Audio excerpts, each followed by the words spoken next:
चलो बॉयज, एक मैच और हो जाए। बस 2 सर्कल बाकी है यार, इसको निपटा के खेलते हैं ना। क्या सर्कल? यार राज, तू क्यों नहीं खेलता हमारे साथ? अपनी स्क्वाड बन जाएगी। स्क्वाड? पर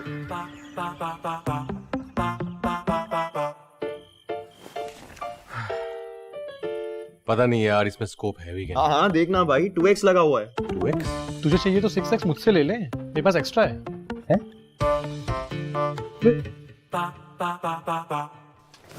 मैंशन चलते हैं गाइस, क्या कहते हो? लूट के सीधा रोटेशन मारते। मैंशन में लूट? तो हेलो, ये चल क्या रहा है यार? BGMI है? सब यही खेल रहे ब्रो, तुझे कैसे नहीं पता? हर चीज है इसमें, जैसे full on solid planning, strong team work, trust और सबसे जरूरी 4 अच्छे दोस्त, ताकि अपनी स्क्वाड और चिकन डिनर के बीच कोई ना आ सके। अब तो सब अपनी स्क्वाड बना रहे हैं, तू कैसे रह गया?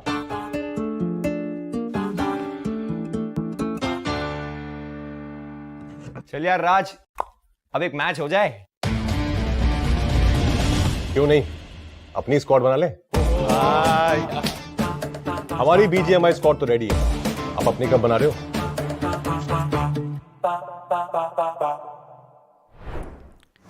नमस्कार दोस्तों, आप सभी का स्वागत है आज के iQOO Battleground Mobile India Pro Series powered by Loco के प्रील्यूड सेगमेंट के अंदर, जहां पे हम बात करेंगे इन सभी टीमों के परफॉर्मेंसेस पे एंड चर्चा भी करेंगे आज कुछ स्पेशल गेस्ट के साथ। एंड फिलहाल के लिए मेरे साथ जुड़े हैं मेरे 2 अजीम दोस्त ओशन और आरका। कैसे आप? Well, काफ़ी ज़्यादा अच्छा हूँ मैं, लेकिन जिस तरीके से आपने बात करी टीम्स की परफॉर्मेंस की, 50% गेम हमारे ख़त्म हो चुके हैं। आखिरी के कुछ यहाँ पर दिन इनफैक्ट बचे नज़र आ रहे हैं। इतनी लंबी जर्नी खत्म होती जा रही है, थोड़ा इमोशनल फीलिंग जरूर है। Yeah, the same thing goes with me. Like I have a lot of mixed emotions for many teams right now. Yes. A lot of them are still fighting hard, not able to find their composure. So in case they do, the tournament level is going to go another level higher. Definitely tournament level तो काफ़ी ज़्यादा ऊपर जा भी चुका है अब तक, बट कुछ कुछ टीमों के ऊपर हम आज स्पेशल अटेंशन देने वाले हैं। आई थिंक शुरुआत करना चाहूँगा ग्लोबल ई-स्पोर्ट्स के ऊपर। अगर ग्लोबल ई-स्पोर्ट्स की बात करी जाए, डे 1 और डे 2 में दोनों ही दिनों में उन्होंने 64 पॉइंट्स निकाले। बट जो डिफरेंशिएटिंग फैक्टर थी ओशन, वहाँ पे हम लोग को देखने को मिला फर्स्ट डे पे 32 फिनिशर पोजिशन पॉइंट्स थे, बट कल इन्होंने ज़्यादा पोजिशन पॉइंट्स निकाले, कम फिनिश पॉइंट्स निकाले। इसके पीछे क्या वजह हो सकती है उसके बारे में भी चर्चा करेंगे, बट उससे पहले आई थिंक हम थोड़ा ओवरऑल स्टैंडिंग्स के ऊपर एक बार नजर डाल देते कि अब तक का जो कारवां चल रहा है किस प्रकार है। Let's see. एग्जैक्टली, जो ओवरऑल स्टैंडिंग्स है वो हमारे सामने यहाँ पर डेफिनेटली स्क्रीन के ऊपर आने वाली है।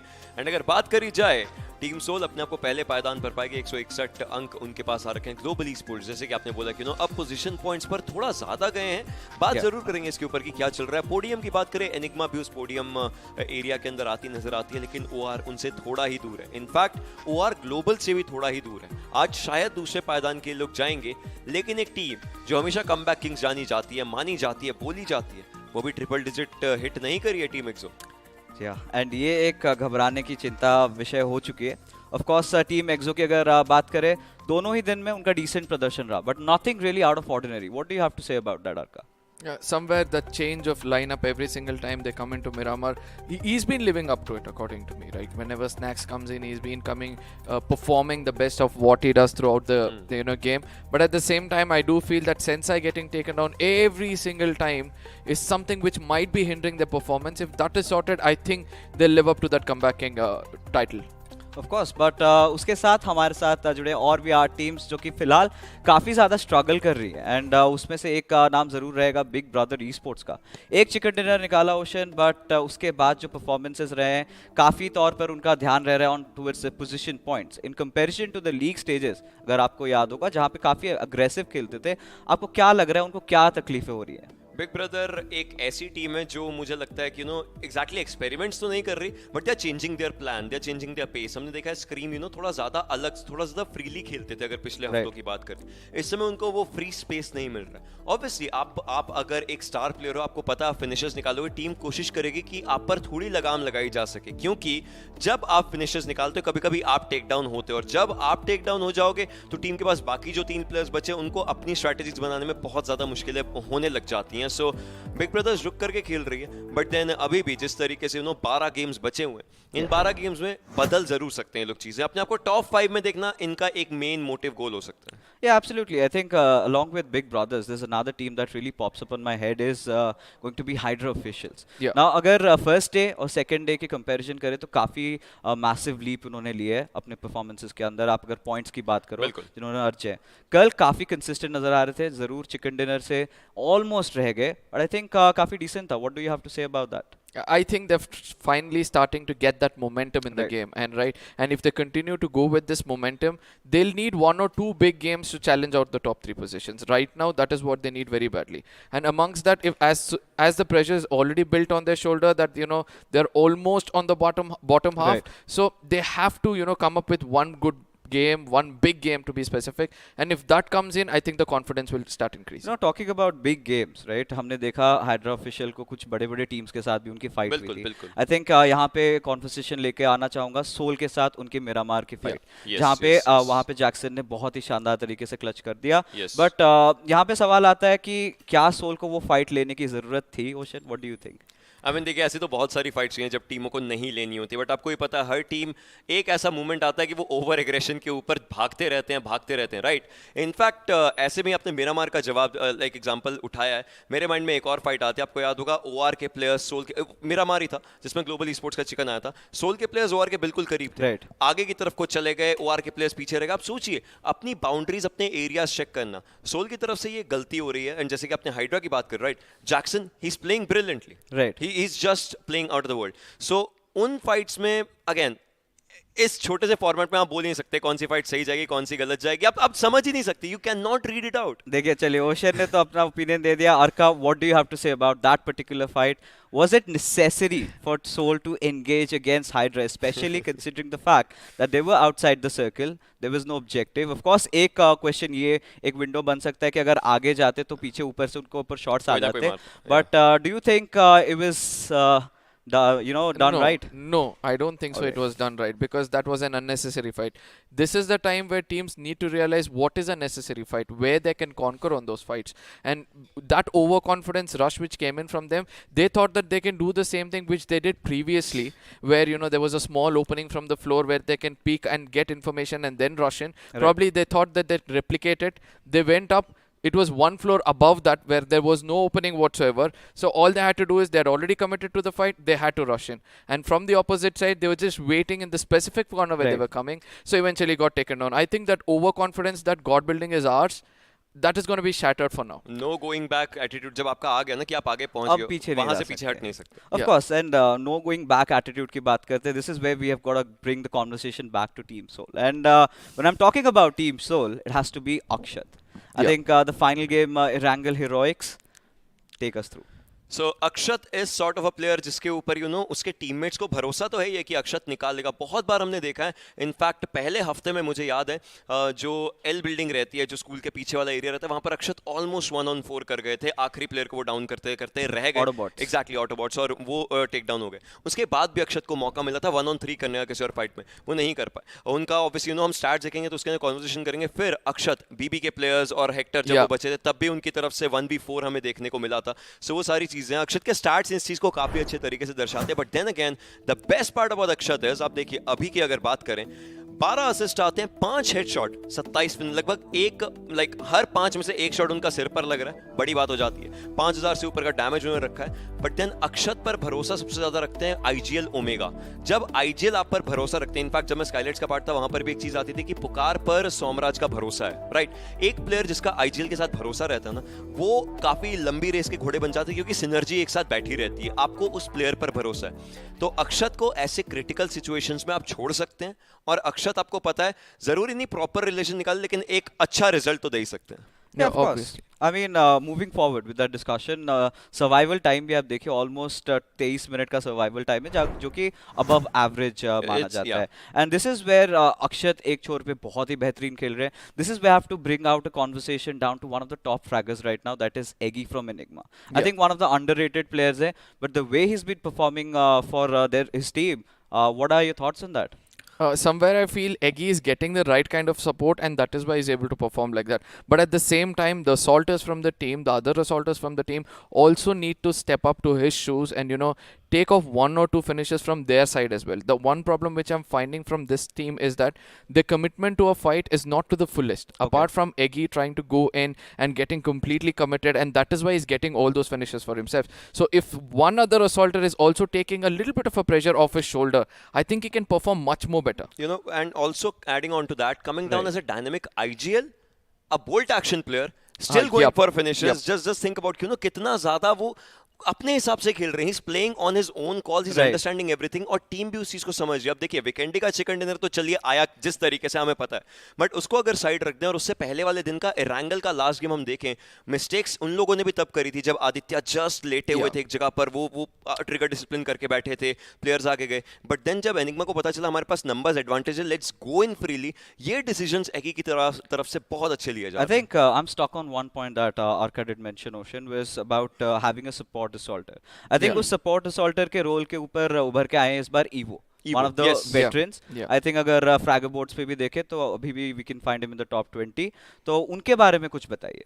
So Evo has been there with his own experience, right? अगर टीम की बात करें, अवी Evo आपस में एक दूसरे पर भरोसा भी रखते हैं, उनको पता है सिनर्जी कैसे बनती है, and Evo is a player जो कि बहुत क्विक लर्नर है. अगर टीम के साथ है, they understand कि टीम किस तरीके से चलेगी. He is very versatile with different teams and he understands what to deliver in the team. चलिए Evo की बात कर रहे तो I think वक्त आ चुका है उनके one of the former teammate के साथ भी बात करने के लिए, जो कि फिलहाल हमारे साथ जुड़ने वाले हैं. जी हाँ दोस्तों, मैं बात कर रहा हूँ टीम एक्सपार्क के स्काउट के बारे में, एंड थोड़ी देर में आई थिंक हमारे स्क्रीन के सामने रहने वाले हैं. लेट्स हैव अ कॉन्वर्सेशन, क्योंकि मैं खुद बहुत ज्यादा एक्साइटेड हूँ because I am joining with him after a long time. So Scout, how are you feeling? Hi hi guys, कैसे आप लोग?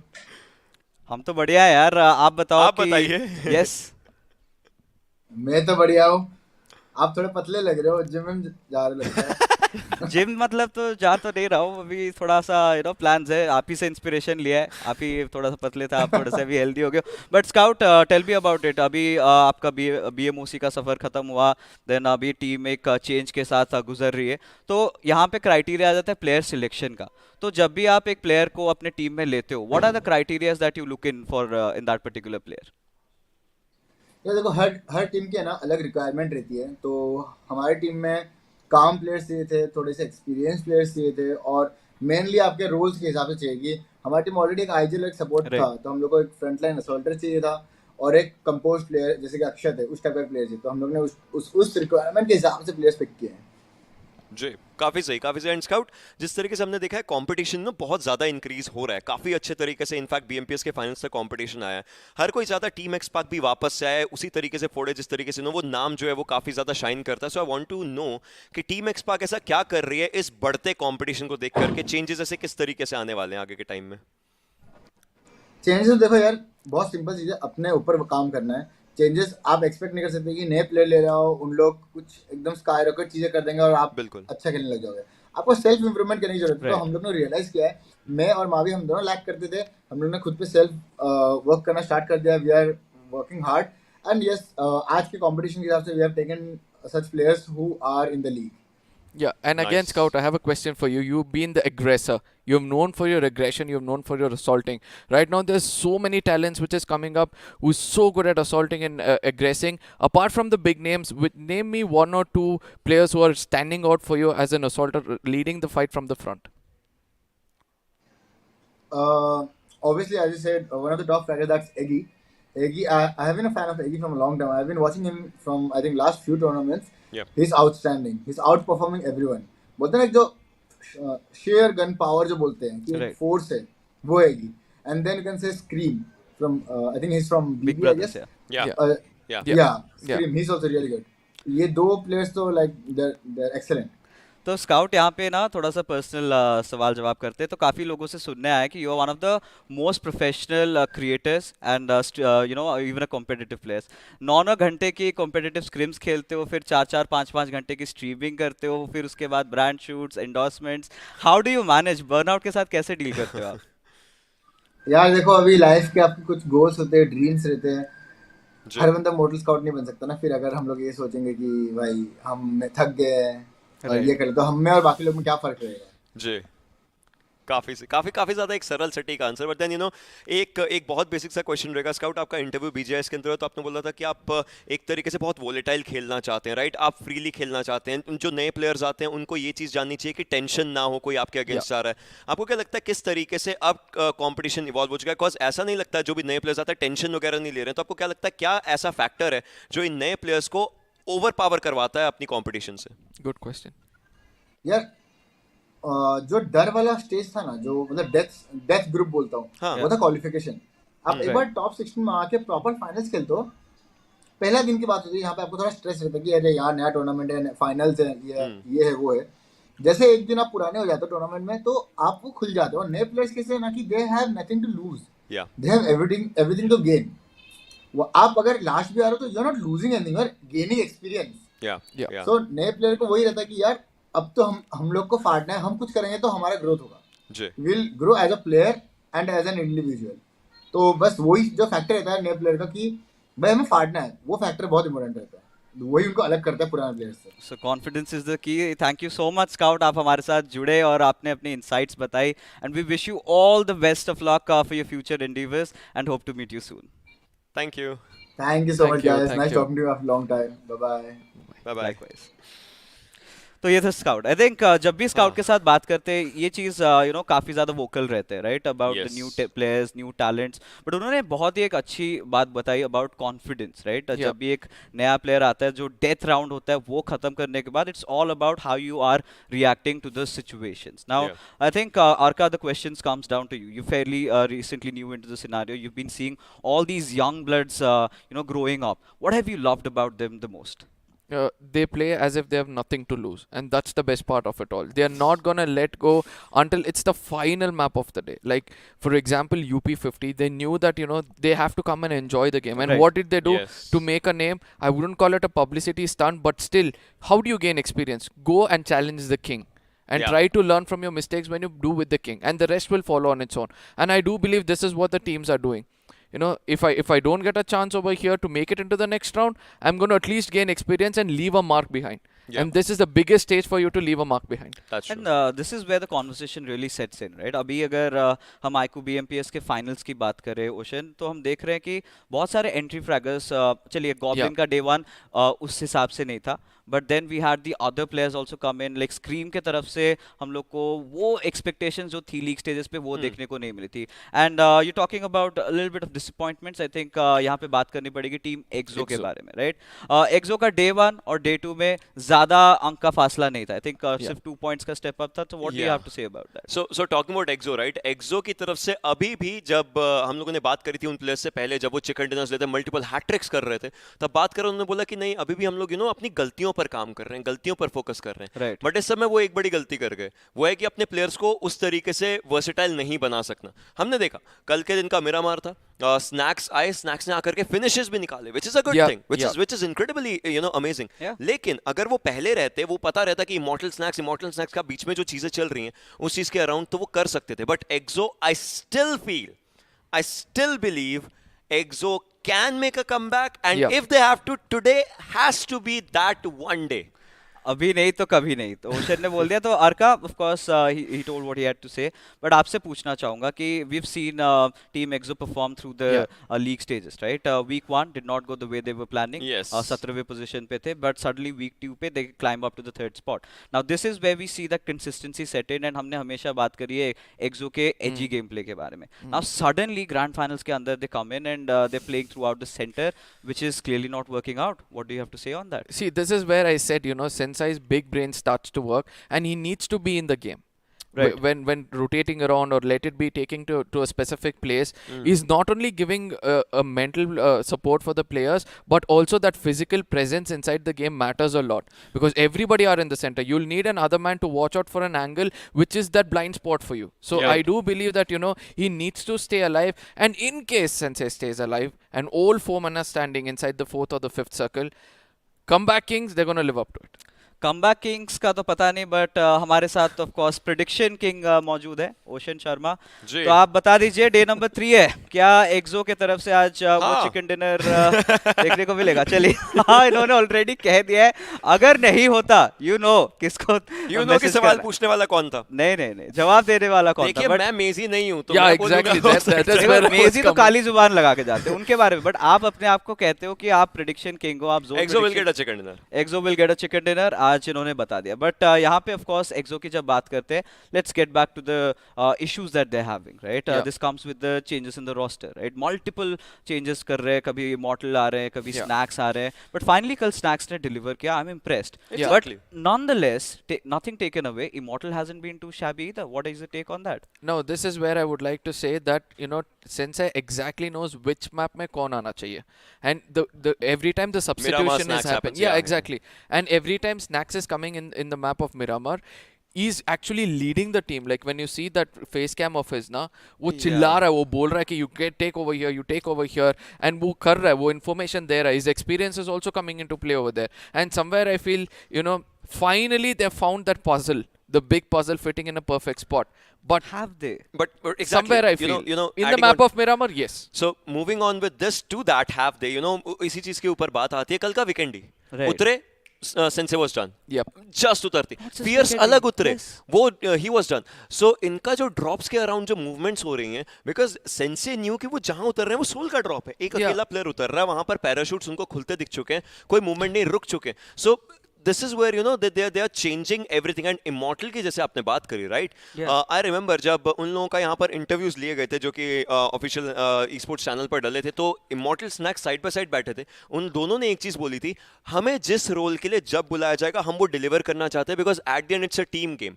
But somehow I feel first day and the second day they kind of forget that, like immortal की तरफ से individual play आया बहुत अच्छा, Right. But वो टीम के अराउंड जेम अप नहीं हो पाया क्योंकि सेंसे डाउन हुए, फियर्स डाउन हुए, लाइक उन सब चीजों के कारण ये प्लेयर्स का भी थोड़ा सा दिक्कत आ रहा है। What did you have to say about that? No, the thing is that when it comes to the map of Vikendi, there's one player coming close to the drop location of Soul.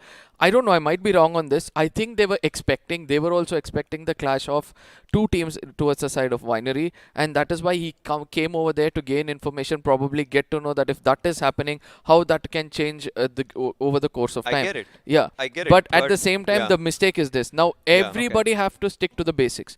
Stay close to one another. Give me one example right now, apart from Global Esports in one map of Miramar. Show me one gameplay coming in from one team where they're having such a big split and still making it through in a map. A lot.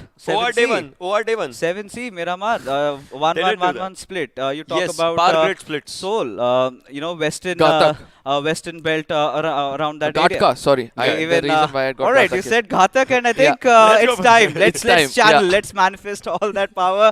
क्योंकि हमारे साथ जुड़े हैं और दो special guest, जी हाँ दोस्तों, Jonathan and घातक फ्रॉम टीम गॉडलाइक, एंड उनसे भी बात करेंगे आपके ऑनगोइंग iQOO BMPS के टीम्स के परफॉर्मेंसेस के बारे में। तो जॉनी एंड घातक, पहले जॉनी आपसे पूछना चाहूंगा कैसे हैं आप? व्हाट्सअप ब्रो, कैसे हो? ओशन, फिर ये अपना क्या बोलता है, आप लोग Fixes कैसे and हो? Arca, जी। फिक्सेस वगैरह काफी बढ़िया, काफी बढ़िया। आप बताइए कैसे हैं? जी बढ़िया बढ़िया। जस्ट BMPC देख रहा था, it's really an amazing tournament going on. बहुत सारे अपकमिंग स्टार्स, अंडरडॉग नहीं बोलूंगा, अपकमिंग स्टार्स जो कि बहुत ही मस्त खेल रहे हैं, so looking forward towards them.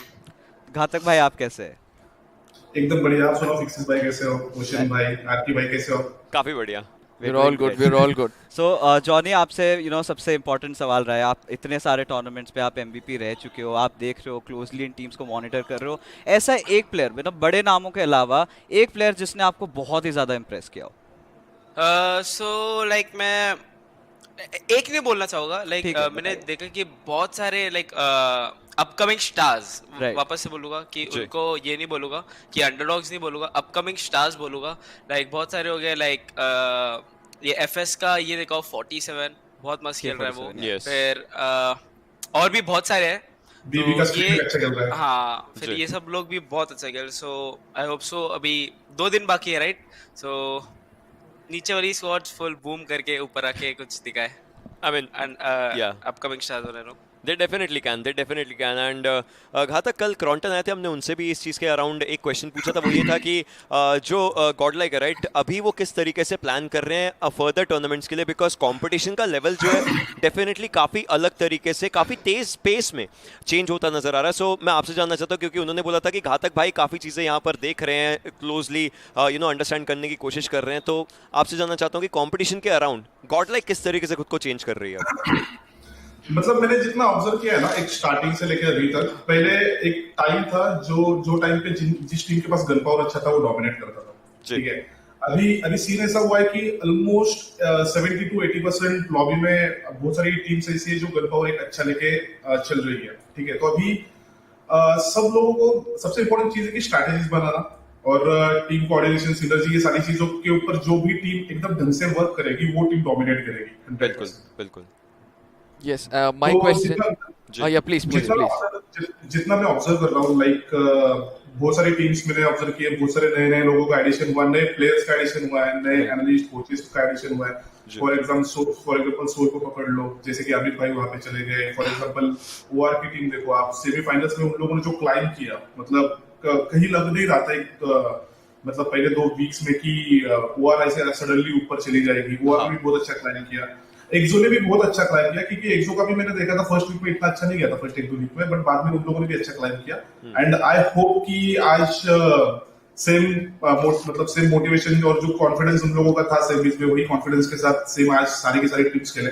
FS ने भी बहुत अच्छा खेला। और रही बात अपना बीबी, जो वीकेंड का मैच था फर्स्ट डे का, मतलब उन लोगों ने जो तबाही मचाई थी ना उनके ड्रॉप पे, वाह मजा आ गया था। Nice. Yeah, my question is for Johnny again. Johnny, being an assaulter, okay, you know how much it takes for you to lead the fight. It's all about the frontal battles and everything else.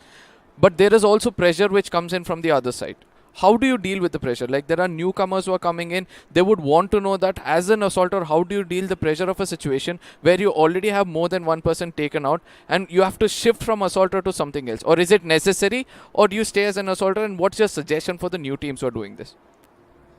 So जब भी मैं fight लेता हूँ, like whenever I take a fight, I just keep in my mind कि like जितने भी लोग हैं सामने सबको मारूंगा। सो वही मैं मतलब मेंटालिटी के साथ वही कॉन्फिडेंस आगे कैरी करके जो भी दिखता है आगे उसे खत्म कर देता, चाहे जो भी हो सामने। सो वही कॉन्फिडेंस लेके मैं आगे बढ़ता हूँ, जो भी है सामने सबको ठोक देता हूँ। क्वेश्चन बोलेगा, ये आंसर से मैं यूज्ड टू हो गया बहुत टाइम से। ये चीज तो मैं भाई ये पहले भी हुआ है, ये भी हुआ, बट देन अगेन जॉनथन फिर भी एक ऐसा प्लेयर है जो खुद को पॉलिश जरूर करता रहता है हर एक गेम के बाद। That's a very good thing to be honest. But then again of course Ghatak भाई, आपसे लास्ट एक सवाल जरूर पूछना चाहूंगा कि आपका मैसेज क्या रहने वाला है जो टीम्स अभी बॉटम 8 में या फिर ग्लोबल ई-स्पोर्ट्स जब सोल को चेज कर रही है, how should they approach today's evening? मैंने जितना भी अभी पॉइंट टेबल में रीड कर रहा हूँ ना, जो बॉटम की 5 या 6 टीम्स है, उन लोगों के पास देखो अभी कम टाइम है, ठीक है। जीतना तो ऐसा नहीं बोल सकता मैं इम्पॉसिबल है, बट थोड़ा मुश्किल है उनके लिए। तो उन लोगों ने उनका एक इम्पैक्ट डालने की कोशिश करनी चाहिए टूर्नामेंट में। उनके पास 2 दिन है। आपका देखो अभी तो आपके पास हारने के लिए कुछ नहीं है, ठीक है। फुल पावर आपका 100% दे दो, फुल कॉन्फिडेंस के साथ खेलो, और ये मत सोचो कि आपके सामने कौन सी टीम खड़ी है। मैं जितना भी देखता हूँ ना यार, 4-5 साल के मेरे एक्सपीरियंस में एक चीज ऑब्जर्व की है, लोगों को सामने वाली टीम जब देखते हैं ना कि भाई ये गॉडलाइक है, ये सोल है, ये टीएसएम है, तो वो थोड़ा सा पैनिक हो जाते हैं। ये पैनिक होने वाली सिचुएशन है नहीं, वो आपके जैसे प्लेयर्स ही है। आपने अगर मेहनत की है, उन लोगों ने भी मेहनत की है, आपको किसने बेटर मेहनत की है ना, वो दिखाने का वहीं पे मौका रहता है। वहां पे तुम दिखाओ, वहां पे तुम तोड़ो। तो जो नीचे वाली टीम्स है और जो ऊपर वाली जो टॉप 8 या भी टॉप 10 जो भी टीम्स है, जिनके पास मौका है, फॉर एग्जांपल आज तो मैं ऑरेंज रॉक के लिए चीयर करूंगा, क्योंकि जिस हिसाब से उन लोगों ने सेमीज में कमबैक किया था, वो कमबैक अभी मुझे फाइनल में चाहिए। और जेरी पे मुझे पूरा भरोसा है, वो आज 2 से 3 चिकन तो लाएगा ही लाएगा। चलिए, आज घातक भाई ने भी प्रेडिक्शन दिया। मेरी तरफ से एक क्वेश्चन, ठीक है। सो कास्टर्स और अपने ऑडियंस के लिए, ठीक है, जितने भी लोग हैं, okay. So casters and audience, क्या आप लोग मुझे मिस कर रहे हो बीएमपीएस में? पहले वो बताओ। आई मीन देखिए, पंक्तियां लिख रखी थी। एग्जैक्टली वर्ड प्लेस बना रखे थे, बट शायद वो वर्ड प्लेस थोड़ा टाइम बाद इस्तेमाल हो, बट देन वो इस्तेमाल करना ही चालू। देखिए भाई मैं भी बहुत मिस कर रहा यार। काफी जल्दी एक्सेस, काफी जल्दी, काफी जल्दी। तो घातक भाई हिंट्स दे दिए कि बहुत जल्द जॉनी वापस से कहर बरसाने वाले लॉबी में। Thank you so much Jonny and Ghatak भाई to join us and we wish you all the best for your future too. All the best And may the best team win. All the best. Oh yes. काफी jolly लोग। चलिए तो यहाँ पे घातक भाई ने बता दिया है कि डर के आगे अभिजीत है, आगे चलिए। चलिए तो I mean you just have to step beyond your fears, right? जब आप उस चीज को ओवरकम कर देते हो then you do not look behind. And I think ये एक बहुत ही अच्छा डिस्कशन हुआ था अबाउट फ्रंट लाइन असॉल्टर। जब वो घुसते कॉन्फिडेंस कितना ज्यादा मैटर करता है। एग्जैक्टली एंड जिस तरीके से उन लोगों ने बोला है, आई एम प्रीटी श्योर कि वो ये चीज तो जॉनथन की पहले वीडियो ने सीधा बोला, मैं फिनिश स्पीड नहीं पढ़ता, मैंने किसको डाउन किया, क्या किया, मुझे बस एक चीज पता है, सामने वाले प्लेयर के पास भी उतनी ही कैपेबिलिटी जितनी मेरी है, लेकिन मैं एक चीज से जीतता, वो है कि जब मैं आगे जा रहा हूँ वो लोग इस चीज को लेकर के डरते कि यार जॉनी का सूट आ रहा है, लाइक जो दिखता है उसका सेट जो सूट होता है वो आगे की तरफ को आ रहा है, और उस चीज में मेरे ऊपर एक वन अप रहता है एंड उसी चीज का इस्तेमाल करते हैं। To be honest he is a very very fine assaulter and needs no introduction, nothing of that sorts, to be honest. Definitely but फिलहाल के लिए दोस्तों ये जो कॉन्वर्सेशन था बहुत ही बेहतरीन था, और भी बहुत सारी चीज़ों के बारे में हम बात करेंगे। हमारे साथ जुड़ेंगे और दो बहुत ही ज़्यादा स्पेशल लोग जो अपनी राय बताने वाले हैं। तब तक के लिए आप इस शो का मज़ा लेते रहिए and will be just back right after this.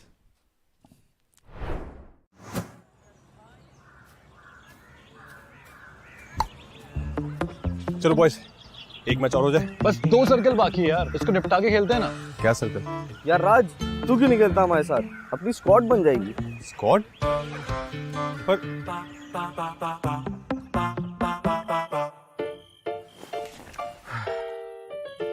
पता नहीं यार इसमें स्कोप है भी क्या? हाँ हाँ देखना भाई 2x लगा हुआ है। 2x? तुझे चाहिए तो 6x मुझसे ले ले, मेरे पास एक्स्ट्रा है?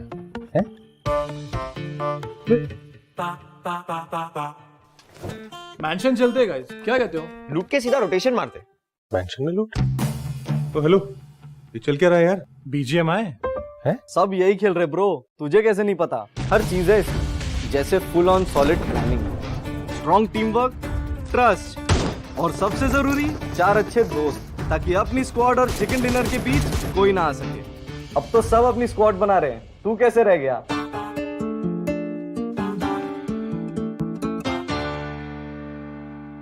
चल यार राज, अब एक मैच हो जाए। क्यों नहीं, अपनी स्क्वाड बना ले। हमारी BGMI स्क्वाड तो रेडी है, आप अपनी कब बना रहे हो?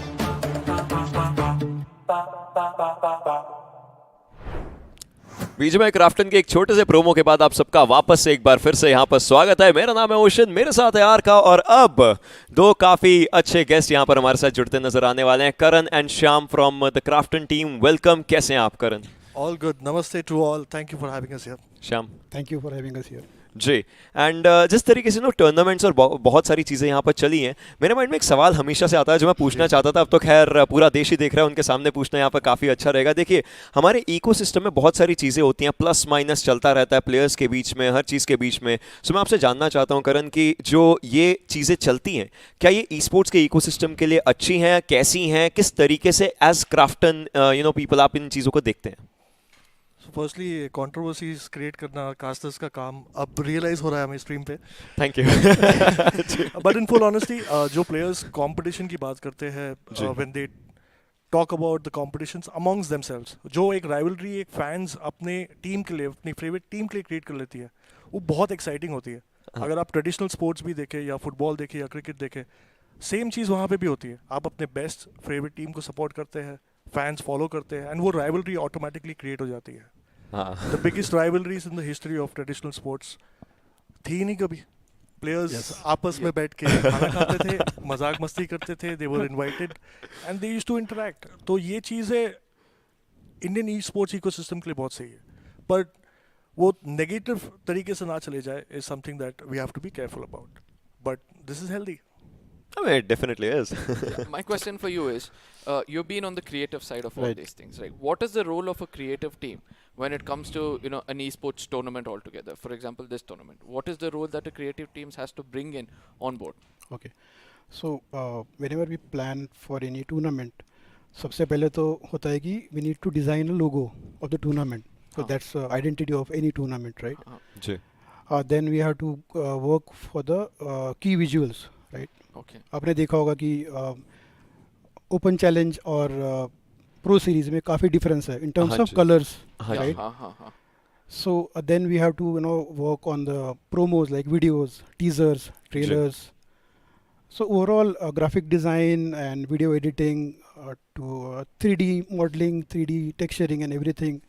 Yeah. So we have to plan for that. Just like the face of the whole tournament. Exactly. They create Yes. the face itself. I mean, at the end वही चीज यहाँ पर लाइक ऑडियंस उससे कहीं ना कहीं समझती है कि टूर्नामेंट कितना ज्यादा मैसिव हो रहा है, कितना ज्यादा बढ़िया होता है.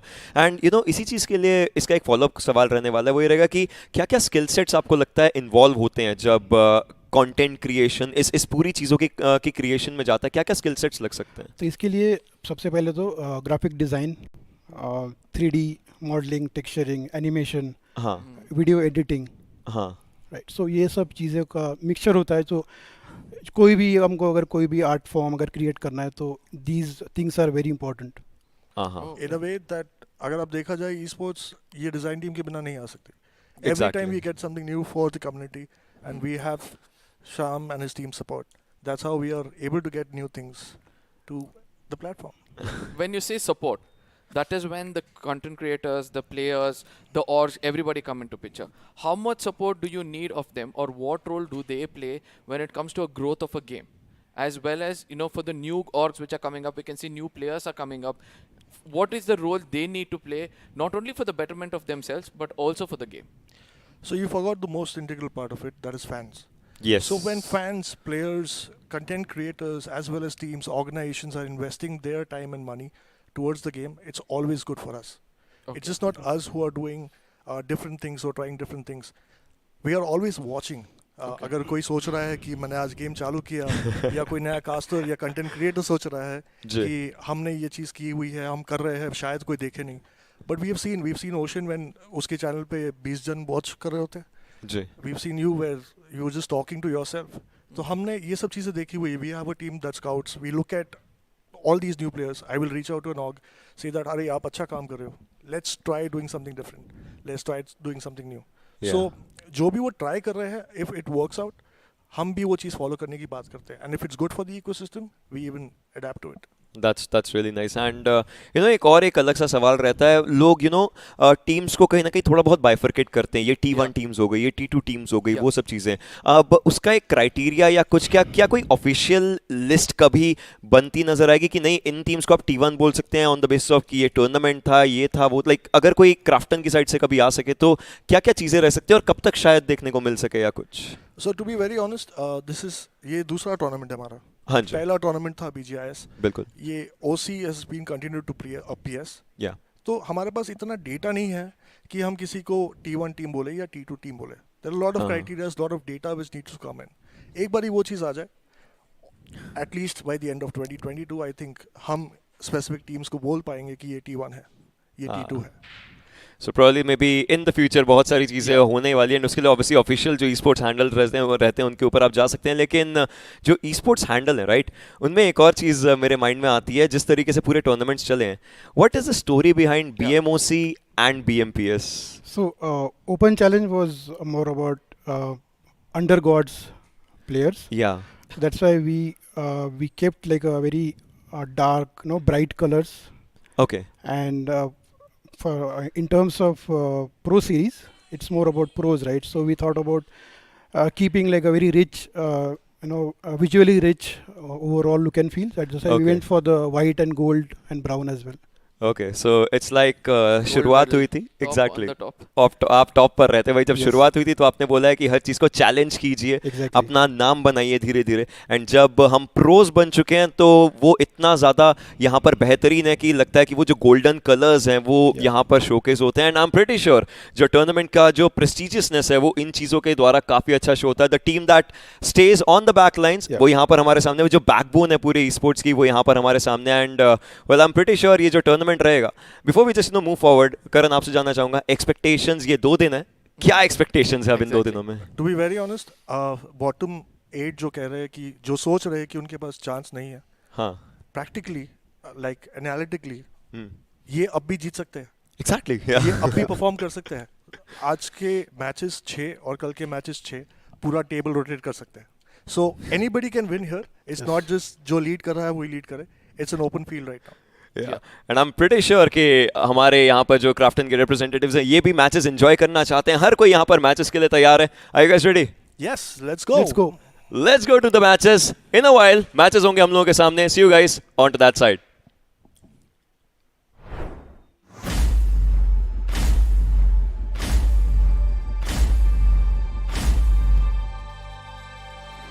We are in it to realize our dreams, to kindle our passion for the game, to tend to our spirit of adventure, to fortify our emotions, to prove that we are the best through our actions. We are in it for all. We are in it to win. We are in it to be crowned the new champions.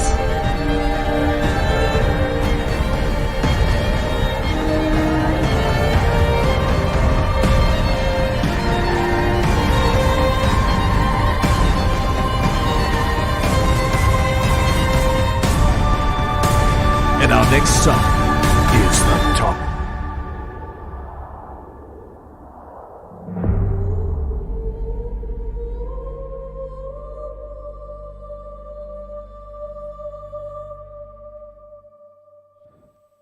Hello and welcome to the iQOO BATTLEGROUNDS Mobile India Pro Series powered by Loco. My name is Angad Singh Chahal. I go by XP or the Experiment depending on your mood. And joining me is Amrit Gaurav, but we know him better as Fixes. Now Fixes, I was watching the prelude earlier and you guys did bring up a few good points. You had a few megastars on stage with you. What were you guys talking about? I mean, we were of course talking about the scene right now. You know, if we had a conversation with Scout where we were asking about his criteria of taking new players, considering both these teams have not made it through to the iQOO BMPS. Do we stand a chance? I mean, we can. I mean, they've been searching out for a few supporters, a few snipers. So Right I here. think, well, XP surely does have though, but I still would want to stick to the rest. But yeah, I think today's day, like we said, XP is going to be a day of comeback, right? Today is the day. Either you make it or you're done for. Either you make it or you break it. And of course, we are going to be jumping in on the action soon enough, but it is going to be, kind of overwhelming for a few teams because it is the midway point as far as all the matches are concerned. We have 12 more in store for all you lovely viewers out there. And the best thing is, the pressure is now going to be mounting on their shoulders. And again, I love saying this. Are you going to crumble under it? Or like Apollo himself, are you going to carry the weight of the world on your shoulders? So you mentioned comebacks. Now, we were talking specifically about Team EXO once upon a time. They have made slight improvements. They have kind of come up on the leaderboard. But what do you think is going to happen for them today? I mean, to be honest, I really did not get to see that comeback that we were expecting from Team EXO yesterday, right? Just barely 5 points difference between how they played in the first day to the second day.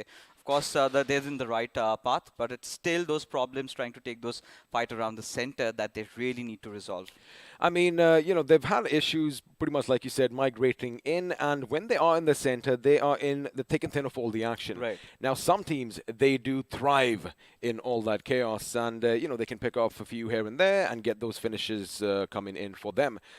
But with Team EXO, it's like sometimes they have a bit too much on their plate at times, and of course, that's the pressure that is on players. Now, amongst all this pressure, like we love saying, either you are still a lump of coal, or all that pressure is going to make you a diamond because, well, we are going to have a look and see who was the player of the day as far as day 2 is concerned. And although Fixes and I might have a little bit of an idea, it was indeed Goblin from Team Soul itself. Oh, of course. I mean, the way this lad has been playing does deserve that 1 lakh rupees prize pool. We're talking about the day 2, and I think he had a pretty much instrumental role to play in the success of Team Soul yesterday. And I think Team Soul, they've ever been picking up pace. So the first they did collect 81 points. Yesterday as well was somewhere around 80. So they've been on the right track. all they've got to do is have a few more consistent games, and by the end of the evening, if the difference still persists around 50 to 60 points, I think it's too early and rightfully to be calling them out as the champions. I mean, that is what consistency is, right? 81 points on day 1, 80 points on day 2. I mean, you can't get any better than that. Right. But the question is now for them, you know, we were kind of just speculating yesterday that maybe the team at the bottom who, well, again, I wouldn't say they don't have anything to lose, because if they have a good day today, maybe they can put all their eggs in one basket tomorrow and, you know, probably have a great show. But it is still there for the taking. Now, Team Seoul, for them to make it, teams like Team Seoul, teams like Global Esports, Enigma Gaming, they're going to have a bad day today.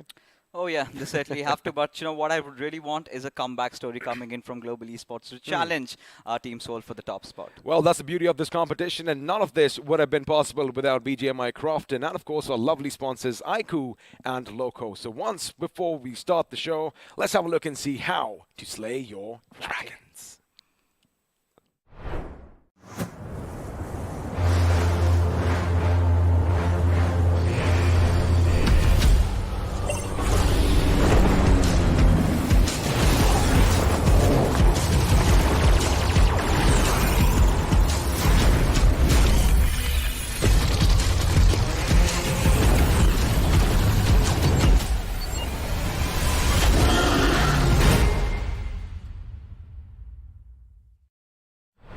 Well, there you have it. Everything you need to know about this mad boy, the iQOO Neo 6. And if you want to start your esports journey, what better way to do it with this? Now, the thing is, we were just talking about Soul Goblin, right? I mean, he was the player of the day yesterday.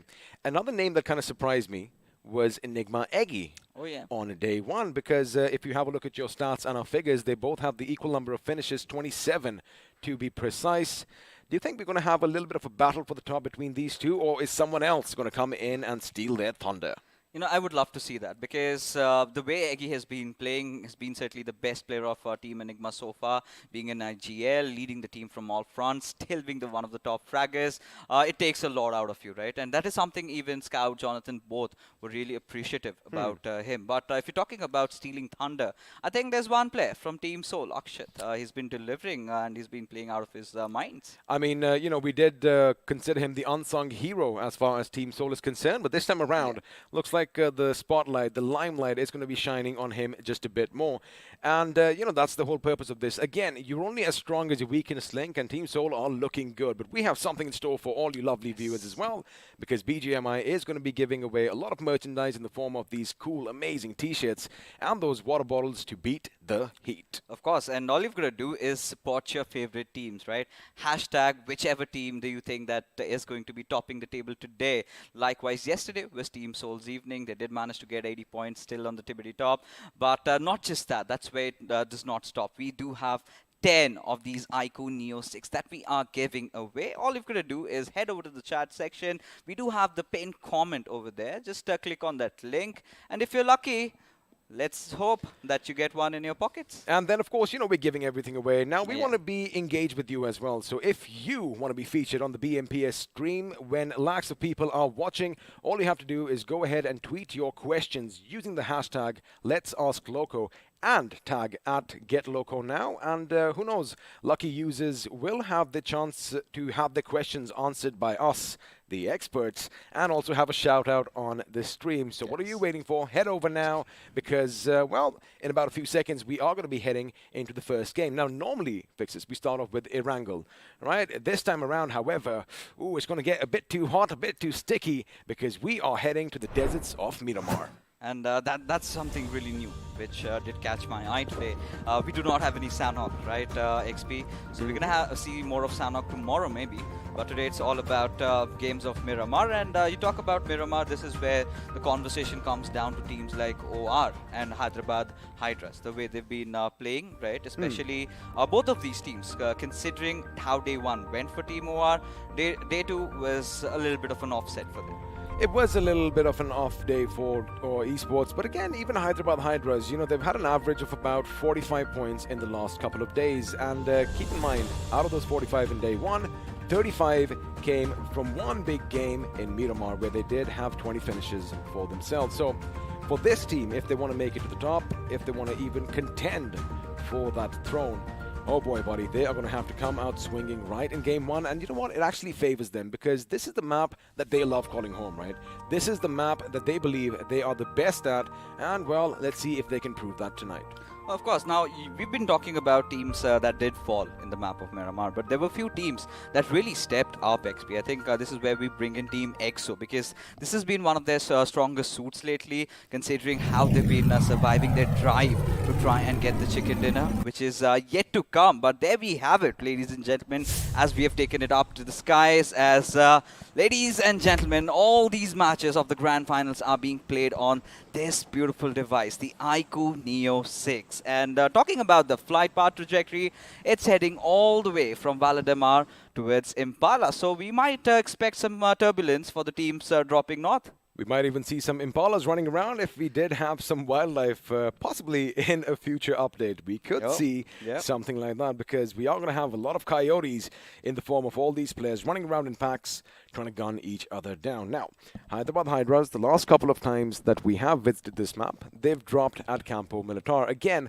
they have that versatility, right? Because depending on the flight path, you have to be adaptable to whatever comes. And they are going to be one of the first few teams to hit the ground at Valle del Mar. And, well, as teams are going to be dropping from the heavens above, 3 teams once again heading for Los Leones. Is it too early to be calling shots, XP? Because this is for the 3rd time Hyderabad Hydras have dropped over at Valdemar. And the 2 times they've dropped before, they've always managed to secure a chicken dinner. So, do you think it's coming for them? Well, I mean, as far as the grand finals go, however, the first chicken dinner that they did have, that massive 35-point game, did come when they did drop at Campo Militar, but looks like their gamble has paid off because the circle is going to have a little bit of a western shift towards it. And there you have it, Team Sol.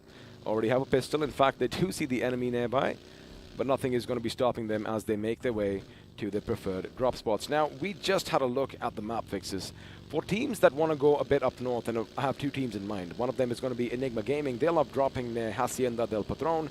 And another team loves calling it its home as well. Are we going to expect any clashes early on? Or, because, you know, if I just think about it, in Miramar, we've always seen somebody get knocked out a bit early, and then there's nothing happening for the next 10, 12 minutes. I think it's too early to call it because honestly, right now, nothing else is happening. I cannot see any of those players trying out something different again. OR Esports, they're back to their old ways. Atanki and Jelly dropping over at La Bendita. We've got Aditya and Naru dropping off at Puerto Paraiso. Our Team Soul, they've made it to the Picado, nothing to worry about. 7C, again, that massive 1-1-1-1 split. And then you talk about San Martin, that's where Team Enigma heads out. And FS, we've seen them over there, so nothing really out of the ordinary happening as of yet. You know, you just talked about 7C Esports. Boy, did they have a good game yesterday. I mean, 16 finishes, and I do believe it was a 2nd position finish or something like that. They had a good time around. Now, we did see they moved around a lot. In fact, you know, you just mentioned that they have their split drops. They all drop down by their lonesome. However, it would take a lot from a team or even a couple of lads to take them head on because for some reason or the other, especially in this map, they can really hold their own. Oh, they certainly can. And, you know, but considering the grand finals, every single time the first game comes, it goes Global Esports' way. And even yesterday's Miramar game, they did manage to accrue that chicken dinner. So, of course, I'm going to be fancying their chances because for 7C, the way they started off yesterday was with a banger. But eventually, it really could not carry it forward. They couldn't really do that. But, you know, just coming up with Global Esports, you did just mention them moments ago. Yes, they did have that chicken dinner. And we did notice one thing, which was kind of surprising. They were at the periphery. In fact, they were outside the circle for quite a bit. They let a lot of teams go past them. They held their trigger discipline and pretty much caught them off guard as they were clashing with other teams in the circle itself. They come up from behind and boom, you know, just smack them out of this game, as a result of which their position was something that, you know, they would have been really happy about, keeping all 4 members alive till the end and just picking off all the remnants of the other teams one by one. Not a high fragging game for them. However, at this stage, the position points are something that everyone is going to be playing for. Oh, of course. Now, at least for now, because today, like we've been talking about, is the most important day. Oh, yeah. Because tomorrow there's barely anything to fight for, because you'll have all these teams just going after one another. It's going to be a street side brawl, right? And we're going to enjoy that, even the viewers. But talking about the technicality, the mechanics, today's the day where the teams, if they want to come back, if they want to fight for the championship trophy, this is the day they need to stage a comeback. And this is how important it is going to be for, like we said, for teams like OR Esports as well, because day 1 to day 2, it had been a steep decline for them. So it is imperative that they are off to a really good start in this one.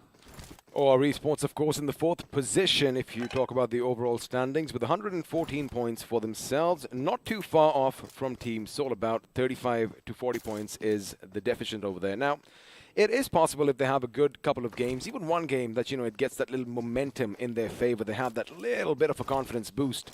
However, if boys like Jelly go down early, which has been the case, in fact, on day 2, every single time OR Esports goes in for a little bit of a scuffle, if Jelly goes down, it does seem like they start falling and toppling over like dominoes, one after the other. And this man on your screens, Athunki, boy oh boy, can he hold his own. He can hold down the fort, because more often than not, Fixes, he's the last man standing for his team. Oh, he's done that time and again. And maybe if it comes down to getting that lone survivor title, I think it could be a competition between maybe Atanki or maybe Akshat for how these two lads have been playing. But for OR Esports, it's very important that they make it to the center of the circle early on with 4 of their players alive. Now, yesterday's Miramar game also went the way they were almost wanting, but did get third-party between Team Soul and Exo. For now, as you can see, of course, Team FS does have that prime center position, and they've gotten capture over those hills. Team Soul, they're making a run for it. I believe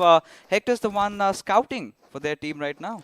He is indeed, of course. He is a little further apart from his teammates, as was the boys from Big Brother Esports. We did see them on the southwestern aspect of Los Leones, and now they're going to be coming up south of Minas Del Valle, because it might just catch Global Esports off guard. And speaking of catching people off guard, First Blood is going to be coming in, and it's going to be Wixie from Nigma Galaxy who's going to be putting the fight up against Team Kinetic. Now, Team Kinetic do have one man down. They do have a few options of backing off, because at this point, if you have a look, Nigma Galaxy, they have the high ground, and well, they have all the advantages for themselves, and it looks like God is going to be the first one to move out, but there you have it, shots are going to be fired. However, perfectly done. This was that little bit of a bait and switch, because Bayo is going to get the better of him. And Dreams just gave his position away, but now God is in a precarious spot at this point. Now, Nigma Galaxy have to focus their entire attention in trying to get their fallen comrade back up. They need to get Wixie back to full life, and this is where MJ really needs to watch out, because Bio might take a leap of faith. He just almost blew himself up, and now he isn't even shooting back, because he was trying to tuck his tail and run away, but Bayo is going to make sure they get another member from Nigma Galaxy down, and boy oh boy, how the tables turn. There you have it, a few shots off the AKM, and KU is going to make quick work of MJ. Now, they don't really have a lot of options. They are going to have to go on that left flank, and Dream's work is going to be cut out for him, because, well, as far as his team goes, it is a bit of a nightmare. I think so. At least for Nigma Galaxy, the way they wanted this fight to kind of get to themselves, they were the ones who were having the driver's seat till they let it all go away. But look at KU. He wants to aggress. At this point, he wants to get the better out of Apollo, because if he does that, maybe Team Nigma Galaxy are all done for. Now, they are going to be focusing over here. There you have it. KU is going to be brought down, caught out in the open, but that's what I was expecting. God from the other end does manage to lay down a few shots at Apollo's position. However, they aren't going to be deterred by that, as they are going to make a little bit of a right flank, and now Bayo's position is going to be in trouble elsewhere. Looks like Beast from BB is going to go down, because Hyderabad, the Hydras, Manti OP, well, just put a few shots in his head. Oh, indeed he did. But right now, getting back to this particular fight, it's sort of going up like a pendulum, right? This way, that way. And at this point, Bio is almost burning. Wixie, does he get the better out of him? One more shot, needs to connect. But it is Dreams who gets the final knock. Well, again, like you said, it was like a little bit of a pendulum. It was either going Nigma's way, then it went Kinetic's way, and now Kinetic, oh boy, they are not looking good. Down to one last man, and well, he does have God in his name. However, I wonder if he has any divinity. Wixie, you are playing a risky game as you almost was pretty much, brought down by gravity itself. But now we have the map on our circle. All the teams pretty much vying for the center and those high spots in the zone. But have a look at OR Esports. Have a look at our Esports from El Azhar, buddy. They're coming down on the southern little migration path. Oh, of course. Now, for our esports, this is a change that they've made, right? Yesterday, if you compare to how they were playing, they were making a very fast rotation inside the zone, and they used to always get caught off guard. And this is where, teams like Hydra, they have the center spot to themselves. The same goes with FS. We can see the players of Team Seoul also heading towards Monte Nuevo. But take a look at Team iQOO's position, just over those hills on the top, in the northwestern side of Chumacera. I really feel they're just waiting for the curveball to hit, and once it does, they're going to make a shift. Well, let's see if that's going to be the case, because for now, it is possible that BB are going to be laying down lead in Hyderabad Hydra's direction. But again, we're going to have a look at the replay. There you have it.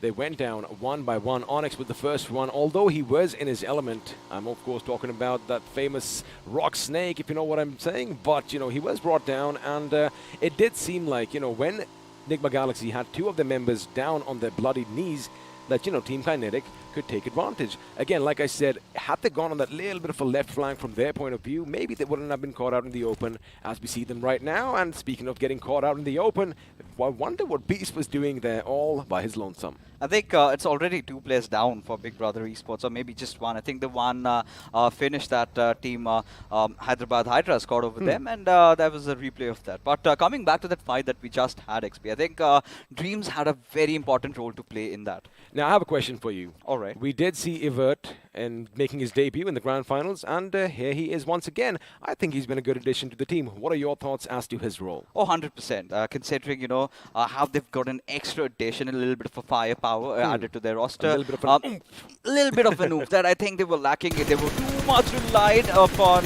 Crazy Soul, but there you go.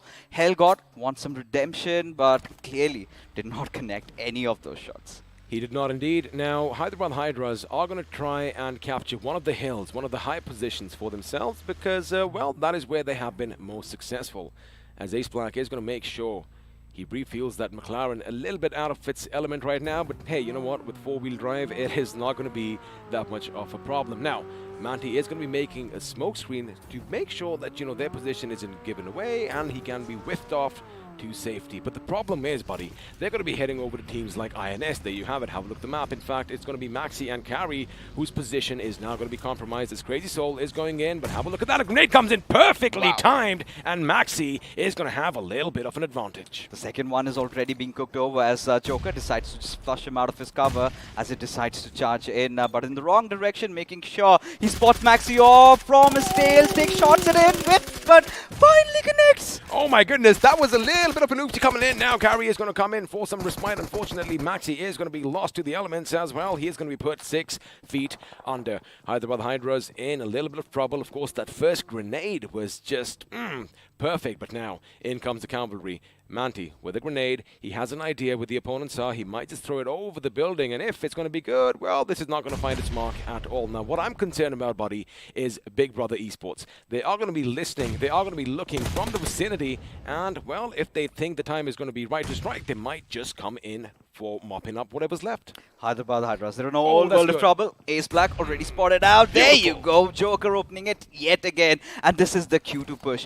One more grenade, and that's how he goes in. The Molotovs have been tossed over. Carry's also going to get flushed out from his cover, XP. He is indeed. In fact, Carry is going to be on fire for now, as now Manti has to make his teammates survive over there, but he doesn't because Shane's UMP is going to do all the talking, and then there was one. Question is, can Carry pull off a miracle over here? Because, well, all his teammates have been put down, and Eggy, ooh, I like that. He's using a gun that you don't really see that often in this map, but for now, Crazy Soul, does he have a crazy grenade? He has an idea, but wait a second.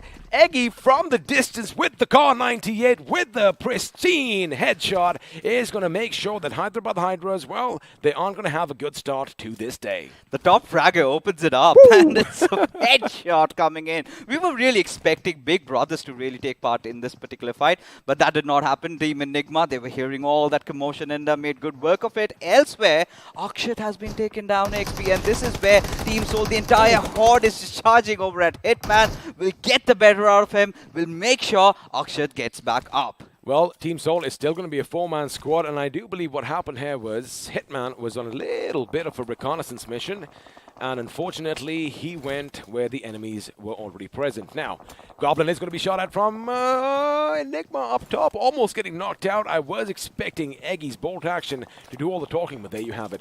Now he sees Carry. Carry is oblivious to the fact that he is in someone's crosshairs, and a well-placed shot from Eggy is going to make sure that his head was blown clean off his shoulders. But for now, Akshat, back on his feet, does see some movement, some commotion in the distance. I mean, pretty interesting circle though. Towards that western side, we have seen teams like EXO really pull off some beautiful performances in this one. They've managed to get a chicken dinner even in the league stages. But for now, Global Esports, it's a very important day for these lads. They need to somehow get a chicken dinner. Now, looking at their, looking at how their entire body language has been, they've been the ones who've not been aggressing too much. They're the ones, letting the circle play, letting all the teams pass, and they find that right opportunity, and then they strike.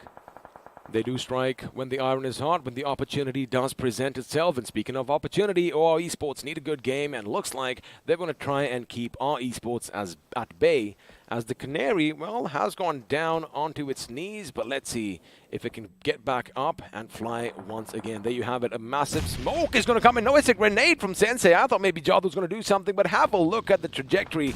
They are going to make sure they use that height to their advantage. Now, OR's Aru, he realizes, whoa, buddy, it's not just us over here. Another team has come in and pretty much, trying to finish or steal my finish. They're going to reposition themselves and make sure they have the map well to their advantage. Of course, you want to have that little high ground here in Miramar, right? But it is a hit or miss situation. And speaking of hit or misses, a lot of fights are going to be breaking out at any moment. Comes with its own shortcomings, right? Jelly trying to get that higher ground, eventually gets picked off, but this is where OR Esports somehow have to deal against the wrath of Global Esports, who are rampaging through all that bullet, and somehow Aditya makes it out alive, but the same cannot really be said for Aru.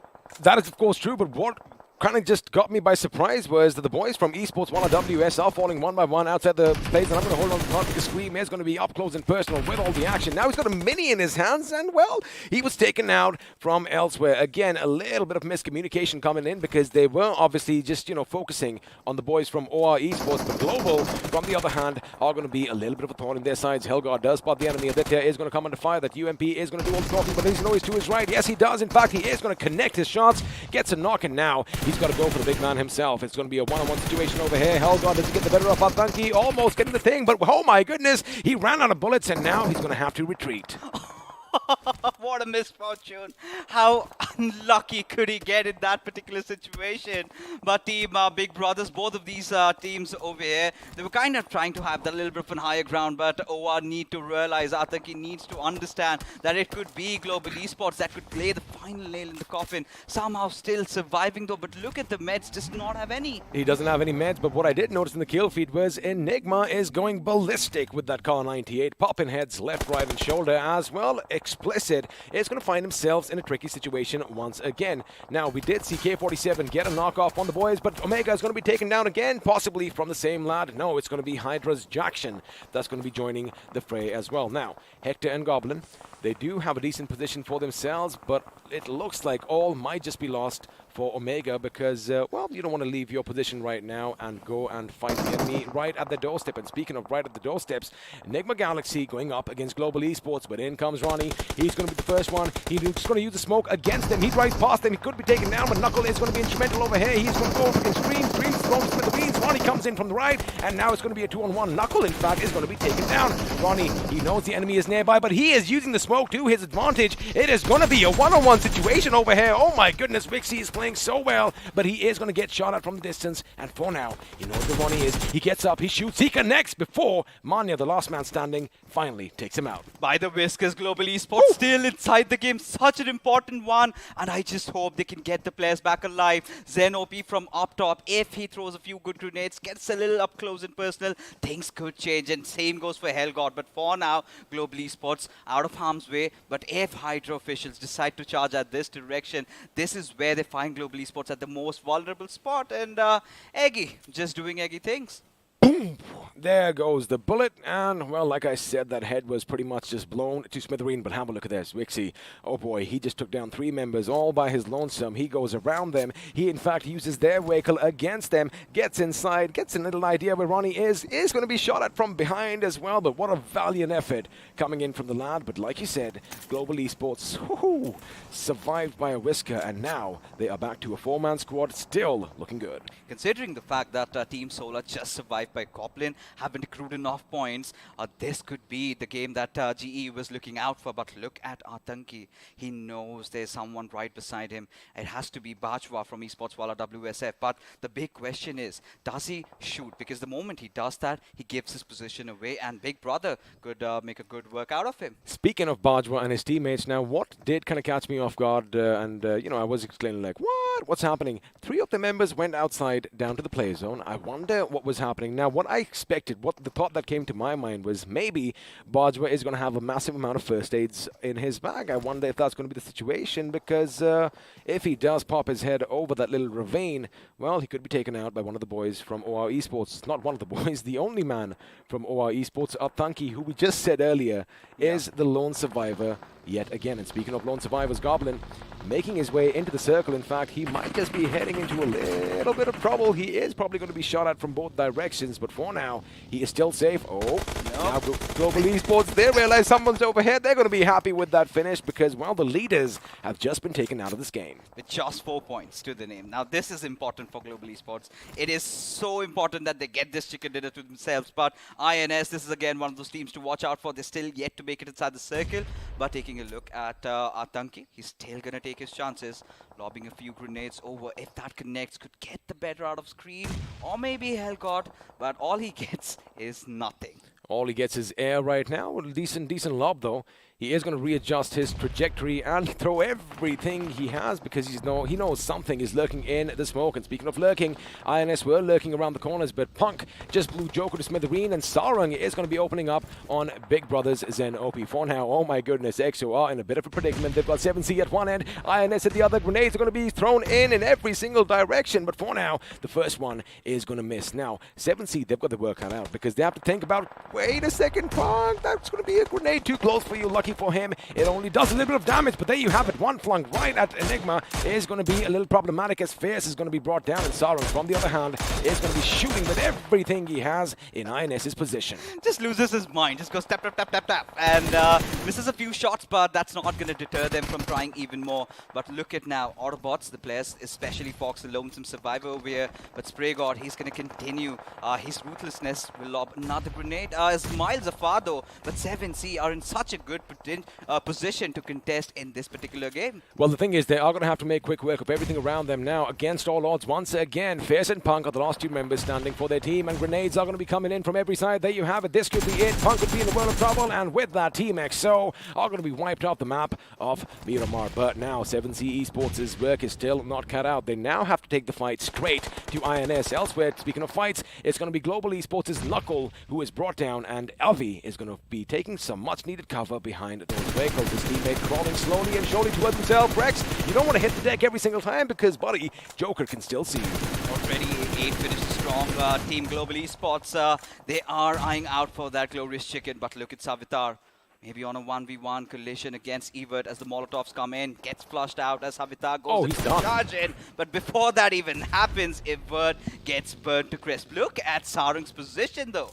Sarang's position is phenomenal, but I do love the smell of crispy bacon, not crispy flesh right now. And speaking of Sarang's position, well, he ain't coming down, but his teammate is going to make sure that fox hunting season is definitely on, as the Autobotz are going to be exiting the game as well. Now, Enigma Avi did manage to pick up Evo. Now, Rex, we did see him fall down. Their fight up against Global Esports is still going to be continuing, who are now finally down by 1 man. 7C Esports, oh my goodness, are looking good. 11 finishes to their name as they pick up yet another. Oh, they indeed do.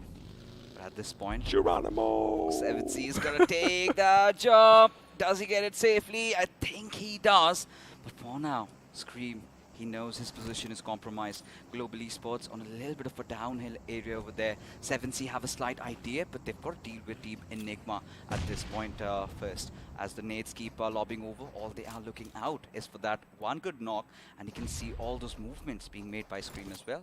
He did indeed, and of course, just from the corner of the eye, SprayGod saw something moving in the distance, and now he knows somebody's lurking on his other side. Of course, all this information is going to be going out to his teammates. Manya is going to hold his trigger right now because he knows the moment he makes a few shots, well, his position is going to be given away. And keep in mind, position is something that all these teams are going to be playing for. Now, Evo, the last man standing for Enigma Gaming, 9 finishes for themselves is not going to be a bad outing considering they have made it to the top 4.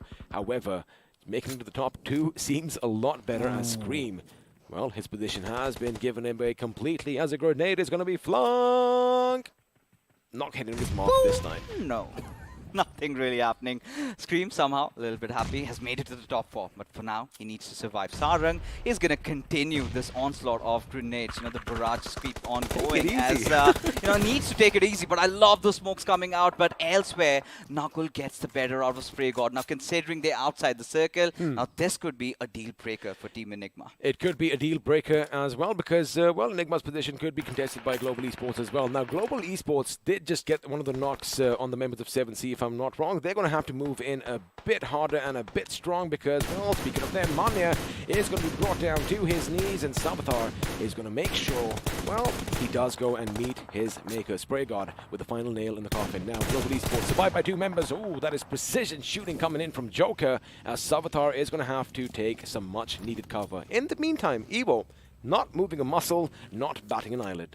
Not just Evo, also Scream, still surviving. 2 lonesome players out there for Team Enigma, but there you go. Nakul opens it up again, Sarang, and this is the cue where teams, Global Esports, have to somehow make it inside the circle. They just cannot be lying down around because either ways they're going to be picked off one by one. Now, suddenly, they're reduced to just 1 player. Just 1 player, and 7C Esports, they are looking good as Savitar is going to make sure he gets the right idea where the enemy is. 14 finishes for themselves, 4 members still alive, and all they have to do is pick everybody off one by one as Joker is going to try and make it in. He can't see all the commotion in front of them. In fact, I do believe Aladdin has spotted him as well. Now, he is going to be a rattlesnake trying to snake his way, but speaking of Aladdin, well, looks like the Geno is going to be with him, and Evo is going to make it to the top 3 again. He is not going to, well, give any 2 cents over here because he's now made it to the top 2, and now he's out in the blue with a couple of first aids to himself. This is good thinking on the lad's part. Oh, indeed it is. But this is where we already know 7C, they are going to have their hands on that chicken, right? They know. That they were waiting out for. There you have it. Have to spot it in, though. But now Evo is going to get a little overexcited. Maybe go for the finish. Does not get it as 7C Esports get the first chicken dinner of the evening. I do think they finally did get that final finish as well, which means they outdid themselves yesterday. The first chicken dinner, of course, as we are going to be heading into the post-match segment powered by Loco, and a few fist bumps coming over there. I love these reactions, right? Because they've been so close, yet so far away. But finally, with the chicken dinner, they outdid themselves yesterday. 32 points to their name. Well, of course. Now, as we take a look at the point standings, right? This is what teams like Enigma wanted. Get a little bit of consistency. Global Esports, considering how they make it, how they made it inside the circle, and what they did later on. That is where I was kind of a little bit left off because I still feel they're kind of missing out on that natural element, right? The flair that they have. They never really shy away from fights, but now you can see that a little bit of a hesitancy, a little bit of a reluctancy coming in from their side, I think, which is hindering them from getting that chicken.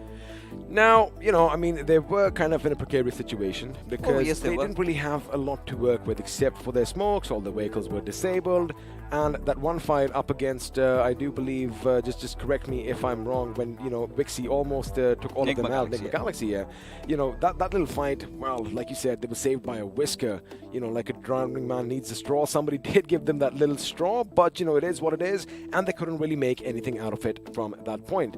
But now, let's have a look and see which man is going to be crowned the iQOO MVP. It is going to be Rex himself from Enigma Gaming. 5 finishes, 896 points of damage.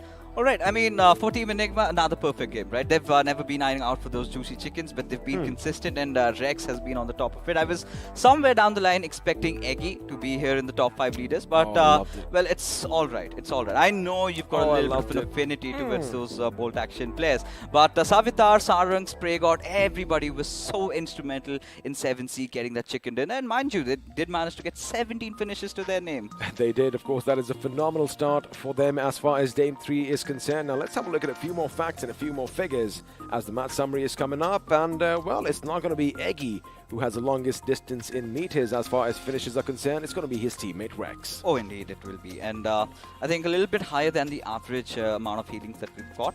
Just a little bit. But 2 grenade finishes kind of takes me back a little bit, considering we did get to see so many grenade knocks, but the follow-ups, those finishes were, of course, with the ARs. But yeah, considering, like we were talking about Global Esports, we're going to discuss more about that. But now let's take a look at the FT graph and see how the damage numbers have been for all these teams. Pretty much expecting skyscrapers coming out of Team Enigma. 7C Global Esports not far behind. Not far behind. In fact, 7C is going to be leading the charge with 2,627 points of damage, which of course makes sense considering they have 17 finishes for themselves. Enigma, as we said, had a good game. Of course, that second position coming in at the end, which is going to be instrumental for their rise in the overall leaderboard.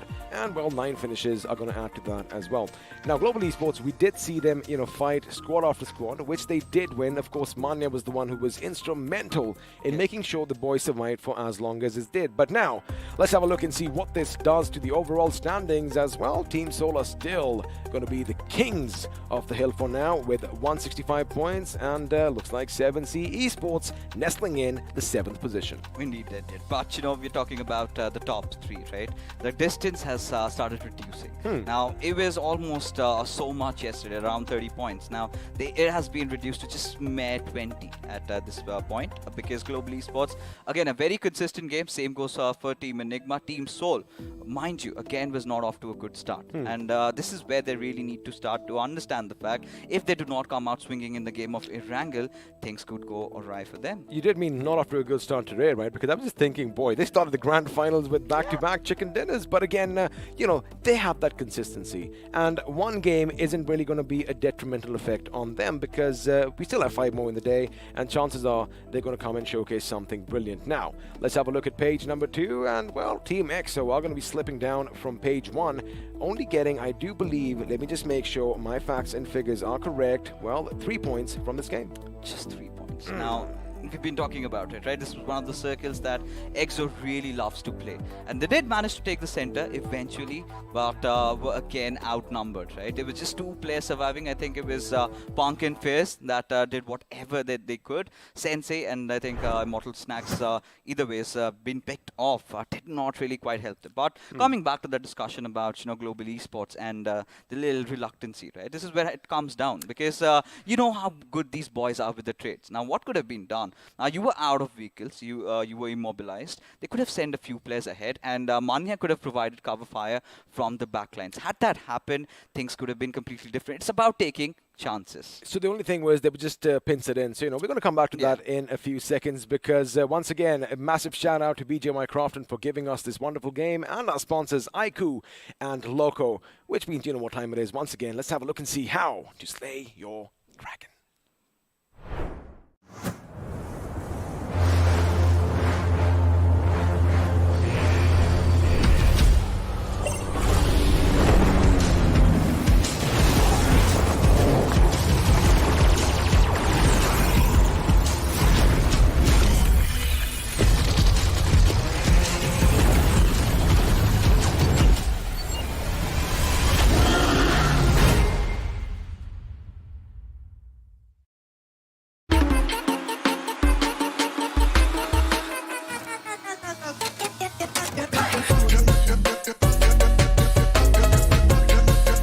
Watch it, earn it.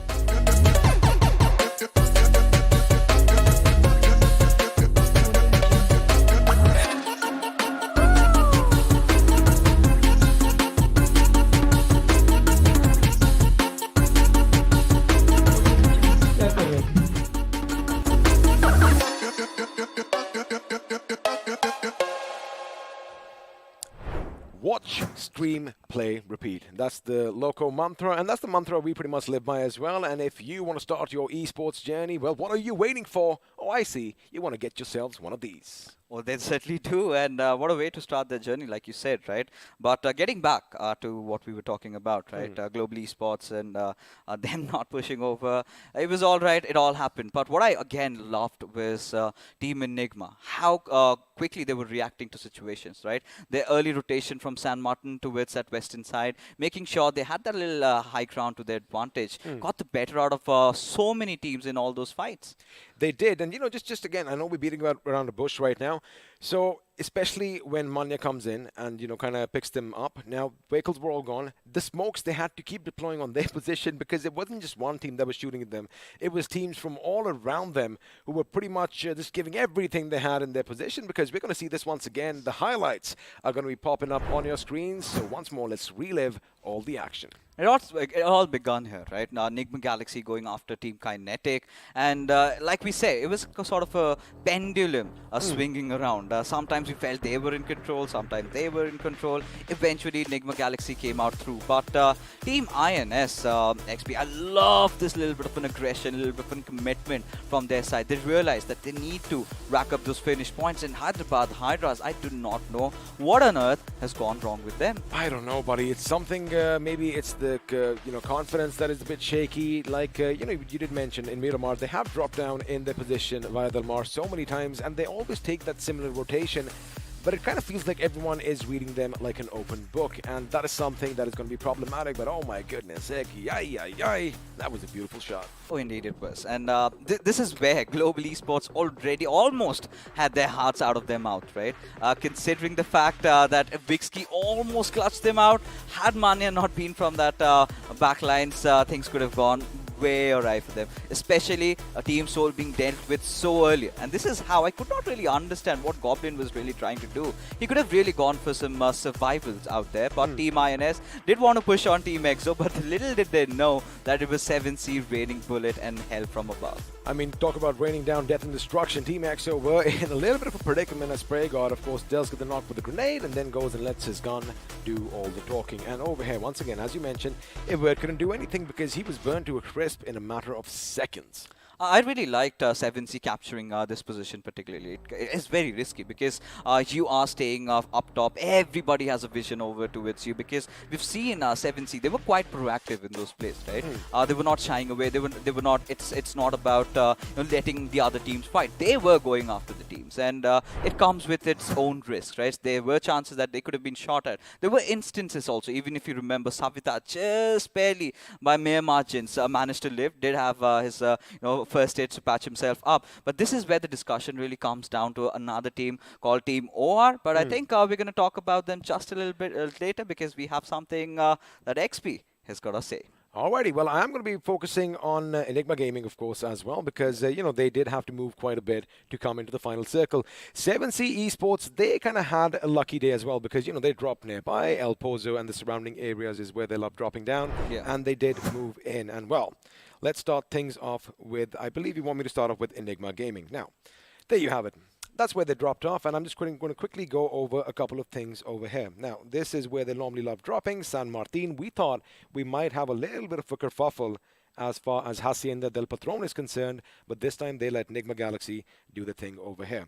Now, I'm just going to have a quick look at the drop spots because, again, it's a scattered formation, right? And then they all have to move in ever so slowly towards the end. Now, this position, the hill coverage. There you go. This position right over here. Keep in mind, they also go down into the valley right over here and, make sure that they basically have a little bit of, loot for themselves. But the problem is, those hills were pretty much taken over by a lot of the enemies nearby. And, well, let's just have a look at what the other boys were doing because their positioning, again, like I said, was just pristine. This is going to be Avi coming in and making sure they have all the cover over there. And finally, well, the coffins were laid down right down below.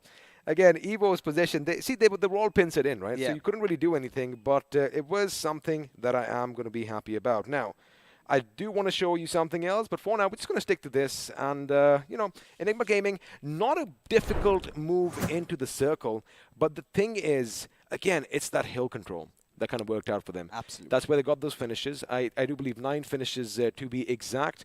And I like the way they kept rotating back and forth, because they did have enemies surround them at all ends. And same goes for 7C, right? We would have loved to show if we had enough time over there. But I love what they're doing in Miramar.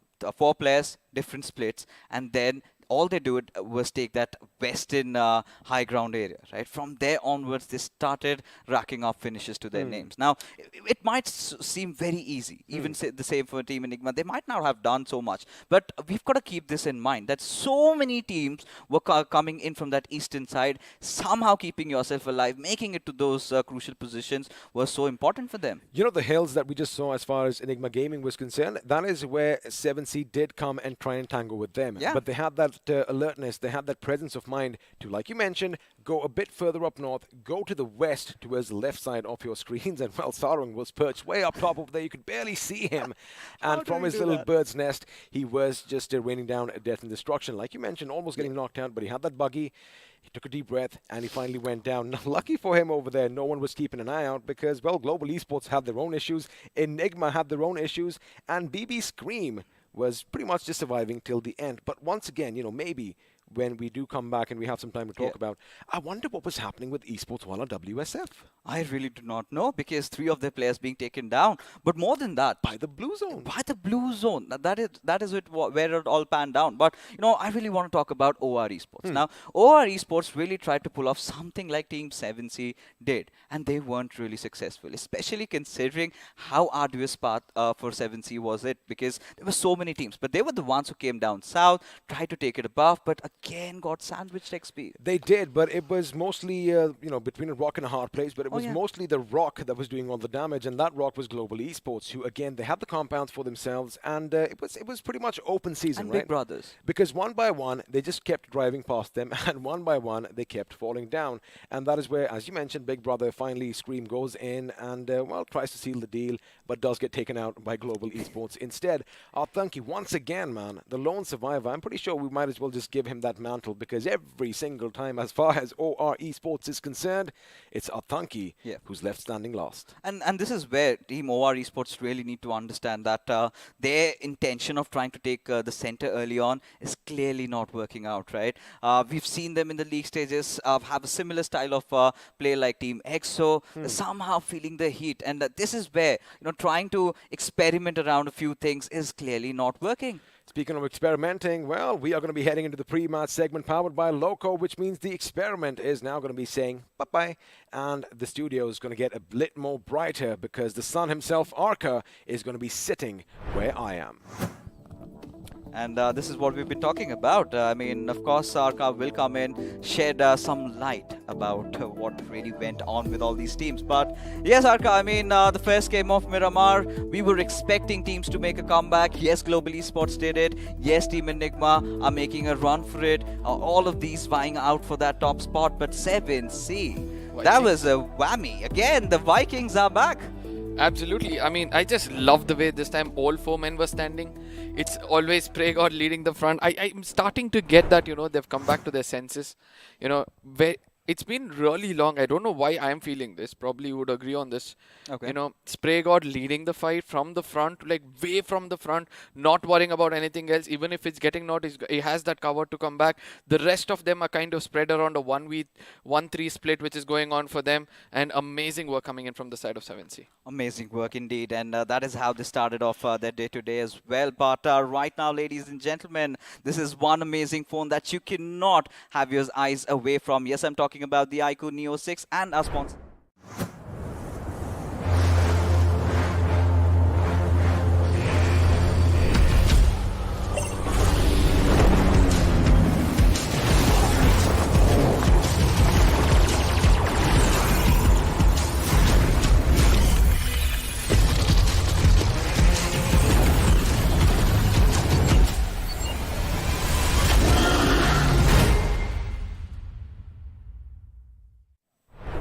You just can't stop speaking about this device, you know. By Oh, the yeah. time we come in to complete our sentence, and then the promo comes in, and it's so beautiful to see that.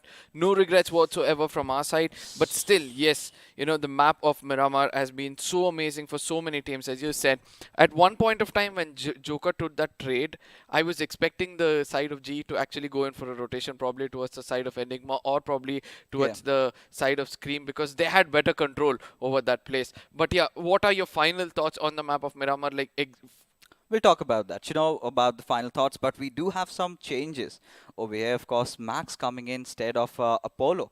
Now, I'm starting to wonder if that was the right decision to make, because Apollo was one of those instrumental players in Nigma Galaxy's success so far. Now, you've been watching all the matches and you've been loving us. Time to give something back away to you. Yes, we're talking about the merch giveaway that we are having, and yes, support your favorite teams, whoever you think is going to be topping the charts today.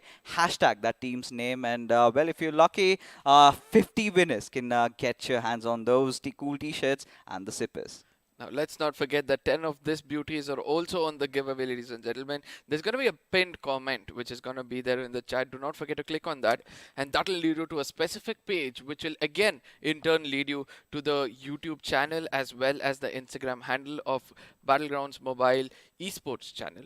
If I'm not wrong. And over there, you're going to subscribe and follow. Come back to the specific link, and over there, fill your name and your address, and there you have a lot of chances of getting this beauty. Now, we've got a lot of young minds in the chat now who are very intrigued about, you know, what's happening. So this is a chance. You can ask us your question at the rate hashtag Let's Ask Loco on Twitter, and ask your questions tagging at Get Loco now. And if you're lucky, a shout out from our side, and we're going to be answering your questions. But it is time right now for Erangel Arca as we take a look at the abandoned church. Now, this is going to be such an important game considering the sort of a narrative that we're having right now. Our team Global Esports, they're off to a good start. Enigma Gaming, they're also in the race, just 4 points shy from Team GE. But this is where Team Soul is suddenly starting to feel the heat. Now, we expected this, right? Suddenly that one or the other team is going to take the pressure off their shoulder or probably face the heat, because the others, they have nothing to lose. They want to give it all into the faces of the enemies, and that is where Team Soul is kind of failing it. But let's not forget that in the map of Erangel, they were the people who dominate this map. They have the highest average when it comes to the map of Erangel. So hopefully we'll be seeing some retaliation coming in from their side, as the flight path will be coming on our screens anytime soon. Before we all jump into the map of Erangel, quickly, which place do you want the circle to form in? I mean, military base. Hopefully it's going to be military base, ladies and gentlemen, as the big bird hits the sky. It's going to be iQOO Neo 6, the device used by all these players to play this grand finale. An amazing device, and the flight path seems to go like this from the side of Ferry Pier, ending somewhere close towards the side of shooting range, where the eastern side of the map has a lot of space amongst all these players to share among themselves. You know, to be more specific, I want the circle somewhere around the radio tower, just on the western side of Novoripnoi. I think it's been ages since we last witnessed that particular circle, and would love that if it happens, because the teams, they're going to be just thrown aback. But for now, like we've discussed, right, few of the teams that tend to drop out on the eastern side, that is where the trouble arises for them. But the same old discussion, Global Esports, I think they're going to be heading towards the Western Georgia City. Hyderabad Hydras and Esports Wala WSF will be taking over the Northwestern Georgia. But any anomaly that's happening in front of your screen right now, Arca, anything at all? No, nothing as such. You know, not right now. Probably after the spread of the colors will be there on the map. That is where we're going to be witnessing, if any chance of early skirmishes over here. Towards the side of Severny, slowly I can see that Nigma Galaxy and Enigma are pretty much close to them. But on the other side, HH versus Kinetic, something which didn't catch our eyes, but ultimately that is where we're going to be going in. A Vector is going to be held by Kinetic God, but Manti from below is cooking up a grenade, trying to make sure that he comes to the corner, but eventually he's exactly where they want him to be. Now, UMP also, there's another beautiful gun for him as well, so the close range battle is going to be really huge, but eventually it's the 3 hooligans rushing in towards him. There's no chance he might have a fighting chance. A fight against the world, desperate, lonely, betrayed by his teammates, Team Kinetic. not the kind of a start that they had hoped for, but this is something that we've also witnessed even in the past. And I do not know why Team Kinetic have not yet addressed this particular issue. As Hyderabad Hydras, I mean, well, we've been waiting for that comeback. It hasn't been happening anytime soon. Hopefully today, maybe, for the fans of HH. But the Circle Arca, whilst we were witnessing this fight, has formed. And, well, I'm going to take it, right? It's an Eastern one, but we do have another fight. 7C and Team EXO. Look at EXO all out in the open. This is where the Vikings are going to prove themselves. Look at that. He just waited for him to move around, come completely in the open, and he puts him down. Eventually, the call comes in from Spray God. Let's just head back into the car and move away. Probably retaliation might be coming in from the other side. A brand new 7C altogether we are witnessing over here. Now, this again did come to... Oh, look at Snacks. Look at Snacks. He's scared. He knows that if he makes any movement, he could have been shot at, but somehow he'd survive.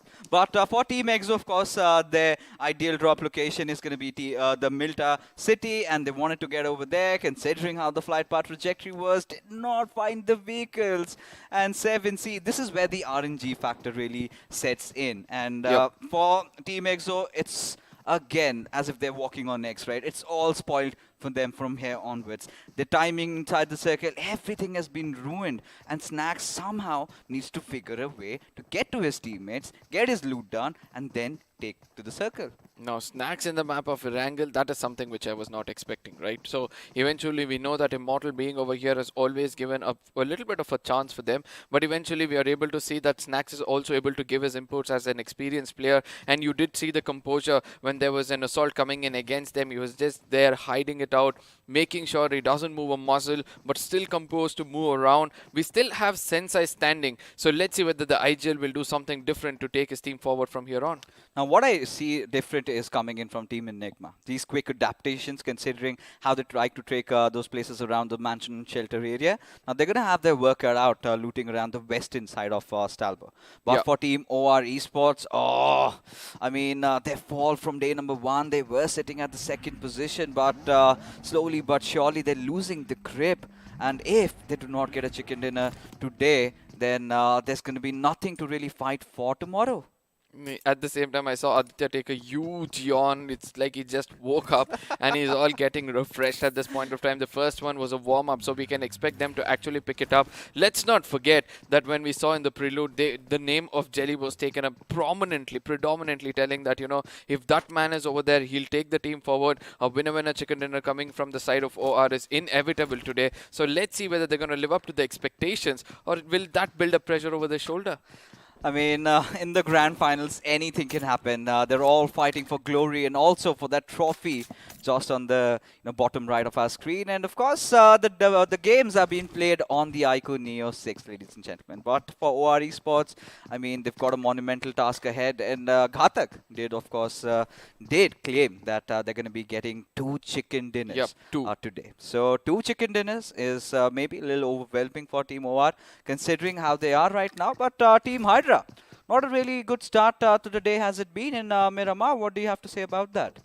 I was expecting them to actually perform in the map of Miramar, right? Because we have seen that in the previous games as well. They have kind of put up an average of 5 to 6 points, which they're actually trying to now bring it up, cope up in this specific map. I know the pressure is going to be built up just a little because the position they're holding right now is the 10th position. From 14 to 10 after the second day, I do believe it was a very good one. But again, the momentum needs to be maintained every single time they're playing, every single day they're playing. So I just hope that, you know, they find the momentum exactly in this specific map, because after 4 more maps are done, just imagine you're going to be left out with just 6 for the grand finals.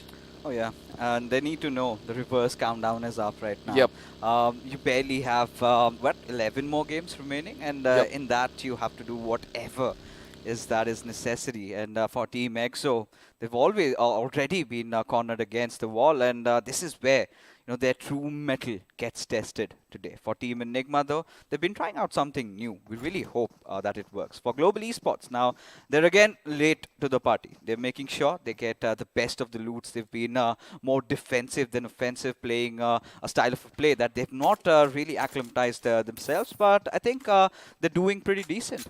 Now, Enigma, right? They're thinking out of the box at this point of time. They want to retain the top 3 position so that they might have a fighting chance just in case it goes until the final moments or the final map of the grand finals itself. So I do believe they're thinking everything right at this point of time. They're prioritizing the circle. They know the rotation from Stolba to inside of the island, the southern part or the middle part of the island is much more easier due to the vast land above Yasnaya. But coming back over here, Team Soul. Oh yeah, Team Soul are again a 2-2 split. Now this is where they're starting to feel the heat a little bit, right? Yeah. Rotated pretty early on from Gatkat, got their loot done. Hector lately has been the one going out for those soirees across the map, trying to search out for good avenues to set camp. And if he does manage to find that, then that could be all that Team Soul wanted. And we know how good they are while they play from the center. Now, this is what they would want, right? Immediately get to the center of the map, make sure they have that proper cover or the compound for themselves because the firepower speaks for itself. Let's not forget 2 players of Team Soul is still contesting for the top or the highest fraggers in the grand finals itself. Now, coming back to the southern side of the map, that is where our Esports and Autobotz come into picture, right? They're going to make a late rotation inside the circle. Comparatively to the other maps, RE is taking an early rotation this time. Do you think that's going to work out for them? They've done that in the past, in the few initial days, and clearly hasn't worked out. We've seen that always get survived by maybe just one of their players. But Exactly. hoping so that nothing really goes astray for them. But you know, RE is one of those teams that have kind of slowly started to rule them out from this tournament. The way they've been performing haven't really made their presence felt. Just barring that one game of Miramar or a few games of Vikendi where Jadoo was really exceptional. The other players, however, haven't really stepped up. Maybe on few occasions, Rockstar did come out swinging, but that was pretty much it, as the circle does implode on itself. And Team Hydra, they find themselves at the heart of the zone. Now this is where they would want to hold that hard compound over there, not let go of anybody, try to create a no man zone or a no entry zone, because eventually keeping your enemies at the bay is going to be the biggest priority for all these teams, as everybody wants to play at the center of the circle. Or on the other side, again getting shot from the side of FS. Or Esports on the other side, I just hope this one map they get a winner chicken dinner, because that is where the momentum actually builds up for them. Being one of the strongest contenders, you need not take so much of pressure, right? But ultimately, you know, one good winner chicken dinner, we all know how much it can change in the boot camp itself. Oh, it certainly can do a lot. Just playing around the volcano area, and I really love this spot. You get that little bit of a split, one player inside the compound. They've got their basics right. It's so difficult to push over a team who's got this position. But we've also seen in the past that FS loves to hold that northern jungle region as well. But an MG3 lies right in front of Aditya. It's sort of enticing, sort of alluring him. You know, just come and get me, you know what I can do. And we've seen Aditya shredding his opponents once he gets his hands on this beautiful gun. Now, at the same time, they're being careful, and I believe that, you know, Jelly is going to tell them, just be careful, do not become a little greedy, let it be for finishes, let it be for the kind of farming you're having, until and unless you have that space to breathe, until and unless you have that space to go around. That is the only time you're going to move. As on the western side of the map, we can see HH is coming pretty close to the side of WSF, and that is where the next action can take place, as EXO still waiting it out for the next circle. Oh, they indeed are. EXO pretty much late this time to the circle. They've learned from their mistakes, right? They're going to try and play out the way they've been accustomed to in the past. But for Team INS, the loose cannons of this tournament, we really come in expecting the unexpected from these lads. And the last fight against Hyderabad Hydras in that Miramar, that little push was impressive. But taking a look at the zone right now, like we've already discussed, Esports Walla WSF making some really good movements, but they really need to watch out, because there's a team in red, and I'm starting to wonder who could that possibly be. Is it Team Kinetic? Yeah, that is Team Kinetic, right? Their rotation somehow has helped them reach over here, but let's not forget that they are also not having such a great time in the tournament, but kind of trying to build up momentum as well. And it's going to be Onyx starting to spray down the side of WSF. This is where I say you need to strike fear in the hearts of the enemies so that they stay at bay and not come in closer and create fear in the hearts itself. We know that God got taken down from the initial itself. So 3 men standing holding one hard compound will have a lot of work to do. Oh, they certainly have their work cut out, right?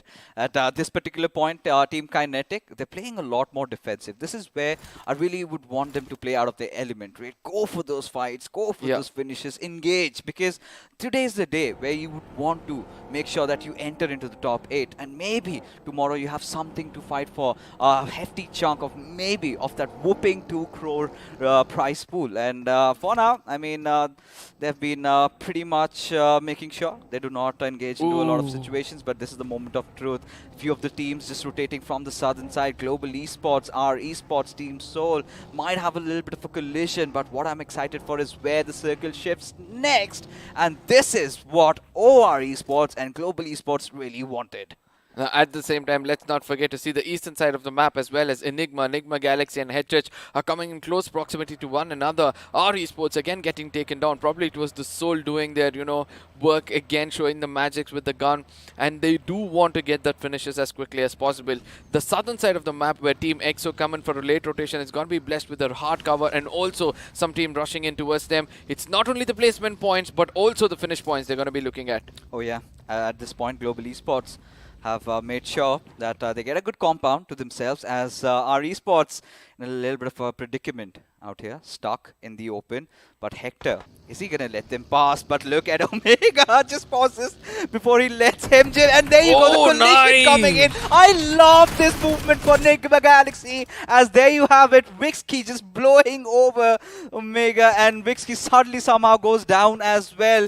Team Soul in a whole world of trouble already. Now we saw that Omega also got taken down. It's going to be BB's play over here, the third party from far away, where they could pick up the finish of Wixky. But at the same time, let's not forget that MJ is already over there. But amazing work, being the person who's going to be daring and coming in. You need to take this risk, right? At this point of time, Team Soul, we can see that there's some fear that has been coming in over the shoulder, and that's actually eating them up. The doubts, the fear is starting to creep in. Team Soul, they're hurt, they're injured. At the same time, they're angry. They want redemption, but they will get it as the time does come, as Team Enigma decides to charge in at the players of Team Global Esports. Ronnie isolated from his squad as Evo steps out right into the open onto the crosshairs of Knuckle as he gets the work cut out, as Eggy wants to fight it out against Ronnie. Gets a beautiful trade over here as he gets the finish, as Team Enigma look for a squad wipe. Now this is where a 3v3 fight, it's going to be very, very fair, but Autobotz from far away can be the, people who could be a blessing in disguise for either one of them. Oh, very good grenade coming in from the side of Global. Does a heavy damage for the side of Rex, but ultimately he's going to be healing up to his fullest potential. Eggy pretty much closed Joker's grenade. Could this be the trade? Yes, it is. A straight grenade into the face of Eggy. Now the pressure builds up in the bootcamp of Enigma. Will they go in for the revival, as a lot of smokes is going to be covering it up? The grenade projectile from the side of GE will matter a lot. Indeed it will. Global Esports have somehow recuperated in this particular situation. Now at this point, Global Esports need to realize they need to retreat a little bit, because Team Enigma, they're also being shot from afar. Now Global Esports also have to get themselves in covers. Look at them just squandering around like cockroaches over here, but somehow they've managed to get themselves into safety. It is chaos throughout the lobby, ladies and gentlemen, and Hyderabad Hydras again in a very precarious situation. Two of their players already taken down, and Evert is going to ensure that they fall. At the same time, he has a revival also, which has to be successful. But on the other side, it's going to be Hedges doing the gatekeeping, right? They want to take down the side of INS. Redemption is going to be written all over the map at this point of time, as teams inside the circle wants to pick up all those finishes, as Team INS slowly towards the side of Shelter find a perfect spot for themselves. But HH, are they inside the Shelter? Maybe we'll see. We'll talk about that, because there's so much happening right now. OR Esports, this is the game that they've been waiting out for. In it, the way they've positioned themselves this time, finally getting the center. Global Esports also in a good position. Did lose out on Ronnie, but still need to make sure that they have a good game. But for Team Soul, now they've got to deal against the boys from Big Brother and a few shots, but now they've got to make a run inside the circle with so many teams entering from the eastern side. It is going to be such a monumental task for these guys to survive in such a situation. At the same time, Fierce is going to be very, very close to the circle. Right now, BBs are coming close to him.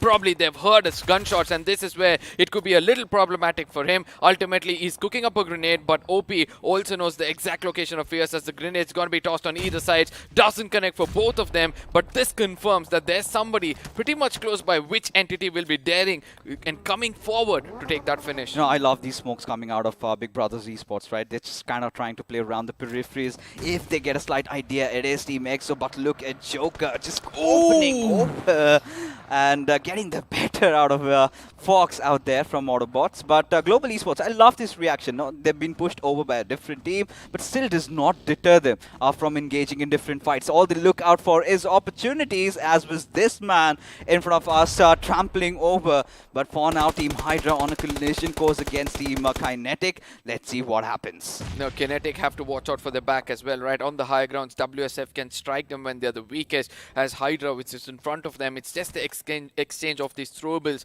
which is coming in right now. Perv is going to go in with another throwable for himself. The projectile seems to be right at this point of time. Does it do damage? Yes, it does. 70 damage. But again, let's not forget that Invader from far away is also taking on the side of Enigma. Did I just witness an elimination?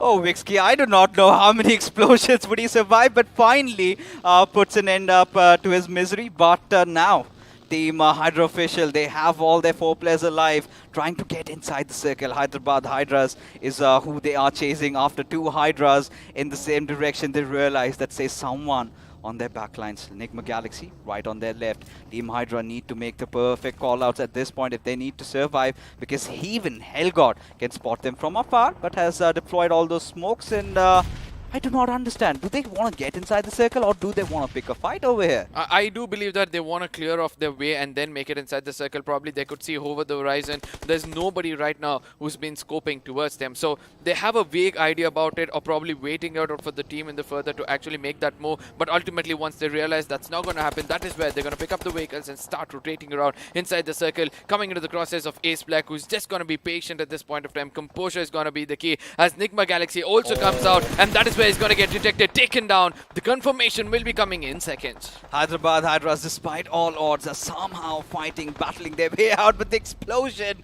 comes in from Pav, and well, Ace Black does not have time to worry about that, as Jackson will be taking him down. Both of them being dealt with, as Hyderabad Hydras have again got to a very early elimination, this time after 15 spot.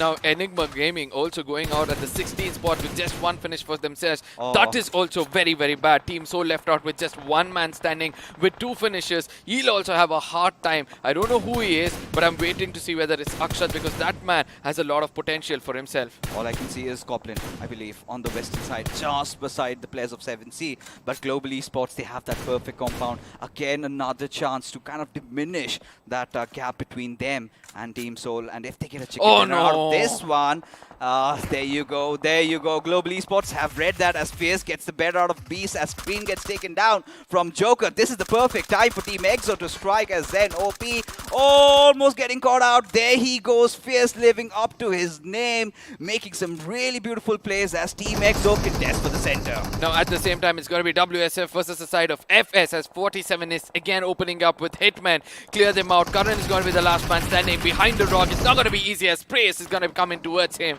That's going to be goodbye for their side, but FS are looking 4 finishes strong, as Soul going to be eliminated at the 13th position. Yes, you were right. Goblin was the last man standing, who got taken on by the deadliest Viking. 7C striking now towards the side of FS. But for now, FS have been one of the consistent bunch. This time, they're going to be playing with fire, as GE, capitalizing on all those finishes, will also spot out the players of Team EXO from afar. Might just go for a spray in. Right now, Knuckle just holding on to his triggers. I do not know how on earth Parv is still alive. Fierce realizes there is a pesky bugger right beside him, and this is where maybe they could get the finish. Team EXO playing it in the corners. GE also in the other corner, but right to the dead center of the map. That is where we have Esports. But on the other side, 7Cs, the Vikings again rush in. They're going to be let on loose as they finish off another squad for themselves. Finishes after finishes. 7Cs are looking 5 finishes strong, but they've lost Sarang, and from now on, they have to be a bit more careful with all those frontal battles they take. They certainly have to look at Jadoo, the way he's positioned himself just on the back seat of that buggy, getting that little elevated position, maybe spot out the players of Team FS as Explicit comes from a different angle. Rockstar has well spotted him above. There he goes, takes a few shots at him, nothing really connects. If he can blow that vehicle, still Explicit does have that armor over there saving him, but look at Rockstar being shot from elsewhere. Can he survive the onslaught? Where does it come from? It indeed comes from the back lines. Yes, it's going to be Team EXO from behind who are also trying to touch them out. But let's not forget, FS also with the high ground are taking complete advantage of what's happening over here. Inside the circle lies just one team, and that's going to be 7C. Are they looking for this second winner chicken dinner over here with 3 men standing? I know one person is knocked out. The second knock also comes in against them. One last man standing. Did they make a mistake of coming out in the open as Fierce on the other side, living up to his name, puts down 2 players of FS, and the finishes is going to be stolen from somewhere far away as Sensei falls down on his knees. Let's see how much more can Team EXO contribute for the others. Now this is where Team OR really tend to thrive, right? This is the point where they really need to commit in for the push, but all they have to look out for is Team EXO from far afar. And Aladdin, the lonesome player surviving from 7C, did take too much on their plate, and now they're being shot from every possible direction. But OR Esports at this point need to commit, need to somehow get inside the circle, need to find that perfect spot to try and defend themselves. Now this little hesitancy is what I'm talking about. 3 players already down. You need to push in, get the better out of Aladdin. Now at the same time, Team OR needs to clear off their left side as pixels are going to be visible over there, and exactly that is where the crosshairs are going to be. Aditya is trying to shoot him down. Still the leg is visible. Still not able to connect, but finally one bullet connects, and Aladdin will make the mistake of moving around and eventually gets taken down. And that is how the cookie crumbles for the side of 7C. OR Esports could get the better out of Team EXO as they just passed by from Team Global Esports. Joker surviving with all his life in mind as Nax will eventually have his graves dug over as Aru has the work cut out. Now FS Esports again surviving for quite a long time. Aditya being the one providing cover fire from afar. And from the backlines, OR are still yet to commit to the center of the circle, try to take a prime position for themselves. This is where the movement really comes in, but Kinetic, having gotten the better out of Hell over there, will now look out for Fox as he's being pushed from 2 different directions. Now this is where we have to see how much of finishes can Kinetic break up, because at this point of time with just 2 men standing, it's going to be very, very hard for them to get that winner chicken dinner. Autobotz on the other side is still not letting go of what they have. They had 1 man standing and they've gone in for that revival, but ultimately domination coming in from the side of FS Esports. Why am I not shocked? With 7 finishes looking strong, they have 2 of the strongest players standing. That's going to be 47 Nest and Clutch. At this point, Global Esports, my mind's stuck over those players. The kind of storyline they're having still survived with just 1. And 8 finishes to their name, and now they're just being pummeled over with all those Molotovs going in. Atanki might just throw in a grenade, not in the right direction though, but Jelly gets the better out of Fox as Autobots have been thwarted out from the lobby. As OR, this could be the game that they were looking out for. Oh, probably it is at this point of time. 4 men standing around. Look at the minimap. They have the complete real estate under their control. They have teams just right in front of them. 1 man holding the dead center of the circle. Nobody is even daring to move from the hard covers. They are in at this point of time. Kinetic BO is the only person trying to retaliate, taking all the attention towards him. But let's not forget the GE Joker far away with 3 medkits left out, going in for a heal battle. Probably if he makes it inside the circle while healing, he might have a chance to damage the side of Team OR. All that matters for this lad is try to get those position points. Maybe if I could get a top 3, that's 10 plus 8, 18 points, enough to topple over Team Soul. But for now, Joker is going to take his chances, takes some fire shots at K47. Does he escape? Yes, he does, as Clutch manages to get the better out of him. But K47, he's knocked out. Clutch cannot get that revive considering the zone is starting to close in as OR Esports just 1 step closer to the victory. Now at the same time, BO is continuously giving out his location, right? So that is where at least 2 players of Team OR is going to be looking out for an Atanki. puts an end for that player. The last man standing from the side of Team FS somehow has reached to his teammate. Is going to be picking him up as quickly as possible, but we know how hard it is to go in for a 2v4 clutch at this point of time with OR having the zone control for themselves. But still, Ataki gets taken down as Clutch is trying to do all the hard work to take the players down. Smokes are going to be deployed as a smoke trail is going to be coming in from the side of Clutch. But for now, Clutch has to make a run, gets spotted by Aru and Aditya both. There you go. OR Esports delivering the final blow, get that chicken dinner that they were looking out for, and finally a huge sigh of relief setting in. But the boys, they have that steely demeanor coming up as we, ladies and gentlemen, head to the post-match segment powered by Loco as the point standings are right on our screens. Now Team OR, I mean, it looks like the foretold is been coming out true, right? We told that they might have more than one chicken dinner for themselves today. It was not only us, it was coming in from the boot camp of GL as well. So it looks like it might be proven as the first one already comes in early for the side of Team OR. 25 points is what they've gained so far, 10 finishes and 15 position points, which is pretty crucial for them in the overall point standing. Oh yes, but this is what I was talking about, right? Global Esports 16 points, Team Soul 12 points. Now I think the distance was, the difference indeed was somewhere around 20 points around that. Now it has been reduced to barely nothing. Yep. One more good game and the first position could be contested over. As ladies and gentlemen, we take a look at who the iQOO MVP of this game is going to be. I have been talking about this player. He's been my favorite support. Nonetheless, 5 finishes, 636 points of damage. It is OR's Aru. I mean, just look at when they perform, right? When it's absolutely necessary for the squad.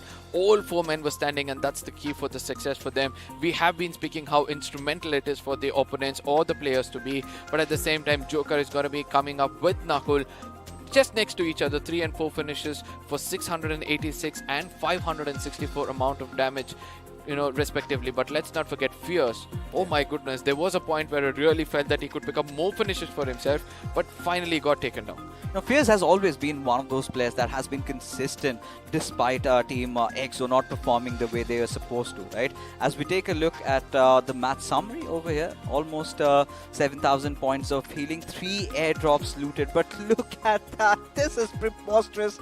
8 vehicle finishes, what on earth was going on, Arka?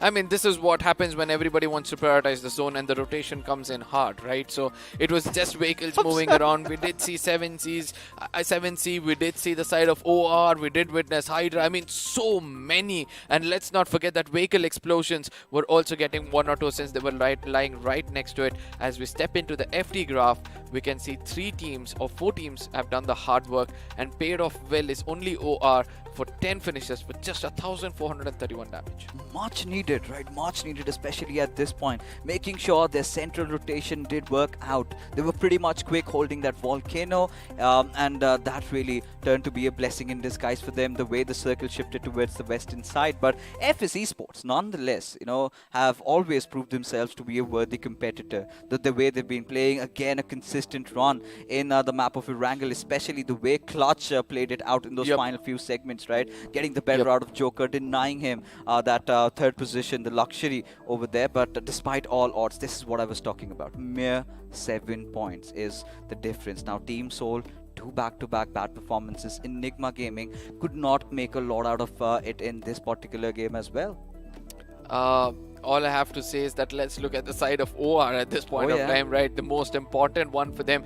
Just probably 27 points away from the top spot shows that another one winner chicken dinner. They might just hit the top of the table with just 1 chicken dinner. This is where they stand. But the bottom of the table, where things absolutely went wrong for 2 teams specifically. One is going to be the side of WSF and other is going to be the side of R Esports. Same can be even said for Hyderabad Hydras. They're looking so lost. I do not understand what's going wrong in their department.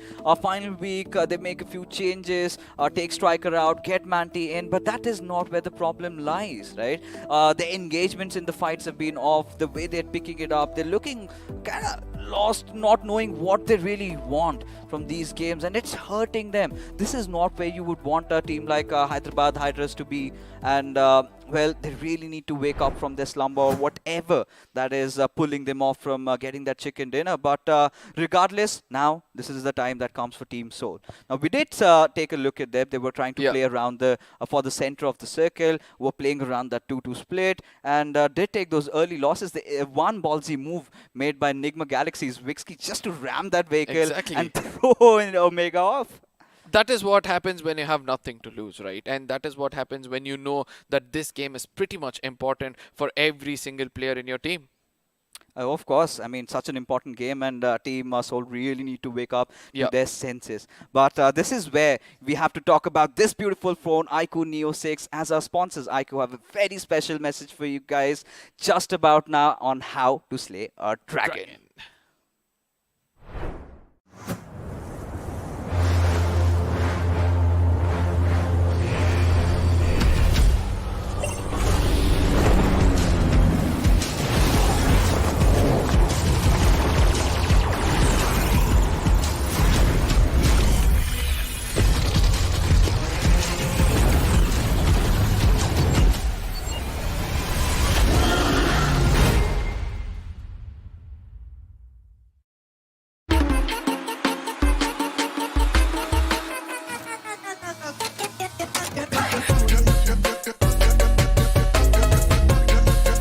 Watch it, earn it.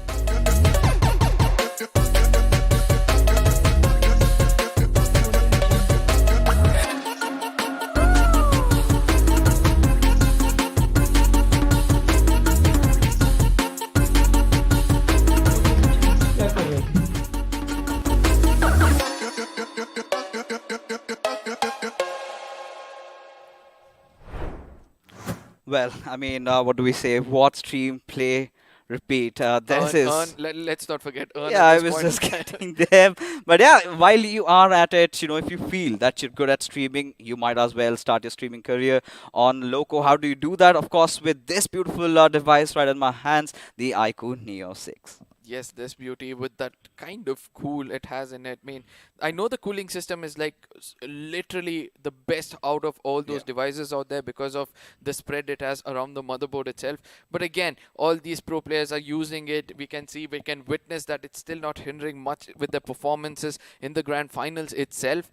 But yeah, right now jumping back right into the game, the most crucial game for several teams, and it was just Team OR taking the best of it all. Oh, indeed they were, right? The way they've been playing OR Esports. Let's take a look at how good they were in this particular game as the highlights do come up right in front of us, as it all begun with this fun fight. You know, Team Kinetic, they had a very shaky start, and I really feel that they recovered pretty much, and this is what I was talking about, right? One vehicle passes, Omega takes a little bit of a pause, and the next moment, he just is thwarted off. The way the vehicle hit him, he completely lost his mind. At the same time, Enigma's fight with GE is where all that problem occurred for them. At the same time, the spray is coming in from the side of Fierce. This is where I said that he could have picked up more finishes for himself, where from there on they just tried to rotate around, eventually got taken down. The vehicle finishes coming in over here, just one vehicle and two men down. Hitman did an amazing job over there, and Nakul from far away, since they had that hard compound for themselves, they kind of did the best of what they can, right? Another vehicle finish coming in, and eventually retaliation. Look at that. That is called revenge coming in from the side of 7 Seas. You take my player down with the vehicle, we're going to be answering back the same way. But they kind of caught themselves in a very bad position out there, right? Especially when OR had that little high ground to themselves. They made sure that they eliminate their entire existence. And this is where K47 just was driving by. Clutch did come in clutch for his team. And OR Esports, they pretty much knew they had the numbers. It was a 1v3 situation.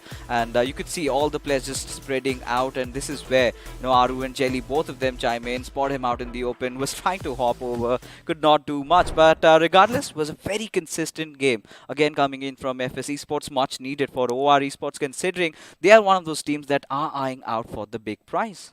Now, this is what I say, that until the final map is done, do not stop fighting. We have seen that the mindset of the teams on the bottom has started to kind of be on a give up mode at this point of time, whereas this is where we see Team FS, as you said, they're still not stopping. They're like, let's keep fighting because we're just halfway through. We have the rest half for us right in front of us, as the analysis is going to be coming up, ladies and gentlemen.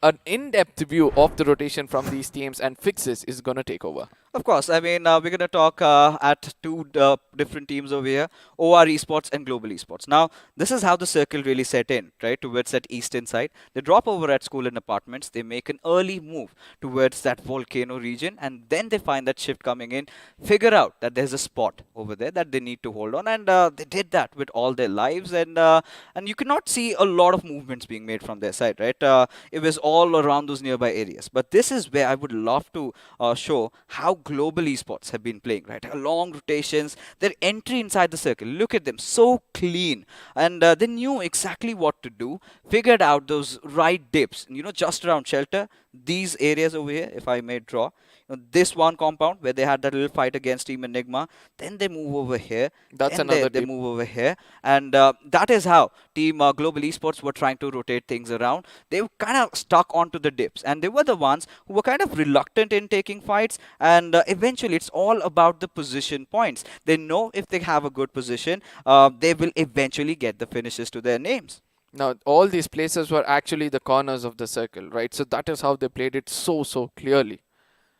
Oh yeah, of course. Now, for Global Esports, that has been their mantra, right? The moment you talk about them, they know they've got a target set. They need to clinch that first spot out of Team Soul. And talking about Team Soul, like we've already discussed, they're having a really rough time. Now, the entry inside the circle was pretty nice. I liked it, the way they moved in. But again, while scouting, that is where the problem arose, and things started falling down. Was a little bit of a domino effect when Omega got taken down by the players of Nigma Galaxy, and eventually Akshat and Hector also fell. Goblin was the lonesome player surviving. He again took that western route, went somewhere around the school areas, and that is where I think 7C finished him off.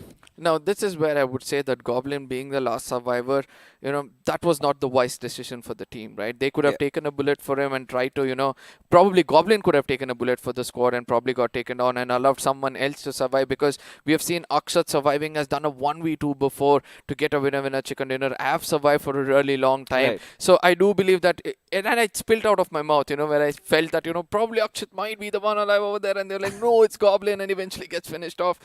All such crazy things were happening in the got so chaotic, right? Because eventually everyone was sort of anticipating that the circle will be somewhere around those southern side of Yasnaya. Everyone got clustered up over there. We saw a few fights breaking out. It was, I think, Team Kinetic and Hydra also in those little two dunes over there. And that is where the migration started. And Team Soul, they sort of thought that it would be that case, but the moment the hard shift hit in, and the timing was kind of off the place, because while they were rotating around, their head being cut off, and now the panic sort of sets in. Now this is, what do we do? What do we do?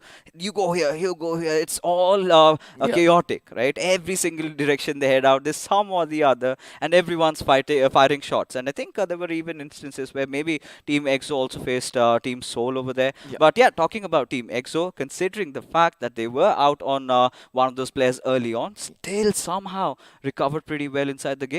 Now, not only did they recover, but also they were in the offensive mode. Usually when you lose a player, you tend to play a little defensive at least, but Fierce, they'd given up all that license to go become a brawler out there. He was picking up those finishes, and from then on, the right kind of support came in. I believe this is what Snacks can do in place of an Immortal. Probably Immortal comes in, he might be that support, but Snacks probably pushes the team. He's like, don't worry, I'll just try to fill in that one space which is missing for us. You tend to go in and take those finishes, and let's see whether that's the case, because now the formation of this team has come in. Let's see whether the same formation comes in for the rest of the maps. Let's hope. I still do not know what to expect out of Team EXO in terms of their playing for. They've been making a lot of switcheroos. And, talking about this one game of Wrangle, we loved how the flight path trajectory went, how the circle panned out, that little bit of a last moment of surprise where things aligned for OR Esports. Now, that is where, the discussion also sets in, right? You're talking about, OR Esports, Ghatak did mention, we wanted a chicken dinner out from them. And he's also said that we're not just going to get one, we're going to get two. And look at the confidence coming in from him. The specific words were, they will. Yes, they will. I mean, it was not like they would, it's like they will.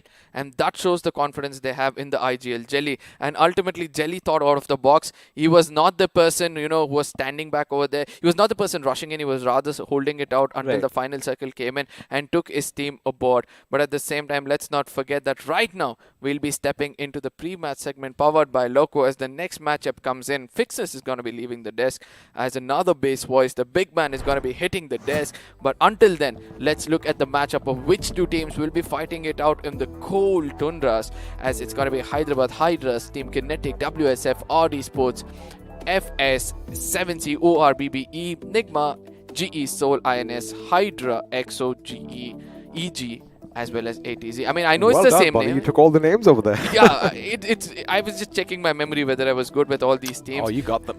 Yep, and then eventually coming back on the desk, opinions are going to be thrown here and there, ladies and gentlemen. Just get ready for it. But ultimately, yeah, you know, this is where we have to say that the team which is more composed is actually coming out on top.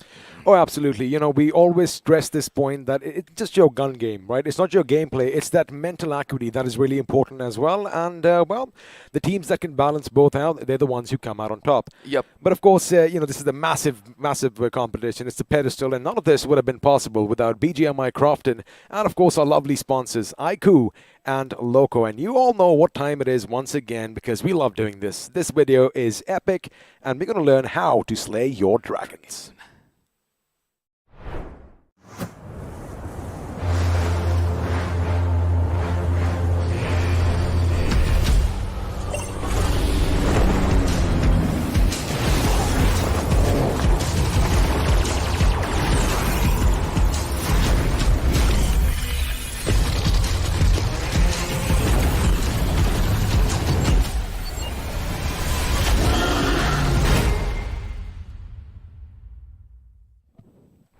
Well, let me tell you one thing, all you lovely viewers out there, because you probably got it by now that all the players in this competition, Arca, are playing on the iQOO Neo 6. And when you have 90, not 19, 90. I remember my days, you know, 20 FPS was something big. 90 FPS in BGMI, well, the action is going to be aplenty, and you could get one for yourself as well. Now, it is going to be a bit chilly in the studio now because we are going to be heading over to Weekendy. No Sanhok today, as you did have a look at the schedule early on, because that's going to be there for tomorrow.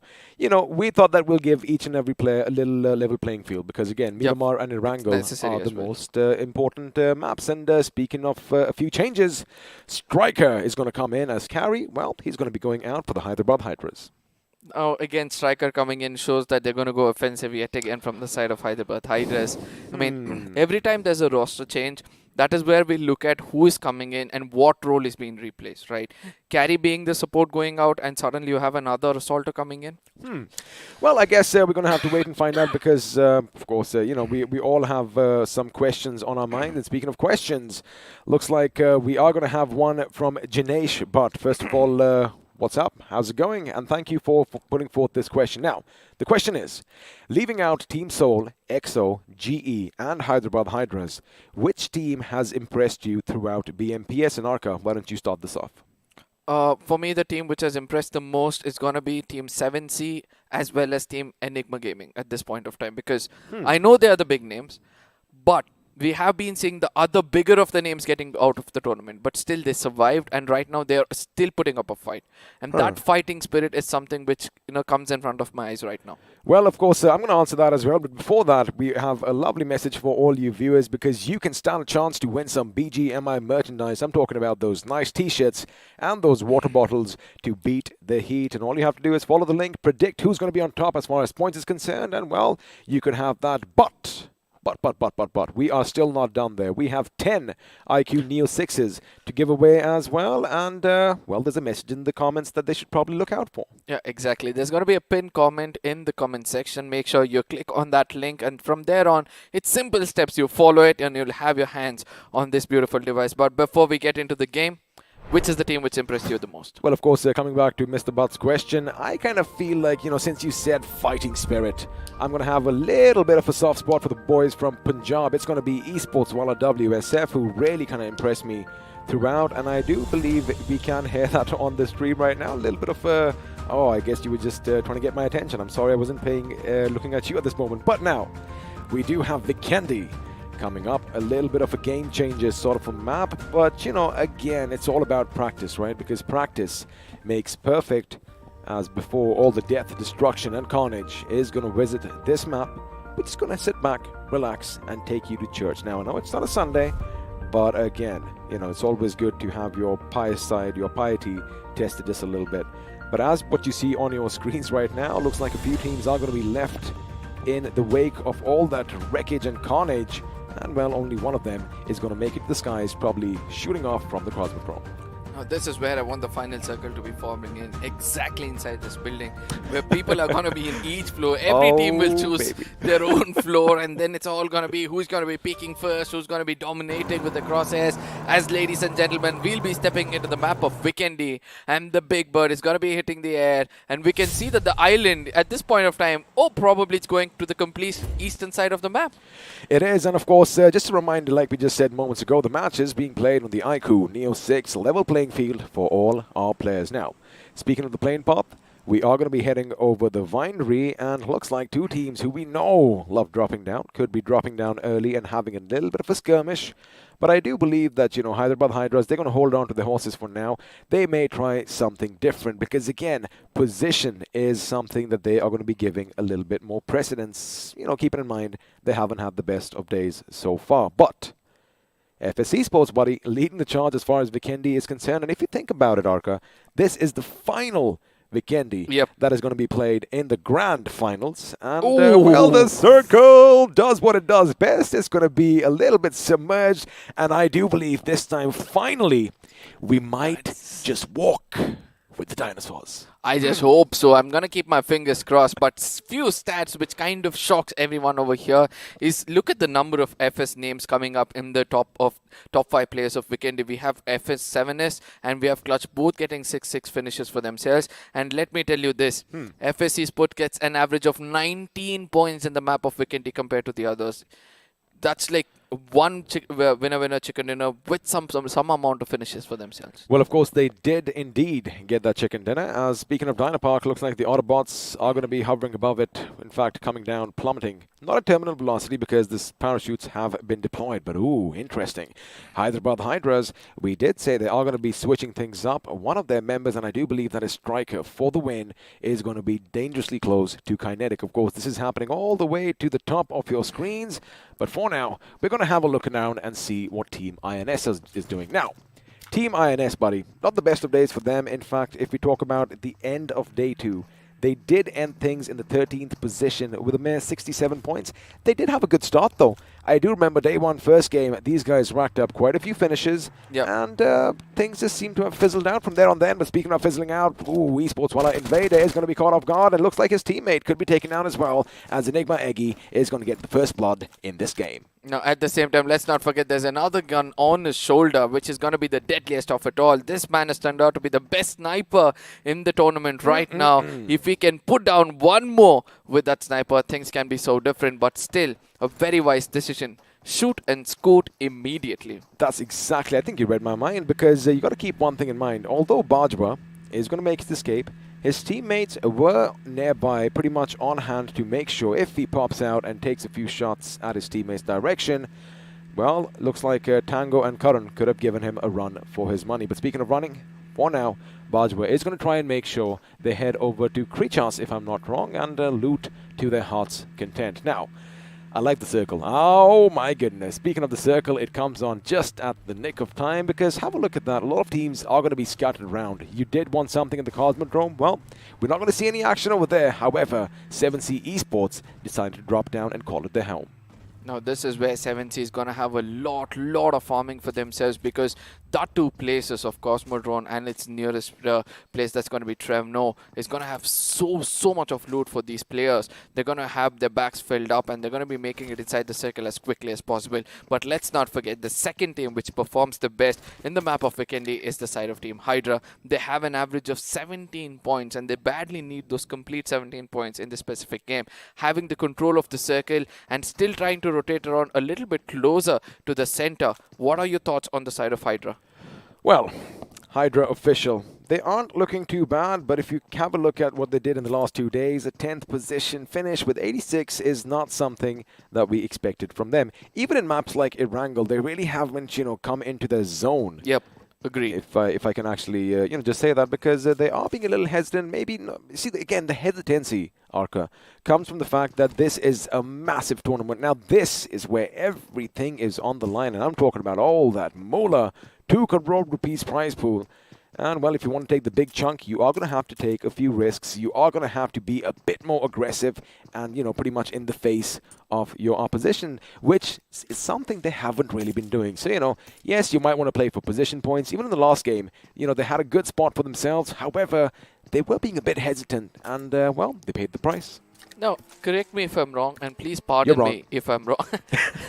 Go for it. Yeah, pardon me if I'm wrong. I think this is the first official tournament where Team Hydra has come in as a squad and then, try to dominate over here and be at the top in the first ever, attempt coming in from their side. I just hope that I'm right with my stats over here. But at the same time, coming back into the circle, we're able to see that Team Soul has started to live their ways. They're going to be going to the dead center of the circle, towards the side of Dino Park. They want to live amongst the dragons. They want to live amongst the dinosaurs, I'm so sorry, where Team R Esports yet again come in close proximity with them. Close proximity indeed, but it looks like it's going to be Team Soul. Hector, who might be the first one to spot this vehicle moving in his direction. Now the thing is, if he does shoot, he is all by his lonesome, and that is where things could get a bit tricky. But speaking of lonesome, looks like Akshat is coming in. One of them just went flying out of the car as Canary does have his wings, and now Team Soul's Hector and Akshat could be in a little bit of trouble. Jabu is going to go from the right flank. In fact, Hero's going to be taken down first. They are going to be trading in right now. Hector is going to have a grenade thrown at him, but from the distance, it's going to be Goblin coming in and making sure he has that flank secure. And in the blink of an eye, our Esports' Canary is going to be left standing all by himself, but the car went whizzing past his head, and now the UMP is going to do all the damage. Ooh, Goblin is so dangerously close to be taken down as well. If he goes down, it could be a 2-on-1 situation, because have a look at what's happening inside. Hector has managed to pick up his teammate. Now, at the same time, Canary trying to do the best of what he can. A fire trap coming in for a defensive maneuver to make sure that, he's going to pick up his grenades, pick up his teammates. But at the same time, let's not forget that Goblin is not going to stop himself. He's just going to be rushing in. But from the top, they come, they strike, and they make sure they put an end for the side of our Esports, making a big mistake yet again, knocking at the doors of the beast and getting slayed. Well, they did come and knock, and they did try to huff and puff and blow it away. I wonder if you know what little child's book I'm talking about, but unfortunately the piggies inside said no, and the wolves were left at bay. Now the thing is, Goblin's position was instrumental, right? Because Jadu did go up on the right flank, but he did not check his periphery, and as a result of that, he got taken down, and I've got to give props to Canary. He did try his best. Unfortunately, yes, he might have made that little fire trap, but going in for the revive at that point was not possible. Possibly the right decision. Maybe he could have made his escape, but again, coulda, woulda, shoulda. At the same time, Team R Esports, right? All of them rushing in just one vehicle. They know the intensity of this tournament is so high that somebody is just going to spray at the vehicle, and eventually they might find one person or another. But at the same time, let's not forget that, the side... I think Canary did see, or I'm sorry, not Canary, but we'll be looking at the highlights, instant replay coming in, where Akshat was the person and Jadu over here. I think he did turn back and see that the vehicle is coming in, but still was overconfident over there as the vehicle jumps in style. That's going to be the Omega comes in, but Canary, with that quick movements, almost put down the second player, and if that had connected, I do believe he had a fighting chance against the side of Team Soul. But again, ifs and buts, that's something that we obviously have in our vocabulary, because, well, speculation is pretty much part of the job. Now, Team Soul, off to a good start. They do have 4 finishes for themselves, and they are going to try and make sure they have a nice central position in the circle, and as just as I say that, there you have it. You have your visuals coming up. Now, keep an eye out on teams like Kinetic, teams like Enigma Gaming coming in from the north, just a bit north of Vihar. But all the action to come could be in and around the Dino Park, or maybe it might even move elsewhere. But for now, it is going to be FS Esports up against Big Brothers, as Helgard and Xenopi, they do have an idea that someone is nearby, and they are deploying smokes, making sure that the ones overlooking from that little hill, from that little left flank as far as their point is concerned, are not going to be a thorn in their sides. Now, Team Soul wanted a very good start, right? They wanted to get some finishers in their name, and these 4 finishers would have boosted their confidence so much that probably this could be the match where they can pick up their first winner chicken dinner, the most important one, because somebody is catching them up from behind, and that's going to be the side of Team Global. What a spray coming in from the side of Hellgod. It's just one bullet which connected to the head, but did the hefty amount of damage. Well, speaking of Global, looks like they're going to be in a bit of trouble, but for now it's going to be INS who's going to be laying down the hurt on Big Brother. Scream is going to be the intended target next, as he is going to be jumped upon, and looks like he's going to be taken down without too much of a problem. Now, Team INS, we were talking about them. They need to step up. They need to pretty much come to the plate, and looks like they're going to do that in style, as a couple of finishes is going to boost their morale. Elsewhere, you kind of mentioned Global Esports was opening up, but I do believe one of their members has been taken down, because now only 3 are left alive and kicking. Now, as far as Team INS is concerned, well, they have a nice position in the circle. I can't say that for Team FS, because the grenade is going to go in. Luckily, Clutch was not in the damage zone. Now, at the same time, the second grenade probably plays perfectly over here. Did do a little bit of a damage, but that is going to be revealing the location of Xenope at this point of time. And I just love the way the opponents just put up that smoke, you know, blocking that vision from him from where he can throw those grenades. But on the other side, 3 of them are going to be rushing in towards the side of Hellgod, who is healed up to his fullest potential. A grenade comes in as a defensive maneuver, still waiting it out to make sure that his teammates probably will come and give the backup when required. It's just one other man standing far away. That's Xenope. Well, let's see if Hellgod is going to send them to Hades itself, because Team INS are going to be coming up. Smokes are going to be deployed, but they're going to be coming up in full force now. The UMP is going to be shot at. In fact, he's going to be taken out from elsewhere. Xenope has a nice little angle from the other side, but Hellgod got out just a bit too quick, and well, he was taken down as a result of this. INS Joker making sure he lays down the hurt. Now, Xenope, oh boy, his work is cut out for him, because I do believe he's the last man standing for his team. And just as I say that, well, Joker once again lets that UMP sing, and another team is going to bite the dust. Now, they had it set, right? They wanted Xenope to have that off angle. Probably he should have waited for those grenades. He lofted all the grenades in his pocket over there, lost all the throwables possible, and then eventually when Xenope was damaging from far away, that is where one good grenade pitching into the faces would have been much more better for the side of Team INS. The late rotation coming in from the side of 7C as well as the side of Enigma. I mean, I don't know about late, buddy. Have a look at them. They're still up in Trevno. Yeah, I think that, you know, they know the plan, right? Of course, because they're going to be like, everybody are going to be the center. By the third circle, we see that the chaos is going to be striking in the map of Vikendi. So we'll come in late. We're going to enjoy the corners of the circle, which has been the most crucial thing for all those teams who have success so far. So eventually, they'll be having a very, very good time as they make it into the circle. Well, that's pretty much the name of the game. You do want to have a good time, even though the stakes are so high, because if you aren't having fun, well, what's the point of doing this? Now, FS Esports, their position is going to be a bit compromised, because the Green Goblin himself is trying to jump and get a little bit of a visual. Ooh, he might just jump over the wall right now. He wants that G36C to sing, and Clutch is going to be the intended target. However, he realized that at this moment, it is not the best decision. Again, you got to keep one thing in mind, right? Team Salt, they are still scattered. They're going to try and make sure no one comes to their position, and if they do, I like the way that they communicate with one another, because in the blink of an eye, you know, the entire team is at one spot as soon as the comms come in. I just hope they do that again, because one rush coming in, because everybody wants the center of the circle. They are pretty much in the center of the circle. So one compound which is going to be contested, they're going to be losing a player. But Hyderabad Hydras from far away has also started to take things off. And look at this, finally. This is what I wanted to see on the screen. The points table is going to be coming in very different ways, as it's going to be Nigma Vexi from far away putting down the side of GE. The fight between GE as well as the side of Nigma Galaxy from one side, and Kinetic against the side of Team HH. Well, Hyderabad Hydras are going to be hitting their compound a bit too strong, as now the Tommy gun is going to do all the talking. Bale does have a grenade in his hand. In fact, he is going to be lobbing it. Nope, he decides to hold on to it and pin it back in. Now, Hyderabad Hydras moving in a bit too strong. They have the number advantage. They know that someone's lurking upstairs, and if they go one by one, they could be in trouble, as Kinetic Onyx is going to be taken down. Striker is brought down by the enemy as well, and can Bayo do something? No, he can't, because Manti OP just put him 6 feet under, which means now Team Kinetic are going to be survived by just one man. And once again, it's going to be the god himself, Kinetic God. Can he do something? Can he pull off a miracle over here? Because it does look a bit hard. However, if he does catch them off guard one by one, Ace Black and the boys could topple over like dominoes. At the same time, Ace Black is not I like doing the smile that mistake. on his face, though. Yeah. He's calm. Yeah, and that is what you need in this game, right?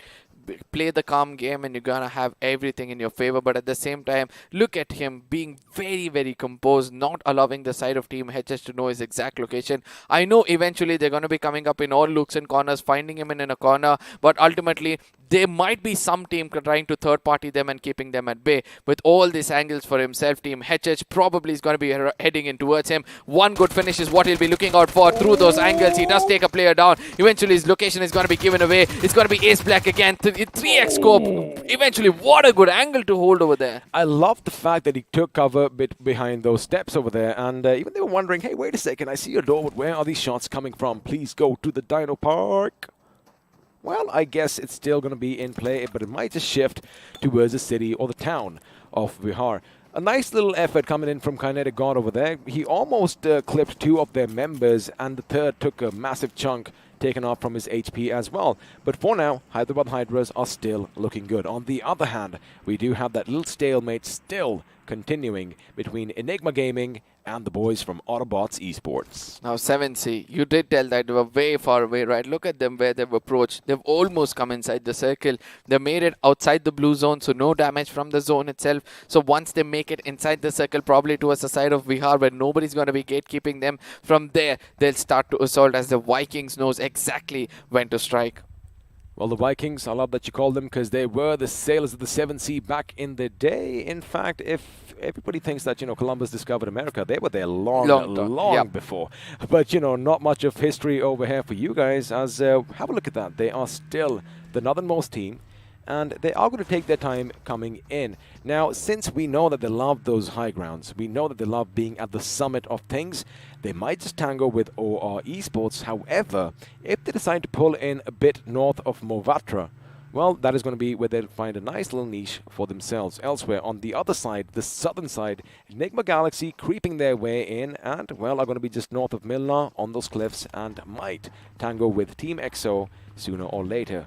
But again, where do you think the next action is going to come? I think it's going to be Enigma and Autobotz. I just hope so, because ultimately all that attention to the center of the map is going to be grabbing all the teams to be going to the dead center. But at the same time, Team 7C, I want to see how many medkits they have for themselves. It's not just the medkits. Did you see what OR Jelly just did right now, Arca? He kind of went away from the team, going towards the edge of the circle, as does an IGL and a reconnaissance man. You got to scout out ahead. But he kind of anticipated that someone could be coming in from behind, and he made sure he got a little bit of a visual confirmation. And speaking of visual confirmations, Clutch might just see someone from Team INS. Now that is where 7C's rotation is working out like a charm for them, right? They're holding to the dead corner of the circle. And look at, eventually it's going to be Team OR. Jelly is going to be like, I got a little bit of an information that somebody's close by. And he calls for reinforcements, and immediately the whole squad rushes into the compound, is holding. Speaking of reinforcements, the Mark 14 in the airdrop. Of course, a versatile weapon. You can use it to obliterate anything that moves at long distance. And, well, if things get a bit too heated up close and personal, oh boy, that automatic mode is going to be devastating. But for now, speaking of automatic, looks like Fox is going to have that M4 with the suppressor. And he's just going to be shooting in the distance, making sure everything is calibrated. Now, Autobotz, pretty much in the center of all the action to come, do have a nice coverage as far as this little town is concerned. I am speaking of Movatra because, you want to make sure you cut off any angles, because most of the times, think about it, if someone is going to be rushing in on your position, right, they're going to be coming in a vehicle. And when you start shooting at the vehicle, normally, more often than not, panic sets in. That is where you strike fear in the hearts of the opponents, right? But at the same time, Global Esports is holding a very good ground. That's the last man standing. Ronnie wants to go toward the harbor place, and he's going to be hiding here for a really long time, hoping the circle is going to be shifting here yet again. The zone does shift in. It's going to be Dino Park still under contest. But let's not forget that after that, to the southern side of the map to be specific, there's a lot of hardcore points for all these teams, right? Team Soul at this point of time, just in case they do not regroup, probably that could be the beginning of the end for each of these players. It could be, and looks like Hyderabad Hydras might just be hitting Soul Omega's position as Enigma, Evo, and the boys are going to be making their move a bit down south as well. Now, just on the left side of the D of Dino Park, that is where Hyderabad Hydras, the blue dots on your maps, on your screens right now, are going to be positioning themselves. and they might even take the attention of Soul Akshat. Now, again, we did kind of mention, right, if they fall down one by one, it's going to be problematic, but it looks like one of the boys from Hyderabad Hydras is going to be down on his bloodied knees, and all that snow is going to be just a bit red. And I do believe, I'm not too sure, it might have been Soul Omega who pushed them back. Now, this is what's important, right? They do have the compounds for themselves, but now they need to be on the move, and just a few random shots in the distance, making sure the enemy is kept at bay. Now that is what I call a no-go area, right? You need to create that with a circle like this. You need to have it over your shoulder, because ultimately if one team rushes in and you have a split like what Team Soul is having right now. Look at the mini-map. The next person you can see is way to the corner of the map itself. That's a long distance, and they need to make sure that they come in closer with one another. Hyderabad Hydras on the other side have a divided attention. One is going to be Enigma, the other one obviously the side of Soul Omega, who is kind of keeping them at bay. But again, C7C Sarang is going to be the one who will be entering towards the side of Bihar, where they can find GE Ronnie hiding behind those arbors. Could that be the place where GE is going to get completely immobilized? Well, they could be crunched under all that pressure, because the Vikings 7C Esports are going to be heading in their direction, but I do believe one of them is going to be a bit out in the water, just making sure he is safe for now. Hyderabad Hydras, again, not a first, not an early exit for them this time. Maybe Vikendi is the map where they might do something, and we did see that substitution coming in, right? Yeah. And Striker is definitely making a little bit of a play. Now, Team Soul, if Omega does kind of get surrounded by Hyderabad Hydras at one end, Autobotz at the other, they could be going down one by one. But Goblin, at this point even, I was keeping an eye on the minimap. There you have it. He's going to be making sure that FS Esports do not budge up as the circle. Hold on to your breaths.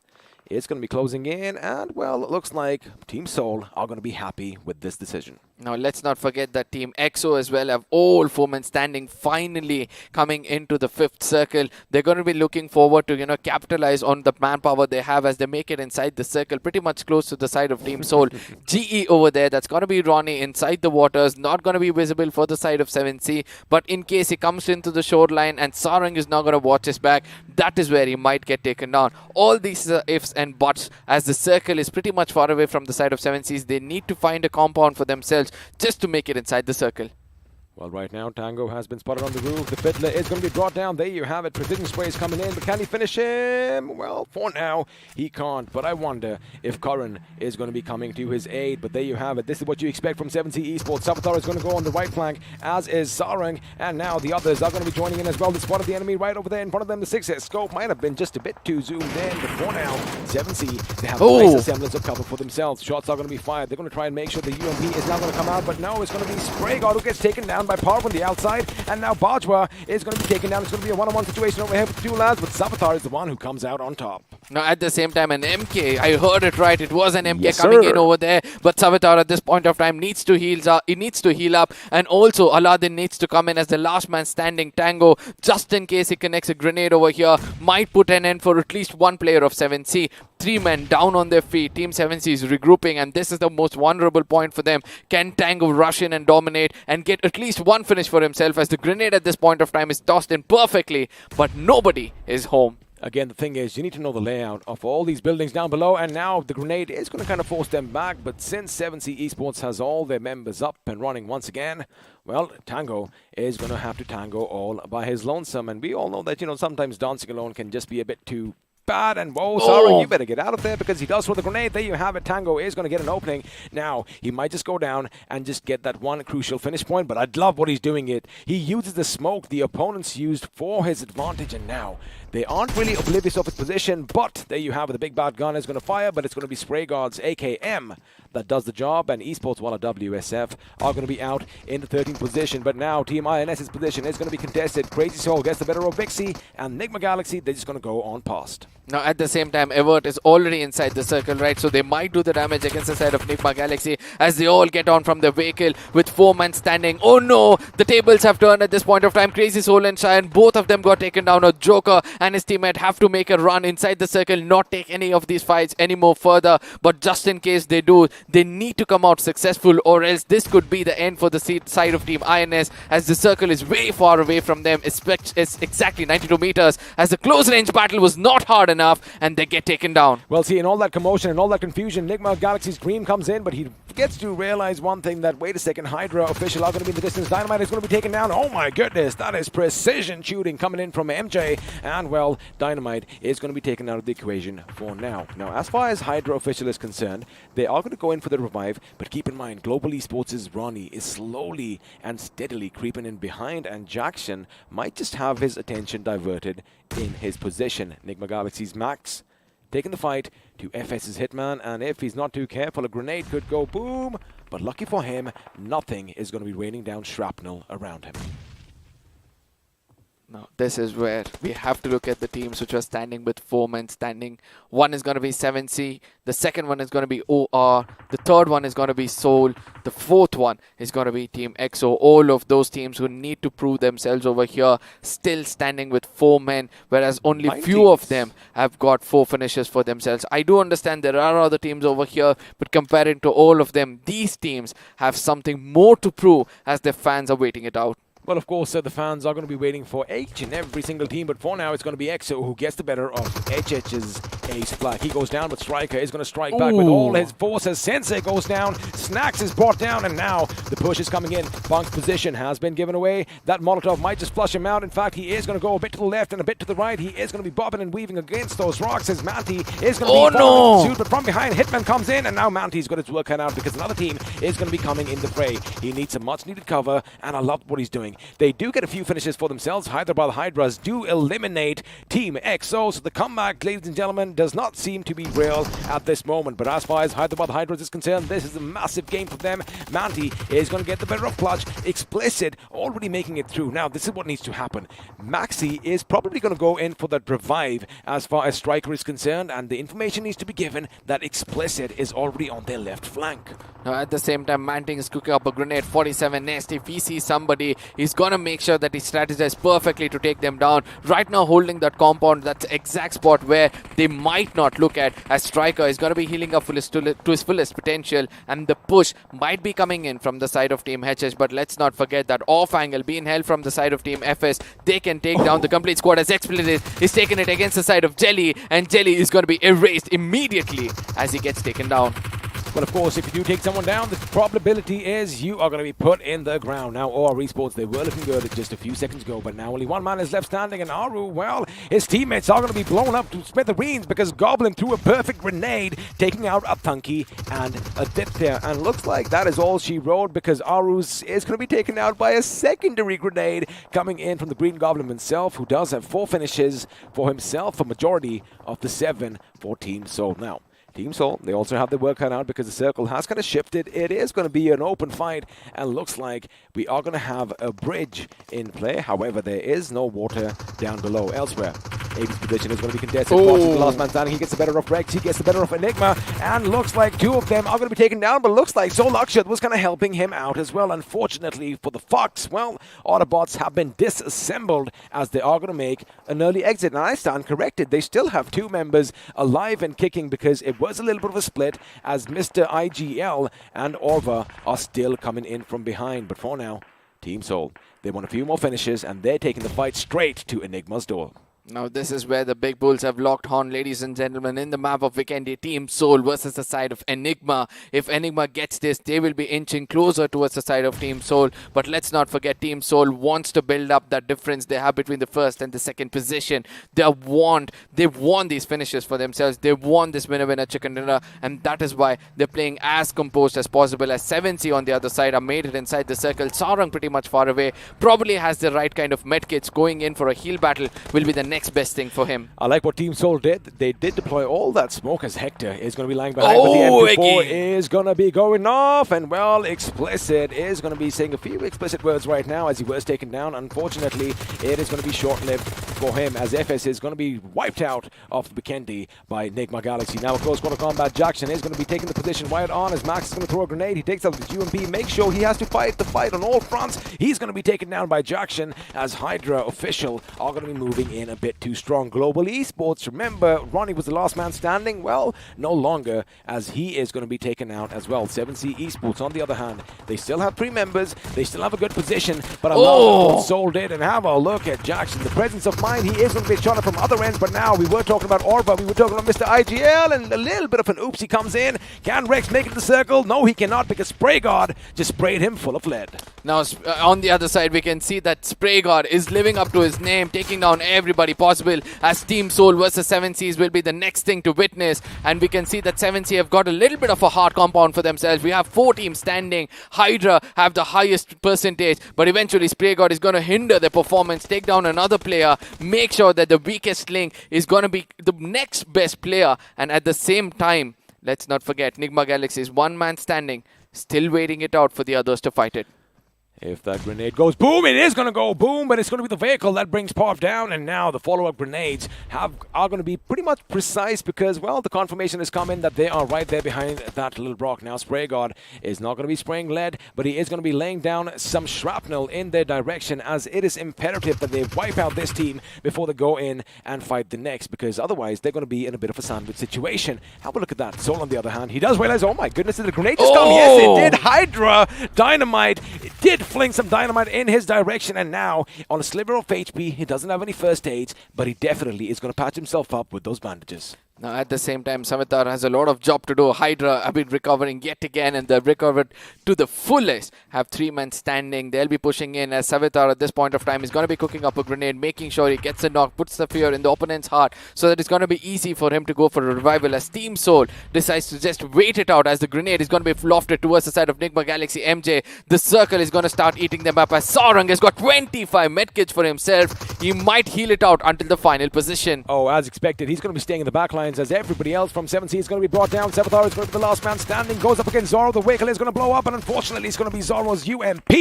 that is going to put him in the ground. Now keep in mind, as you mentioned, Sarang is going to be their little contingency plan. Oh no! Zoro is going to be brought down as well, and Team Soul, oh boy, they are looking good. And now Parv might just be run over, as well, Omega seems to be toying with the enemy going out of the blue zone. They know that someone could be patching themselves up in the distance, because, well, you have 5 members remaining out of this game, and, well, 4 of them belong to Team Soul, who are going to get that inevitable chicken dinner. But boy, oh boy, 25 first aids, man. Whew. Now, I think that, the next circle might be closing in, and Team Soul might have to undergo a lot of, trouble going in for the heal battle as well. But let's not forget, Goblin was clever enough to go pick up all those medkits around, and he'll also be going in for the heal battle. The man to the dead center is going to be Hector at this point of time, trying to avoid everything else, as Akshat will be the first man getting taken down, and eventually Team Soul gets the most wanted winner chicken dinner, puts a huge gap between themselves and Global Esports. Well, 27 points is what they are going to get from this game, but we're going to confirm that as we head into the post-match segment, powered by Loco. There you have it, 12 points coming in from finishes, 15 coming in from positions. A much-needed game for Team Soul, as, we did kind of see they had a shaky start to day 3, which means, well, their lead is going to be increasing ever so much right at the top. Now, 7C on the other side, clever thinking coming in from their side. They knew that, the Salters have to be left in front.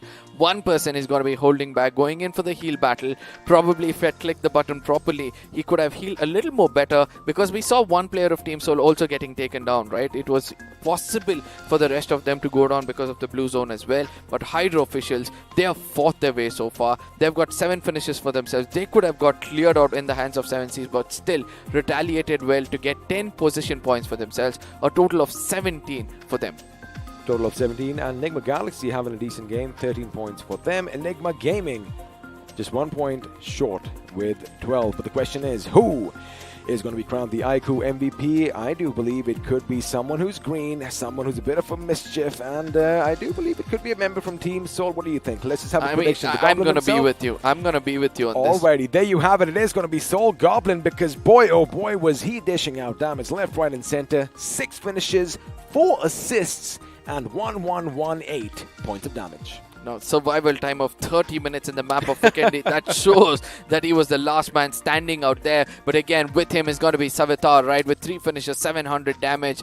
Did try to prove the gun he's got. But at the same time, one other person who is standing out for me over here is going to be Hitman from the side of FS. I like how this time the top 5 leaders, each and every person is from a different team, even Stevens. But now, let's have a look at the match summary, because I'm sure you are going to be interested in seeing how many grenade finishes came in. Well, 5 is the number, And the healing is going to be 10,108. Now, let me just say one thing. Although we didn't see any vehicle finishes, you guys had a blast in the last game. 8 vehicle finishes coming in the map of Erangel. Now, all that was retaliation, right? 176 player got taken down. His teammates came in and took down the others with the vehicle itself. So it was all revenge battle which was going in over here. But one thing which shocks me is going to be 29 assists coming in, right? Not much of them were revived. So that shows in the map of Pick India, get taken down, you're almost finished. See, again, it's all the compound pushes, right? Most of the fights don't really take place at that medium to long distance engagements because the terrain is as such. You know, you have hills, but it's very uneven. Yeah. So you can, if you are basically caught out in the open, well, you are pretty much done and dusted for. But now we're going to have a look at a few more things because although we have pretty much talked about the healing, we've talked about the grenades, we've talked about the assists. The distance, the longest finished distance in meters is not going to be that long, but now let's have a visual representation of the FD graph because I'm pretty sure a lot of teams had a lot of fun. Now, we all know which is the team which had the maximum fun over here with the firepower. That's going to be Team Soul with 1,987 damage for 12 finishes for themselves. And that was a very, very good move coming in from their side. Clinical at its best. You love that word, don't you? Yeah, obviously, right? Why do you want to do so much of damage and not get finishes for yourself? Well, I'm pretty sure you're not going to let us forget as well. I'm just pulling with you. Bring it in, buddy. Anyway, of course, like we said, a lot of the teams, they had a taste of blood in this game, but OR Esports, your winners in a previous match, well, they didn't really do well this time around. Now, let's have a look and see what this does to the overall standings because that is going to be popping up on our screens. And before this game, I do believe it was the mere 7 points between Seoul and the team in second position. Well, that lead is going to be increased to 33. Oh my goodness, 33 points because Team Soul every single day is putting up 80 points for themselves.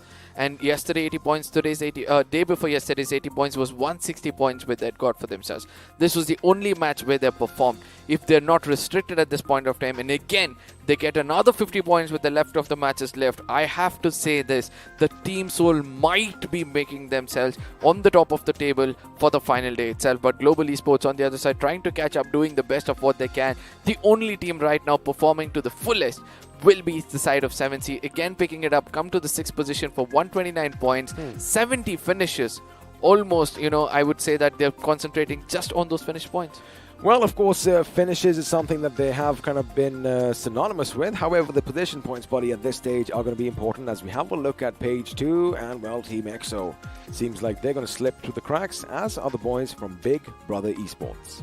Oh yes, I mean Team EXO, we were expecting a comeback from them. Let's not forget that the Hyderabad Hydras were also known for their second and third day comebacks. Both of these have been restricted very, very badly, probably because of the play style which they're not able to adapt, of trying to hold the center of the circle because of their late rotations. But again, Team INS, Kinetic, Esports Wala and R Esports, where I've already heard from fixes that we have to eliminate the side of R Esports of making it anywhere into the top of the table. Oh, that of course is pretty much fact at this point.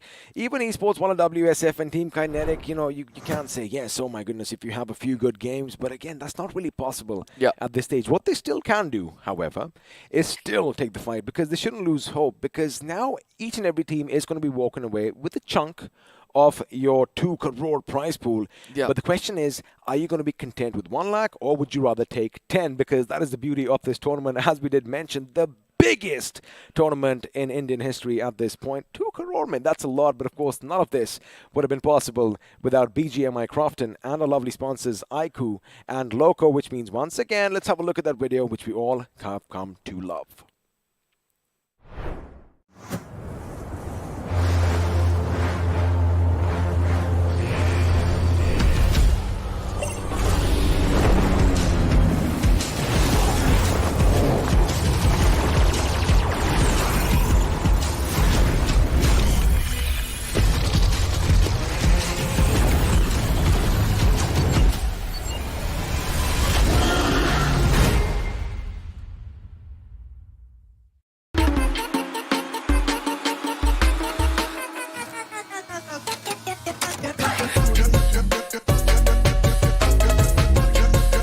Watch it, earn it.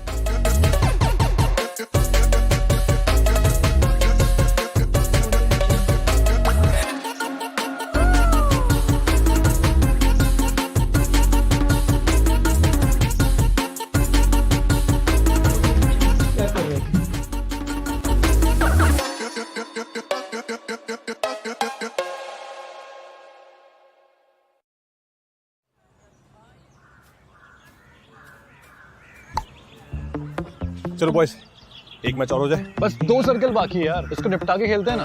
क्या circle? यार राज, तू क्यों नहीं खेलता हमारे साथ? अपनी squad बन जाएगी। स्क्वाड? पर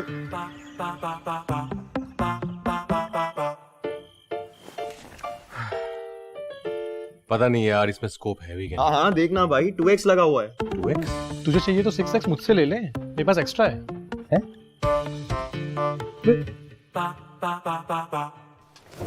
मैंशन चलते हैं गाइस, क्या कहते हो? लूट के सीधा रोटेशन मारते। मैंशन में लूट?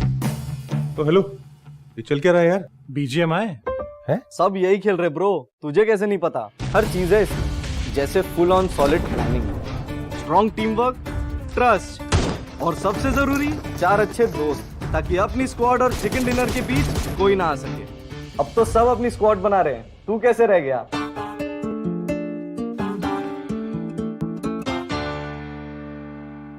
चल यार राज, अब एक मैच हो जाए। क्यों नहीं, अपनी स्क्वाड बना ले।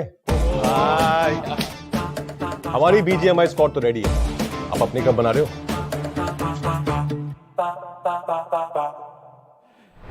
Man, I love how BGMI, has pretty much taken over our lives in a good way, because too much of a thing is also bad for you. Remember that, so you always need to play in moderation. Just a little PSA we love giving away. And if you do want to play, well, you better grab yourselves the iQOO Neo 6, because at this price, and well, even a few other competitors, it is the best device out there. But Arka, Vikendi, I had a good time. I'm sure you had a good time as well. And it was as expected. The first circle having that drastic little, appearance towards the west, but nothing too drastic after that. No, this is where we have to look at the format which has been coming up, right? In the previous game, OR was inside the circle, they got it as well. Now we had Soul inside the circle, they got it as well. So you need to make sure that you're inside the circle earlier itself, but the highlights are going to be visible over here as Enigma, Eggy is going to be going in and opening things off. Somewhere when I felt that, Team Soul might have been challenged, it was where our Esports made the biggest mistake, one person getting backstabbed by Goblin, and everything was history. Again, this is something that our esports has done in the past, because if you remember in Vikendi of yesterday, they went up against Hyderabad Hydras into a pretty much like an ambush, right? And were shot at from every direction. So the reconnaissance is something that is up for debate, because sure, you want to have all 4 members, but right over here, I'm going to come back to my point. God, the way he took cover behind that little staircase, even though the door was blown up, was keeping the enemy guessing. Quickly coming back to our esports. Having that one vehicle, I guess it kind of makes sense, but again, they aren't really good at recon. No, at the same time, the backup which comes in from the side of Team Soul is also very, very deadly. But Nigma Galaxy over here doing a beautiful job. That was Dreams trying to live up to the dream, but eventually from far away it was Hydra, but a retaliation from MJ. Oh my goodness. Beautiful. This is the kind of Nigma Galaxy we would love to see. I mean, it was like a meerkat, popping out of its hole right over there, or just standing up on its hind feet. That was what basically Dynamite was like, right? And this guy just laid down bullet after bullet with precision. And Hyderabad Hydras once again, finding themselves in that same situation, just being caught out in the open. And once you do that, again, Vikendi, you're going to get shot out from elsewhere. Now, Hydra officials, they did have a good game, as did the boys from Enigma up until this point. Now, Rex, he does get the better of Orva at the end over there. However, the moment he steps up, it was Sarang from the other end, or Savitar, I do believe, who was going to make sure he puts him in the ground. The grenade comes. Oh, that shook our screens and must have been a little detrimental on their health as well. Now Team Soul on the other side, by now they knew that the game is in our hands. We're just going to hold the center of the circle, 1 or 2 players. You guys can scout around and make sure you find that last person who's going to be going for a heal battle. But Sarang on the other side, he knew, he counted the number in front of him, and he know that 4 are over there. I'm the last man standing. It's okay, second place is fine. It's all right, but again, the zone was doing damage, and maybe he had a little bit of a mishap over there. Could have just wasted their time a bit more, but that is what it was. And of course, Team Soul getting that much needed chicken dinner just to, assert their dominance over the playing field once again. Remember, 33 points is the difference where they stand. But now the thing is, we're going to be coming back to Erangel once again, and I wonder if we are going to have a little bit of a switcheroo. Or let me be more specific. Now, we were talking about teams at the bottom. Yeah. Right, they've got nothing to lose except maybe just a bit more money. And even as far as money is concerned, if you're in the 16th, a lakh is what you get, but you want to get some more. And that is where they can be spoil sports for a few of the big teams up there. No, that is what you would want to do. Yeah, eventually. If you're not having the money, you need to have the name. Because ultimately, name is linked with money every single day. So I do believe that all of them will be aiming to go take down the big dogs and leave a mark behind and make sure that the scar is going to be, the wound is going to be there for a really, really long time. But at the same time, the experience which all these teams are getting, being in the top 16 of the country itself, that money can't buy. Of course, experience can't really be bought. You have to keep going through things. I mean, struggles and tribulations is what makes you a man or a woman. And the best thing is, this is, like we talk about, it's a massive pedestal, right? Yeah. And they have to take advantage of any opportunity that heads their way. And soon enough, well, they are going to have a few more games to take advantage of the opportunity, as we just mentioned. But I want to see some drama. I want to see some action. Now, Fixes is going to be coming in next. I'm pretty sure I'm going to ask him the same question. And he might just agree with me a little bit that some of the other teams might just be drop clashing a little bit. Because, again, what do they have to lose? You just said it. You have nothing to lose. Just make sure that you pick up some finish points, create history probably to have the highest number of finishes, play for those other cash prizes which are out there, the Salter, the Lone Ranger especially. Most of these teams are actually playing for those things as well. But ultimately, it's going to be coming back to the game itself. I mean, I know Team Soul has played really, really good in this game, but at the same time, what do you have to say about Team 7C? Rotating very late inside the circle and then playing into the corners? It was fine because, again, now we know why they rotated so late, because they made sure they looted every single house, every single compound on the way. And when you have about 35 first aids, oh boy, it takes a long time to use. I guess that's what happened at the end. I think he got a little bit bored just pressing that button at the same time. And, we're like, all right, we have 12 points from position. I think we're enough. But now we're going to be heading into the pre-match segment powered by Loco, which means the sun is going to leave us at this moment, and well, Fixes is going to be sitting where he is. But until he kind of just nestles in, well, you already have a look at all the teams that are going to be playing. But I like the fact it is going to be in Erangel. And, Fixes, I'm going to give you another few seconds. Are you good, buddy? We good to go? Oh, I am. Alrighty, so now the question that I was asking you. All right. What do you think is going to happen? Are we going to see some drop clashes? Are we going to see some fun? I mean, right now, well, no, maybe. Because it's going to all happen tomorrow. Let's leave something for tomorrow, XP. Because, like you said, this is exactly what the Soul Leavers really wanted, right? Because, it came from Believers and Soul. We've been waiting for their comeback. A bad joke at that. But this is what we love, right? You could have said Dreamers as well. That would have been a bit nostalgic. Believers, Dreamers, and of course, okay, it was one of your teams. I know that. Of course. But, I mean, again, that's what we're talking about. The best thing about this tournament, India's biggest so far, 2 crore, everybody's going to walk away with something.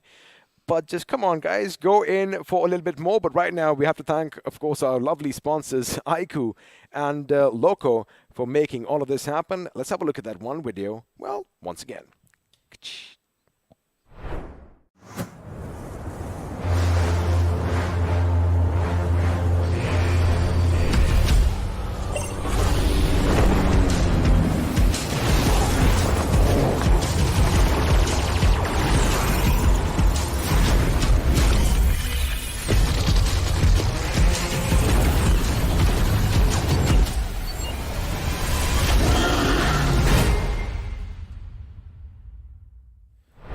Man, if this device did not have that 80 watts flash charge, as soon as those twin sabers are coming down, you can see the Dragon's Claw coming in as well. And, he would have been finished. But, of course, if you have this device, you might just stay till the end and get that chicken dinner for yourself. Oh, of course. Now, talking about chicken dinner, now this is what we really wanted, right?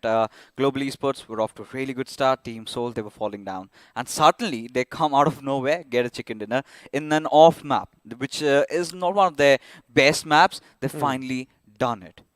They have finally done it, and again, just to remind our lovely viewers, if you want to be featured on the BMPS stream when lakhs of people are watching, all you have to do is, head over to Twitter and tweet your questions using the hashtag Let's Ask Loco, and be sure to tag Get Loco now as well, and who knows, you might just have your questions answered by us and have a massive shout out on stream. Well, of course, and I would love to do that. But when we're talking about the merch that we're giving away, right? You've been loving us, we've been loving you back, and that is how you do. Support your favorite teams. Hashtag whichever team do you think is going to be on top, and if it happens, right, all you've got to fill up is a few forms over there, and if you're lucky, 50 T-shirts and Sipper are coming your way. That is awesome. And well, if Lady Luck isn't going to be with you on that, you can still try and get yourselves one of these, the iQOO Neo 6s. All you have to do is make sure you check the comment section, click that pinned comment, and well, they'll guide you through the rest. Now, speaking of changes coming in, we do have a massive change. Apollo's coming back in, Max going back out. And makes sense. Of course, we were looking out for this man. He's been such an instrumental player for this particular team. But Max has been sort of a revelation that Enigma Galaxy had leaded in the past. But the grand finals are really not going the way they had really planned, right? Just kind of in the bottom 8 right now. I do not know if they can really make it to the top 3 anymore. Top 5 is still up for grabs. But for Enigma Galaxy to make it up there, I think they would have to have a couple of games of their lives. They need their thrusters on right now. They need that light speed if they are going to be coming from a galaxy far, far away. I love saying it. You know, are you a big fan of the series? In a galaxy far, far away. But anyway, you know, we're not going to talk about any wars right now. But the thing is, we are going to have a few wars breaking out, a few fights, a few battles in the map of Erangel. Now, sure, you know, maybe I'm a dreamer. Maybe I'm thinking too much. Maybe I want some drama, which I'm sure all you watching at home want as well. We all love that. I mean, all that juicy gossip because, you know, again, like team at the bottom, a lot of whispers and all that stuff because that's what social media is all about these days. But, you know, coming back to the topic, fine, we might not see some drop clashes just yet. That is what day 4 is for. But for teams like our Esports, for teams like Team Kinetic also on that matter, if I'm not going to be mistaken, yeah, Esports while WSF had a good start on day 1. In fact, in the first game, if I'm not wrong, they did have 7, maybe 9 finishes, which I was like, whoa, these boys are going to make a little bit of an impact, but they just fizzled out. They're clearly playing out of their element, right? When you talk about Esports Wala WSF, the same went in for the league stages. It was just those final 2 games where they kind of played, right? They put the pedal to the metal, just 2 chicken dinners, and they were back. But when they transitioned into the grand finals, we were missing out on that aggression, that commitment, that desire, and that drive to go in and win, go and engage in those fights, right? Not really playing the way they were supposed to, and they suddenly hit the hammer on their toes. You know, absolutely. I mean, I agree with you on that because this was where the pressure once again comes in, right? I mean, they thought they'll take it a little bit easy and go for those position placement points, which, of course, they did not. It didn't go their way. Yeah. So maybe even at this point, they need to do what we've been talking about. You know, take the fight to the enemy's gates, and let's see if that is going to happen. But let me ask you another question. Now, I'm going to talk about, well, not Enigma Galaxy, because we were just talking about them. FS Esports. Now, they've had a wonderful time yesterday. Yes. But today, how do you think their performance has been thus far? I think the first game was pretty good for them, the way they played out in Miramar, and even just transitioning over on, even in the game of Erangel, right, a top 2 position finish. They've been there. They've just been there, right? Not the best team, but somewhere around the middle sections. Now, for them to be an actual competitor, they've got to pull off something what OR did. They've got to pull off a chicken dinner, maybe possibly 2, but that has not been their way, right? They always believe in consistency, few position points. We did see that little bit of an aggression from their side. I'm just hoping for a little more of that. Well, let's see if that is going to be what we see in the map of Erangel, but before everything is going to be going a bit bonkers, a bit wonky, let's just appreciate the calm before the storm. And of course, you have all these pictures of BGMI in the houses because looks like the people that once lived here were really big fans of all these players. But the problem is they know that, you know, death and destruction is visiting the island, so everyone seems to have evacuated. Now, Mr. Unknown in all his might and glory is right in front of us. This museum displaying all the history that BGMI carries along with it, and I'm starting to wonder, how did it come over here?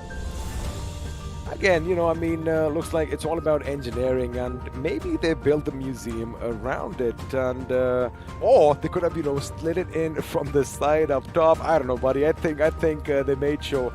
The question is it a real one, or they could have bought it in one by one, had the fuselage come in separate, had the wings come in separate, and attached it inside because, well, that bird isn't going to be taking off anytime soon, but in some time. Imagine. All right, all the people. I'm just kidding. You know, in the foreseeable future, we have certain features that lets us access these. Oh, I want to. That's what we were talking about. All these howitzers, you know. Yes. Just imagine that. Someone, you have to have a lot of whatever. I don't know, Crafton, if you guys are listening, let's get those big bad guns working once again because they're going to go boom, and something or the other is going to be blown to smithereens. But I love this, you know. Kind of reminds me, of course, of World War I. You know, the trench warfare was huge back in the day, but for now, they're going to be remnants of a past war. Indeed, it is going to be, but now going from over the past and now to the present as the flight path trajectory takes it off. We are talking about going all the way from Primos towards Yasnaya Polyana. And this is what XP I have been waiting for, right? Now, this particular flight path trajectory suggests one thing. Global Esports might just drop over Yasnaya Polyana. Maybe take that fight against Hydra officials. I want that. All right, we want a drama. I want that. But I kind of feel that they are going to be dropping down a bit early because, you know, once we did see a similar flight path, there you have it. They're going to be coming to the military base as expected, right? Yeah.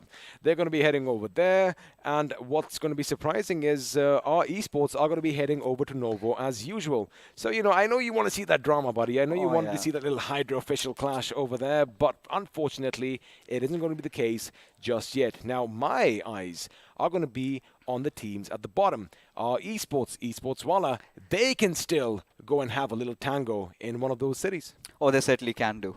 But for what we've seen in the past, I think they might just go to their good old western northwest Chocho city. And for now, all of them have to search for vehicles. This is where Team Soul, they're not going to have any issues whatsoever for what really happened to them. And another eastern circle, a little bit of area coverage towards down south.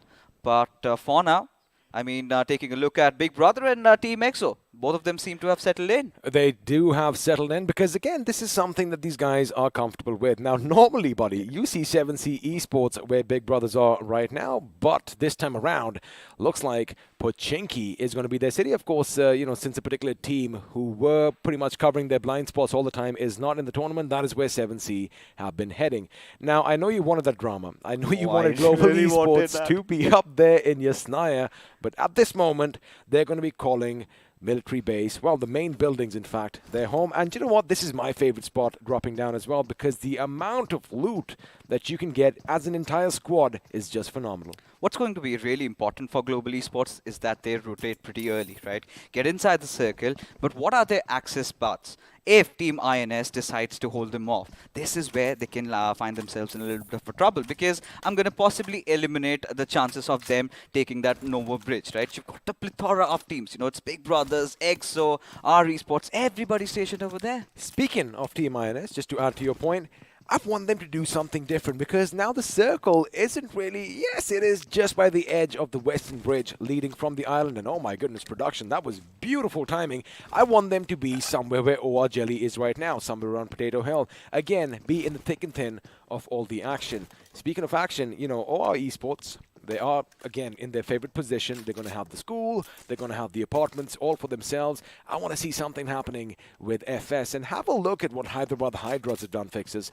They dropped late, knowing that if they went a bit early, say around Gutka, say around the ruins, chances of finding vehicles, A, will be a lot fewer, and B, they could be shot out of the sky like birds. Oh, of course. Now, this is where Hyderabad Hydras really need to step in, get their loot done, and then elope away, get themselves inside the circle. But something a little odd in front of me is OR's Jelly, right? Look at how quickly he went over around the Potato Hills. Now, I need to understand why did he do that? Was he trying to fend off someone from taking control? Because what we've seen from ORS's side is that they love to take over those volcano areas, right? The L building, the places around that. And they did that in the last game, as a result of which they managed to get the chicken dinner. They did indeed. And, well, Ace Black on our screens. Now, he does have a lot of weight on his shoulders. They aren't really in the position that they want to be. And since, by the way, we're in Hyderabad, right? We've had the pleasure of meeting all these lads as well. And we know that they are in it to win it. However, just a question now. Yes, sure, there's a pressure. There's that mental pressure. There's a pressure to perform. There's your fans. Every little thing kind of adds up. What do you think is their game plan now? Because it isn't the Hyderabad Hydras that we are used to.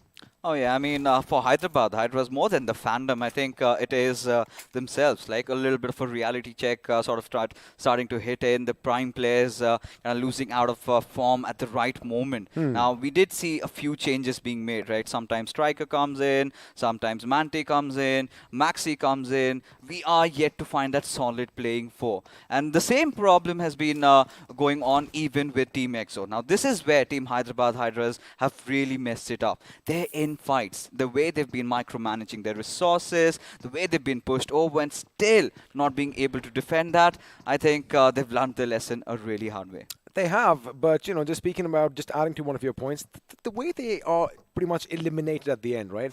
It's always out in the open, and it's usually just not by one team, but multiple teams. So I wonder what comms are going to be going in as far as Ace Black is concerned, because sure, unless you don't have your vehicles for cover, like a makeshift fort or whatever, before they even blow their vehicles up, they are blown to smithereens. So, again, I wonder what's happening on their point, and, well, you might have a little bit to add to that. I think similar things with what Team EXO are going through, Same right? thing, yeah. I think, these are the teams that we know, like we've been telling this time and again, they love playing around the edges. They did not really calculate how things were going to get intensified during the finals, right? They never practiced playing from the center. Now, whilst they're trying to do that, now the timings is very crucial. Every single time they enter inside the circle, it's a lot of teams around. Now, this is something that they have not done in the past, and now they're just getting the brunt of it.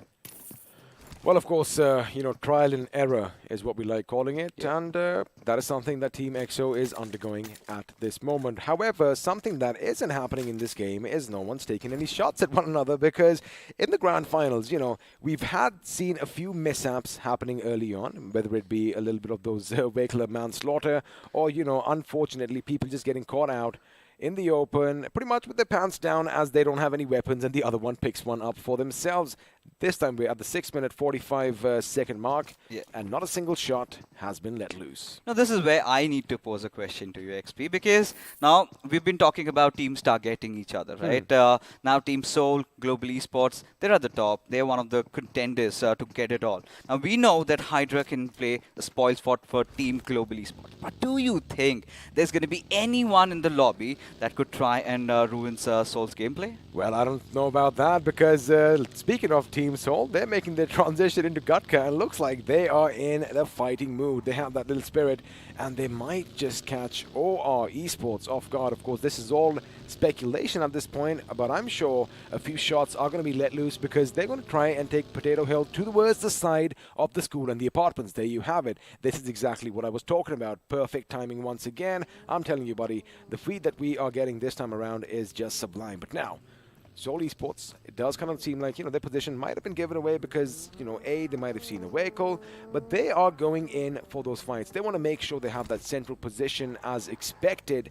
However, them out in the open fixes is a little bit of a cause of concern for me. Oh, of course, considering 7C, they're right on their tails, and even the players of Big Brothers right beside them. Now, this is where Team Seoul, they have to defend the center with all their might. A center which they even do not know is going to be theirs, because once the curveball hits, it could go possibly towards the eastern side, but from what we really have predicted, kind of goes a little towards the west, somewhere where Team Seoul ideally are, but you never know. You could just be thrown off. You could be. In fact, it might just go a little east towards the lumberyard as well, but that is going to be... I'd love that. I love that too, because, there have been so many times, I'm pretty sure you'll agree with me, those stumps over there, I've confused them for people, lying prone, and I've shot at it, given my position away, and boom, someone gets me from the side. But for now, as teams like Autobotz, Hyderabad Hydras, Esports Walla, and GE are going to make their way to the circle, I wonder where it's going to go. Imagine if it has a bit of a southern trend to it. Oh boy, that would be pretty entertaining. Talking about imagine Global Esports right now getting inside the circle and suddenly have a fight against Team Autobotz, right? Global Esports have been doing this time and again, and now the circle shifting towards the east. This is what we wanted. This is one of the games where teams like EXO, teams like Nigma Galaxy can really have a good one. You know what I want to see? Of course, the lumberyard would be interesting. Oh, yeah. Or maybe just a bit to the north, we have that rock we like calling the Lion King Rock, just overlooking the prison. I want to see the end zone over there, but for now, Goblin might just let loose a few shots towards INS's position, and he is going to connect a few. However, he was just a bit too slow. But now Omega, he's going to be relayed the information. He whips out that 4x. He takes pop shots at Evert as well, but looks like Evert is going to be just a bit too evasive. Now finally, Team INSS have decided that they need to move, but Eggy again! I think this is probably for the 5th or 6th time he's opened it up, and certainly has attained the title of being the best sniper right now in the country. We have to have the replay coming up at some point or the other, because that car 98 has been singing in every single match. And speaking of singing, Rockstar does get the better of Hellgard in another fight. And now Eggy, he does lay down his crosses on explicit position. That buggy is going to come under fire, but unfortunately nothing happening at this moment. But there you go, our Esports getting the better out of Hellgard, and there's no chance he's going to live. Oh, there you go, our Esports to all their mischievous ways. And XP, you asked for it, right? You wanted some teams to be causing trouble across the lobby, and here they are. Talk about adding insult to injury. That is what our Esports just did on our screens right now. But as the teams are going to be coming in, of course, the shelter, the mountains around it are going to be prime real estate for all of them, as Hyderabad Hydras to the north might collide with Esports Wala at some point, but looks like GE might be going in for a little bit of a contingency plan, but INS's Great Soul is going to come under fire. Oh my goodness, perfect cover coming in from Joker to make sure his teammate is still alive and kicking on his feet. Now, since it's gone down from Team XO, Snacks has given his position away. Joker could be in a world of trouble. The grenade is going to go boom. Unfortunately, it's going to be a bit too long, and now Snacks takes a much-needed cover, and there you have it. He is going to be snacked upon, as Joker is going to be on a different level altogether. I mean, Snacks did everything just right, but look at Team XO. This is not them. They never really shy away from a fight, but they understand the gravity of the situation and will have to make a run for their lives. And this is how I want Team INS to play. Now, this is them in the natural groove, right? Getting the better out of the situation, rushing over at teams when they were least expecting it. Oh, what a game it is going to be, XP. And we've seen Team INS in this position time in and time out, and they love these hills. Now, the problem is Nigma Galaxy, well, they're going to be coming up from up top, as Team XO is going to be pushed back for now, as Sensei is going to be finished up, and Joker's going to make sure he gets what he started. Now, shots are going to be fired all around, as that mini Kong over there might just puff his chest and beat it, because I'm pretty sure Joker feels just like that. But for now, Soul could be in the spotlight. They could be in a bit of an amber situation. Orba might switch up, but there you have it. Akshat or Hector from behind providing cover, because again, that's what Goblin's doing. He's using that buggy as a distraction. Oh yeah, and Hector providing that cover fire. That was so important over there. Now Goblin wants to pick fights. He knows he's got the players of Autobotz in the bag. All he's going to do is deliver the final blows. Few more good grenades could end the things, as he spotted his head out. Hell needs to watch out, does he? He's alive. He's still alive. I like that Goblin was going for that little shock, but now he knows that Hell is going to be in trouble. Is he going to be sent down to the depths of Hell? Yes, he is. It's not going to be Goblin, but it is going to be Goblin, in fact, but it looks like his teammate got another knock as well with the grenade. Hector and Goblin, both of them just laying down the herd of the Autobots, and now Fox is going down, which means only one man, or two rather. Well, one man is going to be left standing, and Mr. IGL himself, he's like, well, we made a bit of an oopsie. I'm sorry, boys, but I'm going to have to get the hell out of here. You poked the bear. You better be ready to fight against the Grizzlies out there as Team Soul. This is what I love about them, right? It was so well laid out. Goblin just trying to, create those noises with his vehicle. Hector knew there's someone creeping up. The moment they step out to fight, that is where he gets that knock, as Hyderabad Hydras again in a really precarious spot. But this time, they're definitely bringing in the heat. They definitely are. And right now, Ace Black, unfortunately, is going to be lost to the elements, as he is going to be shot at, I do believe, from FS in the distance. And now Manti does spot the promotion, and he is going to be shooting at the silhouettes and at the backdrop. And that is beautiful shooting coming in. And I do believe he does get FS's K47 down on his knees, as Team Kinetic are going to be reduced to a one-man squad, if I'm not mistaken. Let me just check. Nope, they still have two alive and kicking. Oh, they certainly do. But for now, Hyderabad Hydras in a little bit of a spot of visitor. I really do not fancy their chances, as Creeps almost got the better out of Manti. Will instantly patch himself up, as there you go, from the far lines, he gets taken down. It is going to be FS who are seeking redemption. Now, if Nigma Galaxy are paying attention to the finish feed, speed over here. They might just go in for those finishes. There you have it, MJ. He has an idea where the enemy are, and now Hyderabad Hydras once again, buddy, in a tough situation, as we were just talking about moments ago. Forget a rock in a hard place. They have multiple rocks and multiple hard places, as K47 has patched himself up, and he is looking for revenge. There you have it. The grenade being cooked. The grenade is going to be lobbed. It is going to blow up, and Manti could be in trouble, but now it's going to be shots fired on his position by Maxi. Question is, what are the remaining members of FS Esports going to do? Because they might just come in, but no, it's K47 who's taking the fight straight to the enemy. Look at him making all these advances. Enigma Galaxy also want a piece of the pie. They've also joined the fray. It's smokes everywhere. Hyderabad Hydra is trying whatever they can do to remain alive, but K47, has he overextended? That's the big question. Enigma Galaxy are on a path, are on a position to throw a few grenades to that connect. It goes boom with the second boom. Is going to make sure that Maxi's brought down in the open, and MJ is going to be happy, man. Now he is going to go for a follow-up. Grenades are going to be going every single way. In fact, the cars are going to be bouncing, just dancing a little bit as MJ comes in with this UMP, but there's so much smoke, it is going to be just a little bit confusing. And in that confusion, in that commotion, Striker is going to be going in for the revive, but something might just blow up on his left. There you have it.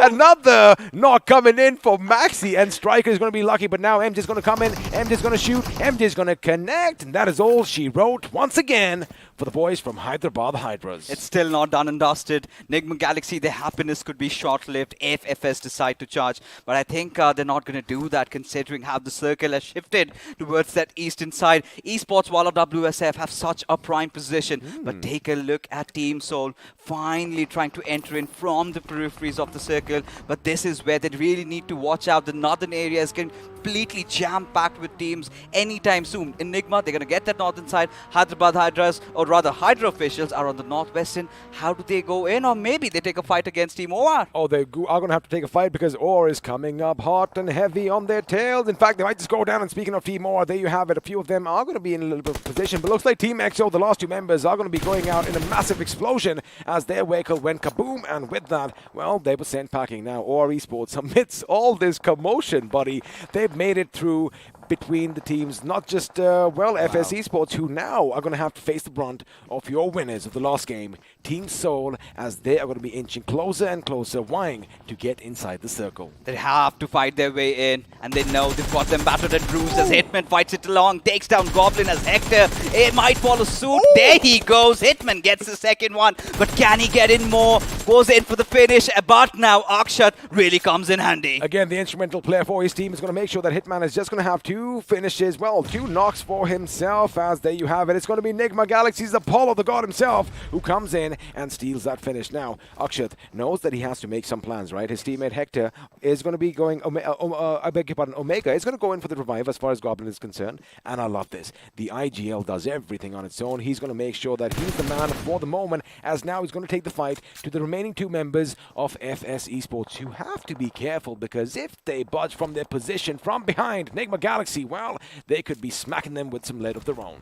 Doubts are settling in. Team Soul need to make a decisive move, and here they go. Akshat getting laden down with all those bullets, but FS, they also have to somehow enter inside the circle. Now with Team Hydra officials from the far of fray, look at Enigma Galaxy go. It was Apollo who got explicit down, and it all comes down to clutch it out. Can he clutch it out, though, is the question, because there you have it. Omega comes right in front of him. In fact, he could be spotted right now. He goes to the left, he goes to the right, and it's going to be Omega who gets the better of him. What? Are you kidding me right now? That was a major kerfuffle. That was a major oopsie. I'm sure the adrenaline was coursing, and he did panic just a little bit. But against all odds, I like the way that they moved to the left, he moved to the right, and Omega is the one who got the better of him. However, remember, they've lost a few members, and now the position has been given away as well.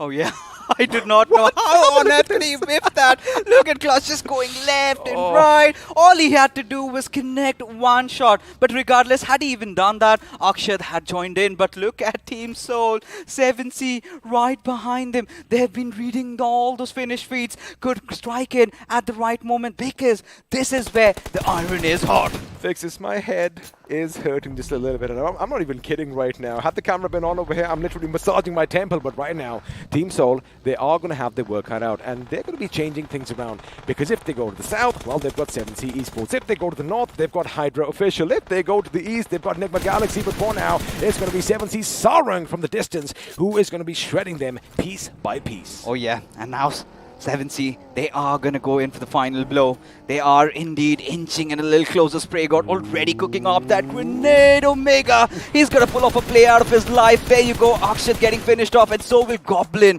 But 7C advancing. Can Omega pull off a miracle? Can Omega prove himself to be the alpha over here, as he does have the Vikings heading in their direction. It's going to be a 3-on-1 situation, and Hydra officials from the backsides are going to be laying down lead. Oh my goodness, if you had a look at all those bullets hitting the rocks, mere centimeters from his skull, you know exactly what a position he's in. Now the grenade is going to come in. Sarang is going to be forced to go back, but the follow-up grenade could be beautiful. Omega goes in. He's like, you know what, I've had enough. He gets one, but the grenade that he did flung earlier is going to be a bit problematic as well, because I'm going to blow up. He gets one, he gets two. He's going to make sure he goes in for the finish. Question is, can he get that final nail in the coffin? Because then there was just one, and this is quick thinking on the lad's part. He's going to try and make it a safety, but his vehicle is so close to blowing up against all odds. Nigma Galaxy, for some reason, not paying attention, and just as I say that, Apollo is going to send him packing, but Fixes, wow.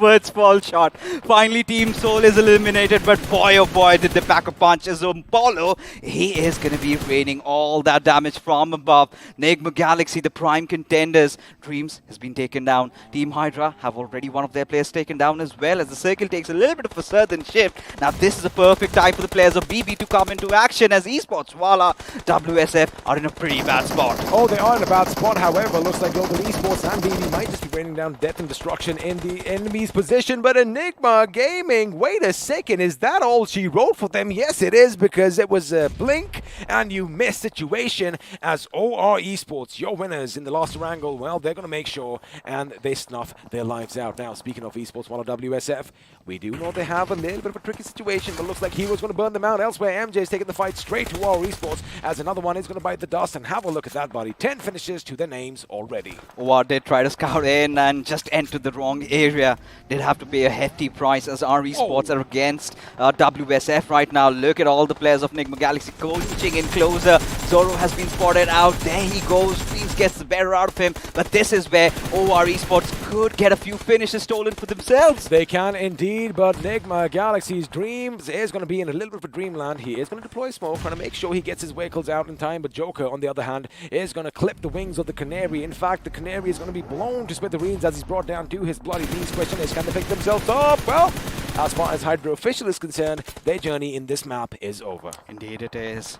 But right now, the circle shifting to the players of Team Kinetic. This is all they wanted at this point, as Mania gets the better out of the players of Esports, while WSF, as Shelly needs to watch out. MJ already started cooking up a grenade, and one more could really mark the end of the IGL of Team OR Esports, barely surviving, finally bow out. Finally do, and it's going to be the bullets that do all the talking. Enigma Galaxy, boy oh boy, they are looking good. All 4 members still alive, 6 teams still vying for that chicken dinner, and Team INS as well have all 4 members up and running. Now Knuckle, I'm pretty sure he's just going to patch himself up. He does have a few first aids at hand, and position points is what they are probably going for right now, or maybe he just can't catch up to his teammates because, well, Ronnie and the boys are just a bit too far away for him to do anything now. Joker, he knows that Enigma Galaxy is going to come down, and Dreams, is he going to be living a nightmare? Yes, he is, as Joker is going to strike first, and well, down goes one of their boys. Oh, indeed. Now INS, they've got to make a move for the circle. At this particular moment, how do they do that?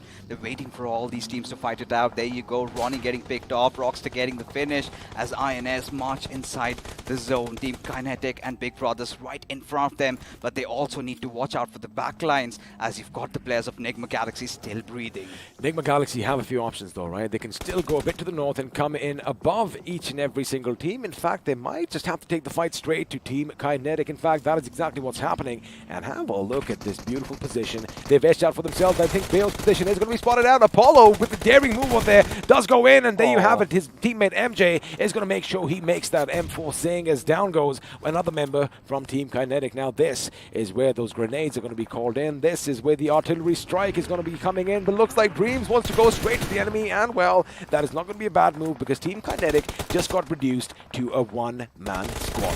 And there you have it, Nigma Galaxy, they are on fire, but God has something else in mind, or maybe he doesn't, as he also gets taken down. 16 finishes XP is what they have accrued for themselves. As Streams, he's gonna cook up one more grenade, already has Scream on his knees as he needs that revive, as INS decide to push in on Team R Esports. Well, there you have it, Jadu's going to be the first in the line of defense. He does have the big bad gun. Unfortunately, it's going to be Joker's UMP. That's going to be bringing him down, and now Hero, can he live up to his name? He knows where the enemy is. In fact, you know, I would not mind a grenade being thrown on his buddy's position, because with that, he might have just got two birds with one stone. Team INS's Joker, on the other hand, is going to make sure he pops them pills, maybe has a few drinks, and now he's going to be going ahead. His position completely oblivious. There you have it. Rockstar goes down. Hero's position has been given away. Shots are going to be fired. In fact, Hero is not going to shoot. It's going to be Canary from the other end, putting down all that cover fire, bringing them down to a one-man squad. Team INS pretty much wiped out. Can they do something? Because I do believe they only have Crazy Soul left alive and kicking. Ooh, enemy silence settles in as few bullets are again being fired over Canary. He doesn't have any HP. Does not. Does need to patch himself up. Does he have the time though? But Crazy Soul, he's yelling. What does he do at this point? Has to get inside the circle. 50 meters is what he needs to travel. He's got Dreams right in front of him. A blessing, a first aid. A first aid, and now, since the circle is going to be closing in down, he still has time to pick up Shane. However, look at Dreams. He knows where the enemy is. He might just throw a grenade in their direction, but for now, nothing is going to be going boom, because again, he wasn't really sure where he was. And have a look at this replay. Canary playing it to perfection. Down goes one, down goes second, down goes yet another one. And well, Hero and the Canary were doing the job, but now it's going to be him all by his lonesome. He's still going to try and concentrate on Team INS. But this is where Enigma Galaxy, 18 finishes, buddy. Can they get 21? Because for now, as far as the grand finals are concerned, 20 has been the highest bomber we've seen so far. And I think they're in a prime position to do that. Look at Dreams making all those moves as R Esports getting the better out of the players of Team INS, as Crazy Soul has his soul taken down, courtesy to the play zone. As now the final three remain as Canary blows up yet another. Dreams falling down. Canary having a game of his life. But Enigma Galaxy really need to come into aid for their teammate. And they are a little too late. Well, they're a little too late. However, I think they might just have this one in the bag. But the thing is, Big Brother Esports, they have 3 members alive and kicking as well. Now, they are all going to be clumped in one direction, buddy. One grenade could spell trouble for this team, but now the shots are going to be doing all the talking as MJ is going to be coming in the line of fire. Zenopi, we know what he can do with the grenades. He does fly. MJ is going to be the intended target. Unfortunately, it was just a bit too long. Now, Big Brother might have made a mistake of their lives, giving their position away. One good grenade could spark an end to their run in this particular game. But look at MJ coming out in the open. Scream has all that information, but he's going to wait. He's going to wait for them to fight against another team. And this could be the potential moment to strike. Oh my goodness, I love what he's doing. He's trying to go behind them on that flank, because for now, Enigma Galaxy, they're going to think they have their backs against the wall. And if Scream gets a nice little visual on them, it could be it for Enigma Galaxy. Let's hold on to our breaths right now, because Canary is making a lot of moves. I would want Scream to go a bit more to the left, get about higher above them, and just rain down all those bullets on their position fixes. Oh my goodness, my heart is pounding. Not even a single player of Enigma Galaxy is paying attention towards their right-hand side. So they might be oblivious. They are getting a little complacent.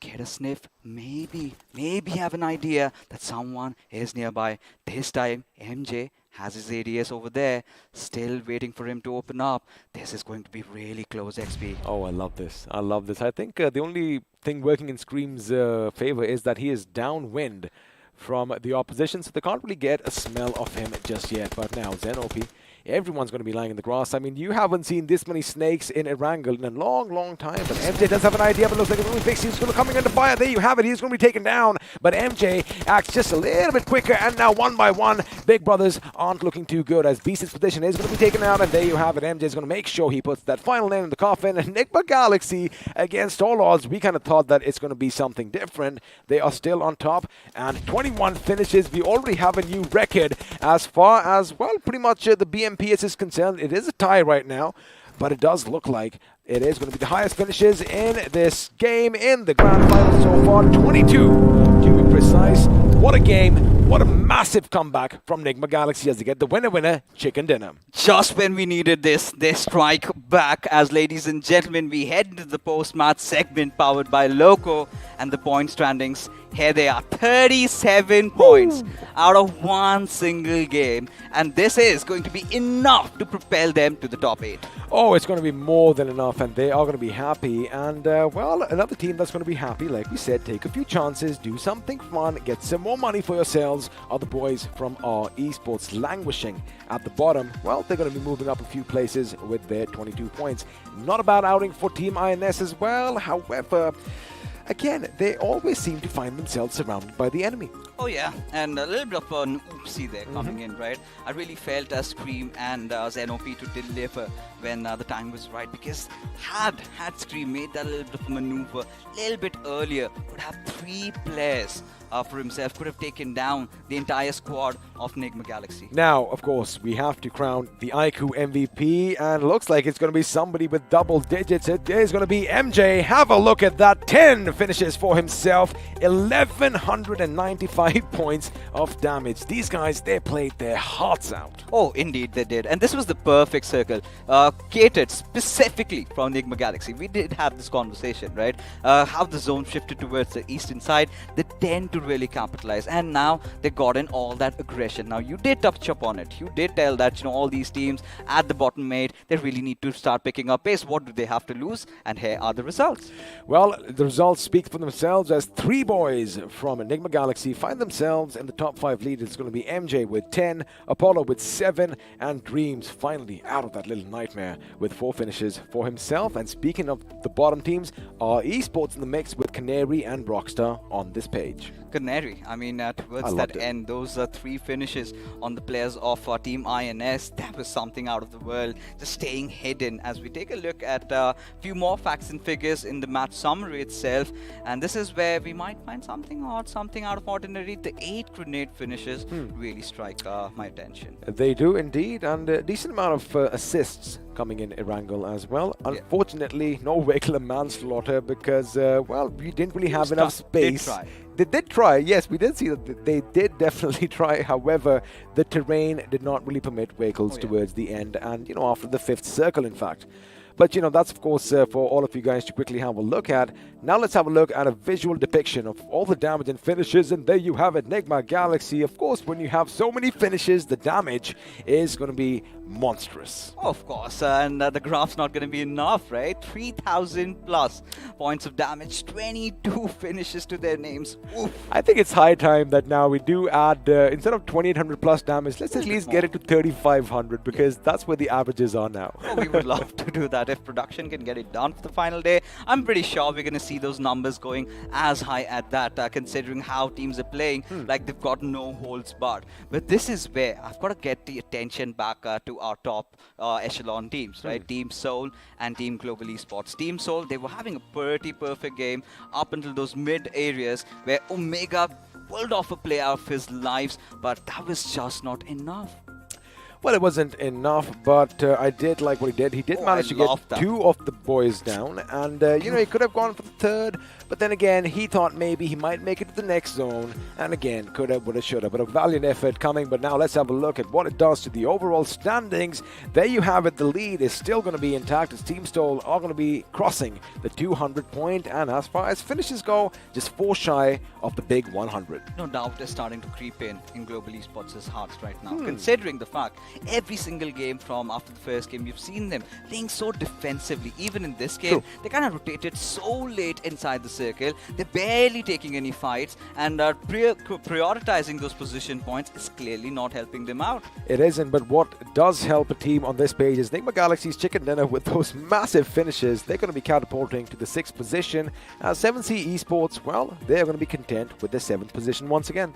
Oh yeah, and for Autobotz, I mean, it's been a sort of a fall a little bit bit, especially trying to pick up a fight up with the big guns, right? Team Soul, and they clearly weren't prepared to deal with the Wrath. But as we move on ahead into the bottom 8, we're gonna have a few more names, few teams have been spotted out since Enigma Galaxy did come out, and we'll get a more clear picture as of what's happening. And yeah, Big Brother Esports a little bit down. Hydra official, they were being consistent throughout the day, had a good game at Vikendi, but now are at the 9th spot. Well, like you said, you know, they had to face the wrath of Team Soul as well, because at one point, if you remember, 7C Esports was at the south, Hydra was at the north, and Soul was, we thought they were done and dusted for, which they eventually were. But again, the fact that they put up a fight till the last man just goes to show their grit and determination. And well, Omega, again, he went into the lumberyard as expected, but he was taken down from all those bullets coming his way. A barrage of bullets, in fact, in his way, and his buggy was already on fire. But again, you know, it was entertaining to watch. But boy, oh boy, Enigma Galaxy, they could have been just wiped out because, well, Scream would have literally made them scream. Of course. Now, for a certain moment, they knew that there's a team right beside them, and then suddenly they were having all their attention focused at Canary. And that was the time where Scream needed to make that move. And a little bit of an hesitancy in that, you know, he was sort of waiting for the players of Enigma Galaxy to be firing at Canary, and that is the moment he struck, right? But the only mistake was the trades did not come in. He did manage to get that knock, but the second moment, the other player, the one right behind him, was cooking up a grenade, and that sort of led to their demise. Well, that of course is how the cookie crumbled in this last game, and keep in mind they are playing for a massive prize pool, which would obviously not have been possible without BGMI Crofton and our lovely sponsors iQOO and Loco. And yes, we know you already want to watch the video. You know where we're going to be heading right now. Let's have a look at the video, which explains pretty much itself.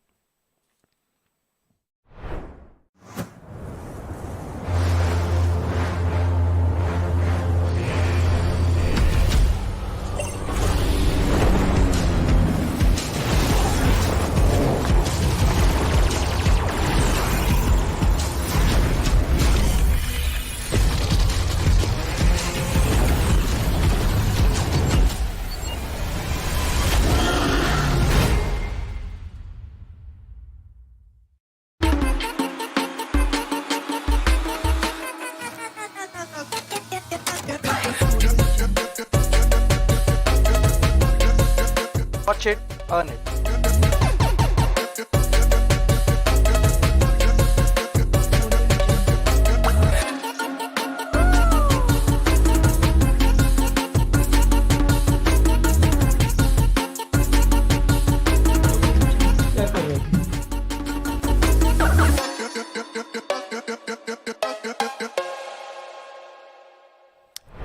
Well, a bit of a switcheroo coming over here as we decided to just, you know, exchange positions. I thought I've been sitting on that side for too long. It is warm. I mean, I do give off a lot of heat. It's cold. The studio is cold right now, and we want the situations to get intensified, heated up. And well, if you have this phone in your hands, you know, things are going to be pretty much chilled, right? The courtesy to the cascade cooling system we spot. But getting back now. We're done with the wrangle. We have one more game of Miramar. But before all that happens, before we get into discussion of that, let's take a look at the highlights as to see how all those actions panned out. It was a crazy, crazy game of wrangle. Oh, it was, but it was one of those games where action, you know, did kind of start off a little slow, but talk about, like I said, adding insult to injury as, you know, 2 pans, not one, but 2 pans were being swung, and, well, they did the job now. Autobotz over here, they were coming under fire from Soul and the boys, and this again, Hyderabad Hydras, they had everything going for themselves, but as usual, Fixes, they pretty much dug their own graves. Oh yeah, again, you know, making all the wrong calls. Getting inside the visit tower without a player providing you cover fire from behind, that is when you know that you're messed up. That is where you all clumped up to one position, and we know how easy it is to kind of flush your enemies out. Few grenades, few molotovs, it's as simple as that. It is as simple as that. And well, Hitman was kind of making it simple for himself, and he did manage to take out 2 members of Team Soul. But Akshat over here takes him down. Now, this is where Clutch should have been providing him that much-needed cover. Again, you know, if they do go back to the drawing board, well, looks like Clutch wasn't really having a good day because have a look at all those bullets whizzing past Omega's head. We were talking about Team Soul having issues while entering inside the circle because all those areas, they were already kept by so many of those teams. Now they decided to fire their way in and went after FS, but 7C, they were really not anticipating that. They weren't anticipating that as, well, Esports Powered WSF weren't anticipating their quick demise as well because grenades were being flung in their direction every few seconds. And that is all she wrote. There you have it, the final boom coming in, and with that, well, their hopes and their lights were put out. Oh yeah, and from here onwards, you know, I really loved how Joker played in this game around, right? The kind of aggression he was getting in, and with the addition of Evert, had they done it a little bit earlier also, had they had him play a few more games, I think Team INS certainly could have been in a better position. Could have been in a better position, however, I wonder why they, you know, yes, they lose cannons, right? Yeah. They love taking those fights early or mid-game, but towards the end, something happens. They just put the brakes on, and as a result of that, you know, they weren't in the best of positions. They could have actually capitalized on Enigma Galaxy's position had they gone up and actually taken the fight straight to them. But however, Galaxy, the boys, they held their ground and, you know, were pretty much controlling the environment. But all in all, it was a good day of action in Erangel. Highest finishes in the grand final so far. And, you know, we are going to break all of this down in a little analysis segment. And what team are we talking about this time? I think we're going to look at Nigma Galaxy and Global Esports, especially since they dropped down south. And this is where I want to explain what's their cause of concern in trying to get those finish points. Is well, it's going to be on your screens in just about a couple of seconds. Here it is. So it all started off for Global Esports. I'm going to start with them.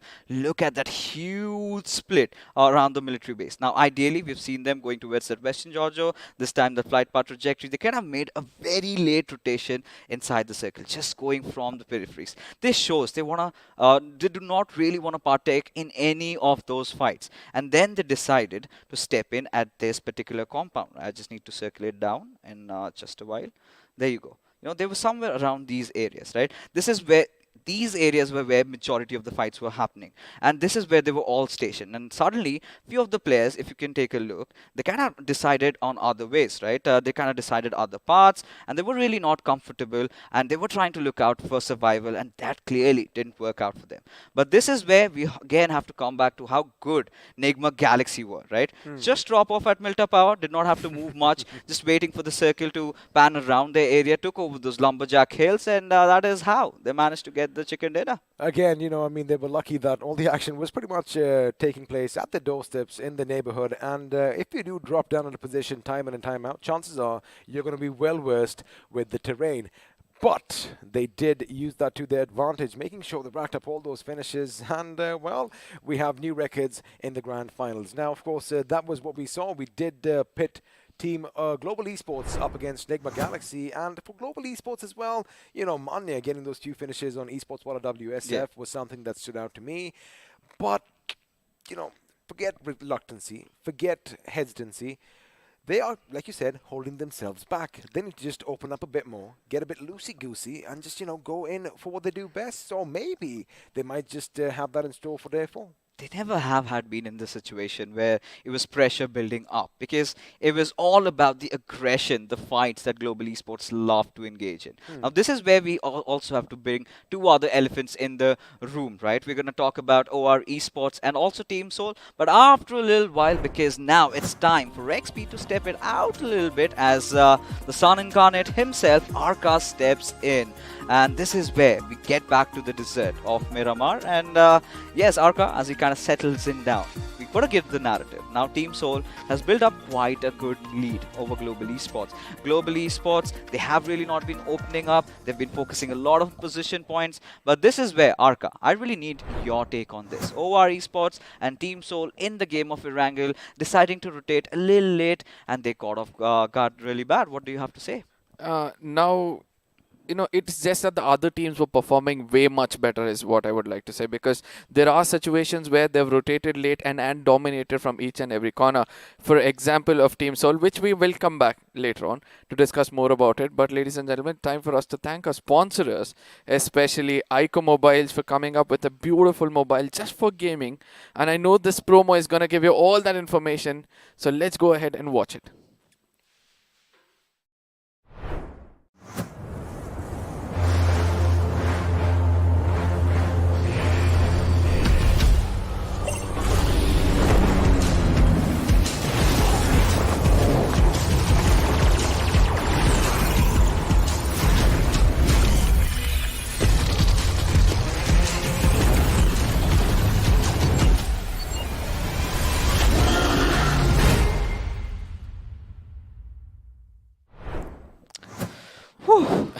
And we need a little bit of those icy moments before again we get all heated up, scorched up in that sun in the map of Miramar. But yes, coming back to the one team which did perform like that man over there with that ninja skills and all those stuff was definitely Canary from Esports from one side, and also Nigma Galaxy. The way they dominated that map. I know you've been asking more about these squads who couldn't perform, but they have outshone all of those performances with such a performance. I just can't speak more about it. Well, we've got to pause you then, because now we've got a question coming out. Which new strategy by a team has impressed you guys the most in BMPS? Now, this comes in from Kake Gurai 3. Huge shout out to you. And I think it's a no-brainer, right? Global Esports, undoubtedly, for what they've been trying to pull off, those huge Miramar splits that they've been engaging in, the late rotations in the circle, and now this is back. I would have expected a little bit of more panache, a little bit of more punch while they're going in after the squads, but it's okay. What do you have to say? Yeah, agreed on this point. It's GE, right? Because the way they have been performing in every single map, and they are getting that average which they were not able to put up in the previous weeks, previous days, or the previous league stages as well. That an average of at least 8 to 10 points in every single game, making sure they're on the top row and not letting go of that position is also important. As now we're gonna be looking at a substitution coming up. It's gonna be Immortal coming in for the side of Snacks. And which map is this? Miramar. And I think this is where we have to say, think out of the box. Maybe that could really work out for Team EXO, because from what we've been seeing from their sides, they've been going through a serious mess. Yeah. And I think it's time. It's too late, I believe, to wash on what they've done so far. But for now, for all you guys, you've been supporting us. We love you too. And we are giving away 50 merch every single day. And Arka, enlighten us. How do we do that? Now you guys have to head on to the chat and comment or hashtag a team's name, the team which you feel is going to be there on the top of the table by the end of the day. Yeah. And if we've correctly predicted, few winners is going to be selected, and they're going to be given all these merchandises. And also 10 of these beauties are also on the giveaway, ladies and gentlemen. Head on to the comment section, and there's going to be a pinned comment which will have a specific link which you have to click on. Head on over there, follow them on the socials, and then eventually come back to the specific link or the specific page you have reached after clicking that link. Put your name, your email address and whatsoever. Wait for a phone call or an email ID coming in your way. Email coming in your way. And then eventually you'll have this beauty in your hand. Oh, you certainly will. But now, let's get back to business. Yeah. This is where, this is the penultimate game of the evening, right? And just 8 more remain. And after this, 7 remain. Now, the reverse countdown has come in. Team Soul, they have a healthy lead. Yeah. Global Esports, they've started off strong, but getting few points here and there. They're surviving, especially in that game of Vikendi. Ronnie did whatever he possibly could. Now, this is where they're starting to, find answers to their question, right? Do we engage in fights or do we just hold back? But this is where they have to let themselves lose. Otherwise, Team Soul, they are going to keep building up. And all the Soul livers, they're going to love that. And we're enjoying it because, of course, the most fan-favorite team undoubtedly are Team Soul. And they're on the way to glory, right? And it's been a long time that they've had to wait for it. It might finally come true tomorrow. Now, I have to say this, right? They have actually fought their way with all the grit they have. Oh, yes. It's not like, they got it overnight or they did not perform. Like, from the first map of the grand finals, they took it so seriously. And till now, we can see that the seriousness is still there. One match goes down, the pressure doesn't build up on their shoulder. And again, they come back to perform much, much better. The biggest example is today, where the first two maps went so way off them. And immediately in the map of Weekend Day, they come in and dominate in such a way that nothing happened to the previous match itself. And from here on, if they continue to get one more winner chicken dinner, I don't think it's going to be easy to reach them or probably put them off the top. Oh yeah, but when you talk about the game of Miramar, right? This is where OR Esports comes into play. Global Esports, we know we're going to expect that ridiculous rotation. This is where we can also anticipate Hyderabad Hydras. And yesterday and today hasn't really gone the way, right? The way they got that chicken dinner in the first day. I think the second Miramar game, Ace Black went bonkers. But now it's time, ladies and gentlemen, as we head into the lobby and talking about Ace Black right in front of our screen. He is playing the entire grand finals on that iQOO Neo 6, and it's just not him. In fact, the entire lobby is sporting that beautiful phone, as now the flight path trajectory all the way from La Cobreria towards Chumacera. Now this is where Arka, you've done this to me before. Now I'm gonna do the same to you now. Circle predictions. Quick. I think it'll be going towards the side of Campo Militar or something like that, to the northeastern side, if not towards the side of Porto. Porto Paraiso? You're talking about the home of Team OR Esports? Yep. It's going to be a long journey for them though, considering how far they are, and could maybe engage in a little bit of a kerfuffle. But La Bendita is where two of their players tend to drop over. We've seen that even in the past. Jelly and Atanki trying to head over there, and well, on certain accounts it has, and on most of the accounts it hasn't really succeeded for them. But for now, all the teams are just dropping by. Global Esports heading towards La Cobreria. Hydra has taken over Monte Nuevo. Team Soul heading towards Picado. 7C executing that power grid split. Anything out of ordinary that you find? Nothing out of ordinary, but it's time for us to put our views or eyes on the stats which is given up over here. 7C have been the best performers in the map of Miramar, right? 71 total points is what they've gained.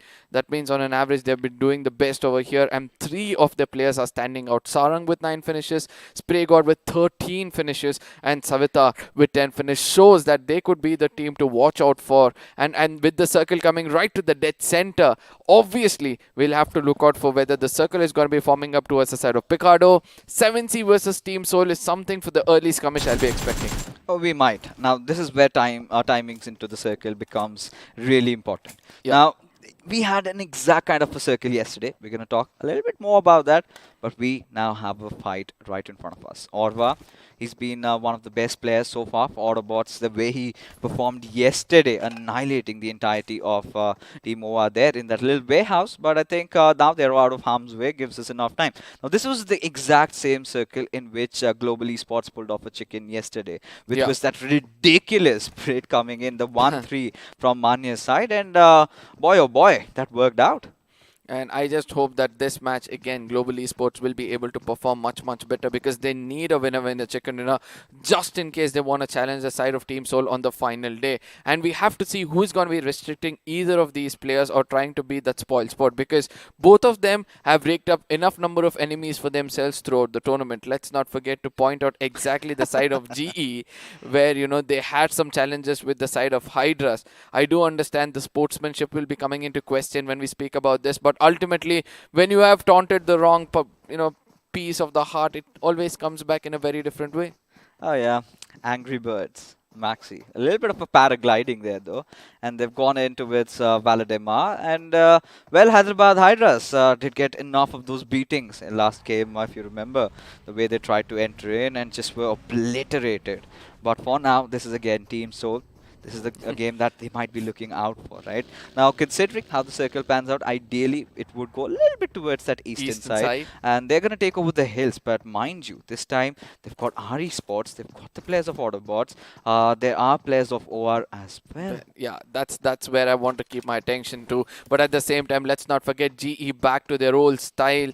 I would say that, you know, naughty ways of getting those as many medkits as possible. Look at their complete 4 players taking out the northwestern side of the map at this point of time. ABZs. Oh, the mistake comes in from the side of Team OR. Jelly, an unwanted spray, I believe, coming in from his side, where he'll be running back to the dunes, expecting a backup to be coming in any second soon. But the shots has been fired, where he was almost saved. But let's not forget, he might not live long enough for the backup to reach him, as he's way, way far away from his teammates. He needs to buy time, but those grenades do come in. Jelly, 1v3 situation. Grenades being already cooked over. Mr. IGL just zigzagging his way. And there goes one. Does it do enough damage to anybody at all? Does not go back. Comes finally, but it's not going to be enough, as Hell gets the better out of him. From the backlines though, Esports, they've got the balls of steel to go against Team Soul. Now, we were talking about that. Team Soul doing something repetitive, and now they have lost out on Hector. Oh my goodness.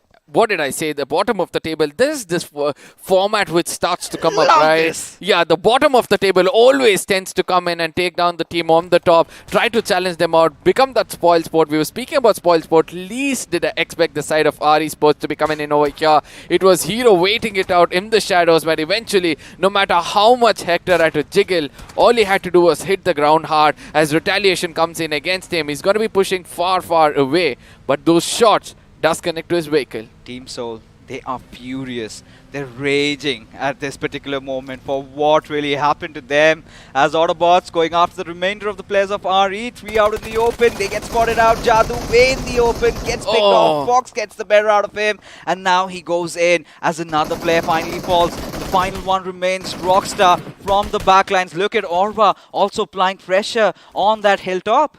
Now, at the same time, I love the way Autobotz are playing over here. Might be this is the team which can replicate the side of Nigma Galaxy in the map of Erangel. But let's see whether that's going to be the case. A good outing for them for now. They've got some finishers in their name, but also they're picking up their teammates as quickly as possible. They know that Rockstar is the last man standing around here, because when they saw 3 men standing, they couldn't find the 4th one, who's pretty far away. And obviously, it's going to be easy for them. But Hero from behind, lurking in the shadows, comes away but more closer. He's got that deadly scar. He knows the location right now. If he takes 1 or 2 players down from the side of Autobotz, it can be very, very problematic. Oh, it certainly is. Our Esports, I mean, in a situation of life and death, Rockstar has spotted out where Mr. IGL is. There he goes swinging, gets that beautiful knock, but the nades keep coming in, as Rockstar needs to hold himself, needs to hold some composure and calm as he steps out of that window, needs to switch onto his Vector, has got 19 ammo. Is it going to be enough? No is the answer, as Hell just bounces over, but from the backline, Zero coming in clutch,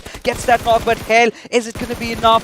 Barely on a sliver of HP, he finally falls, as Autobot somehow have managed to get the squad wipe. But now, Team Soul, they realize that our hero did retreat, but look at Baby, one of them already down. Now this is where Enigma Galaxy will continue the domination. They want somebody to make mistakes, come into the crosshairs, and the trigger discipline, because of the previous match, will be to the hottest at this point of time. And also, let's see, you know, how the side of Team EXO is going to take advantage of all these commotions. Oh yeah, but now, at this particular situation, Enigma Galaxy, let's see what they're up to, right? Especially Team Soul, after losing out on Hector, they have taken that central position for themselves. Zen OP lobbing a grenade over at MJ's direction. And now we've got to see if he can get anything better. Enigma Galaxy, they've been on a whole high, especially after that 22 finish chicken dinner. Oh, grenades being tossed at this point of time. I do understand that Nigma Galaxy is kind of spread around over here, as BBs have a little bit of a disadvantage considering the manpower. But it looks like they do not want to back out from this fight, right? If they had that thought, they would have right now retreated. Hellgod is still waiting for Zen OP to retreat. And once he understood that it's not going to be easy, he's going to be grabbing all the attention from somewhere far away. And eventually when Nigma Galaxy is going to turn this side, that is where Zen OP has an opening to escape. But look at the spray coming in from the side of Hellgod. Persistent in taking 1 or 2 knocks for himself, but eventually I think the damage has been done. The fear has been struck on either sides as BB is going to retreat. Oh yeah, they're retreating, making a run. And Big Brother, I think one of my favorite teams this time around in the iQOO BMPS. But for now, in real close proximity to Team Soul. Now we're waiting for the circle to shift. Helgot stationed inside his vehicle, just floating around, making sure, waits for the next shift. And as anticipated, but this is where my eyes go out at the players of Global Esports. Around that northwestern side of these areas, they're still yet to enter inside the circle. Now this is where I have to say that, you know, the side of GE at this point of time, and I really want to understand the mindset to coming in from the side of Team EXO or probably from the side of Team Soul at this point of time, because they know that holding the center of the circle, there's going to be a lot of pressure which will slowly build up with the circle, you know, imploding down on itself, right? So I really want to see how they're going to retaliate against all these teams that are going to be coming up towards them. Oh yeah, me too. But for now, Team Hydra, take a look at them. Have already taken over the center of the circle, the epicenter, the heart. But for now, look at all those teams, everybody congregating towards the center. OR Esports finally make a move for the circle. They already have lost out on Jelly. Now they might face the wrath of Team EXO, but then OP firing down at Face's way escapes without even a single scratch. At the same time, Team EXO coming in for a change where Snacks has been put out over here as the persistent spray from Scream is not going to connect whatsoever, but retaliation from far away to keep him at bay from the side of Immortal, a man who's brought out to do the job so that he gives that opening for Team EXO to take that winner chicken dinner. What do you think about this change coming in the map of Miramar? I don't know. At this point, Team EXO, whatever they're doing, I do not have good ideas for them. No opinions at this point, because I really need to read the mind of Fensei, and I think he's one of those guys who's had it shot. And just when we were expecting Team EXO to be one of the prime contenders for the titles, how the mighty have fallen. But look at Joker. What's wrong with him? What's going on? I think he's healing. Yeah. He's gonna patch him up. Patch himself a little, at the same time wait out for his teammates, because they just made it inside the circle. They do not want to enter inside the circle and retaliation from the opposite side. But at the same time, you know, GE badly need this winner chicken dinner, according to me. I know that I've already told this before, but I'm just making it clear that just in case they want to catch up to the side of Team Soul, either Team Soul has to get eliminated in the 13th or the 14th position, or GE will need a 10-point finish, a 10 finish winner chicken dinner for themselves. This is something that Team Soul are doing different today. Akshat is still holding on to Picardo, while the two of his teammates have went over at the hills, just on the eastern side of Picardo, with Big Brothers right on their southern side. Now, this is where they're kind of having their insurance policies come in.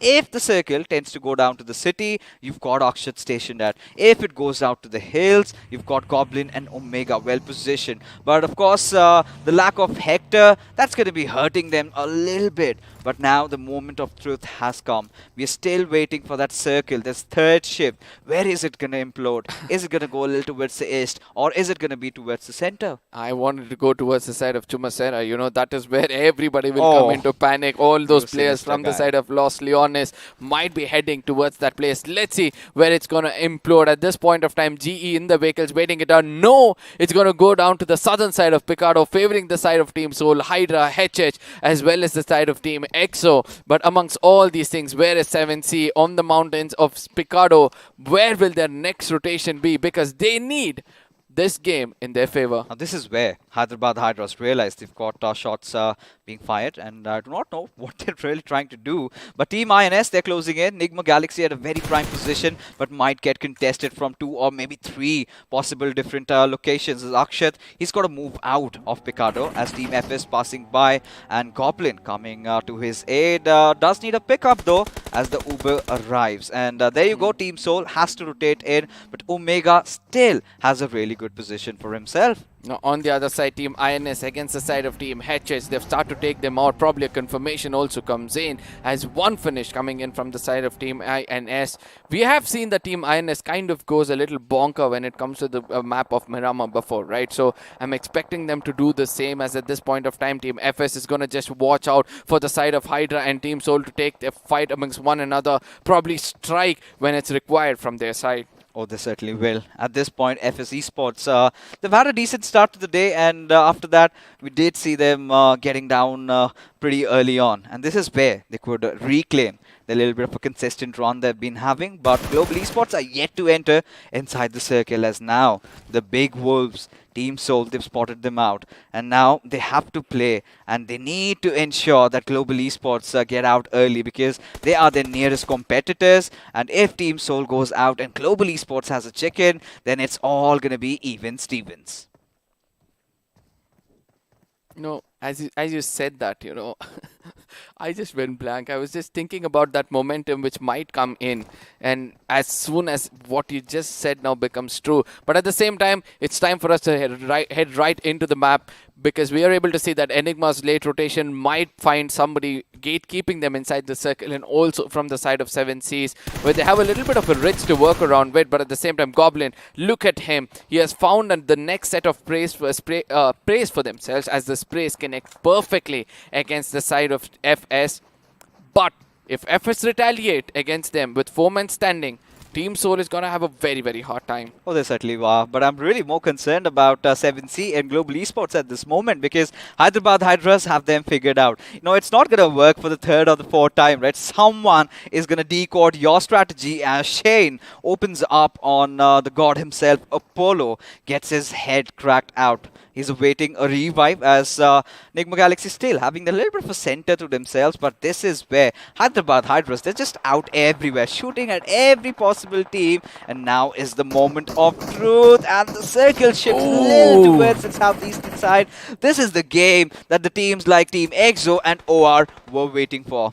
Now, at the same time, I really want to see whether BB is going to gatekeep the side of Team Soul and restrict them from making it inside the circle, because ultimately that is what the other teams in the bottom will be also wanting, as GEF successfully made it inside the circle, at least holding one corner. But they have to watch out for the side of Autobotz at this point of time.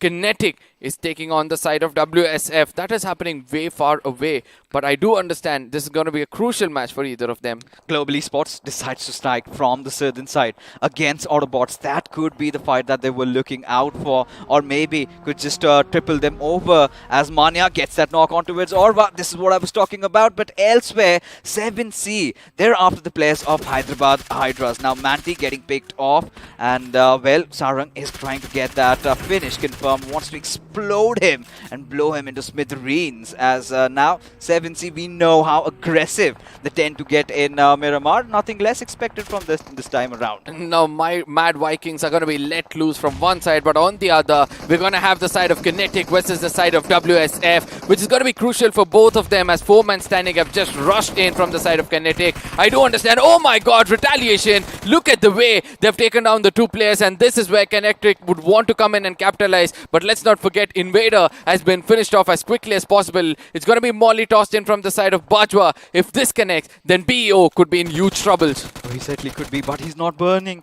Somehow has found a perfect corner where the fire did not spread. But for Esports, Wala WSF, having lost out on 2 of their players this time, they wanted to bring the fight right at the faces of the players of Team Kinetic. But even from the backlines, you also have the players of Team FS that have decided to take advantage of this situation, as Clutch and K47 come chiming in. One good grenade and someone could go kaboom. Now, at the same time, Team FS are also taking a fight against the side of Team Soul, where they're actually paying a very, very hefty price.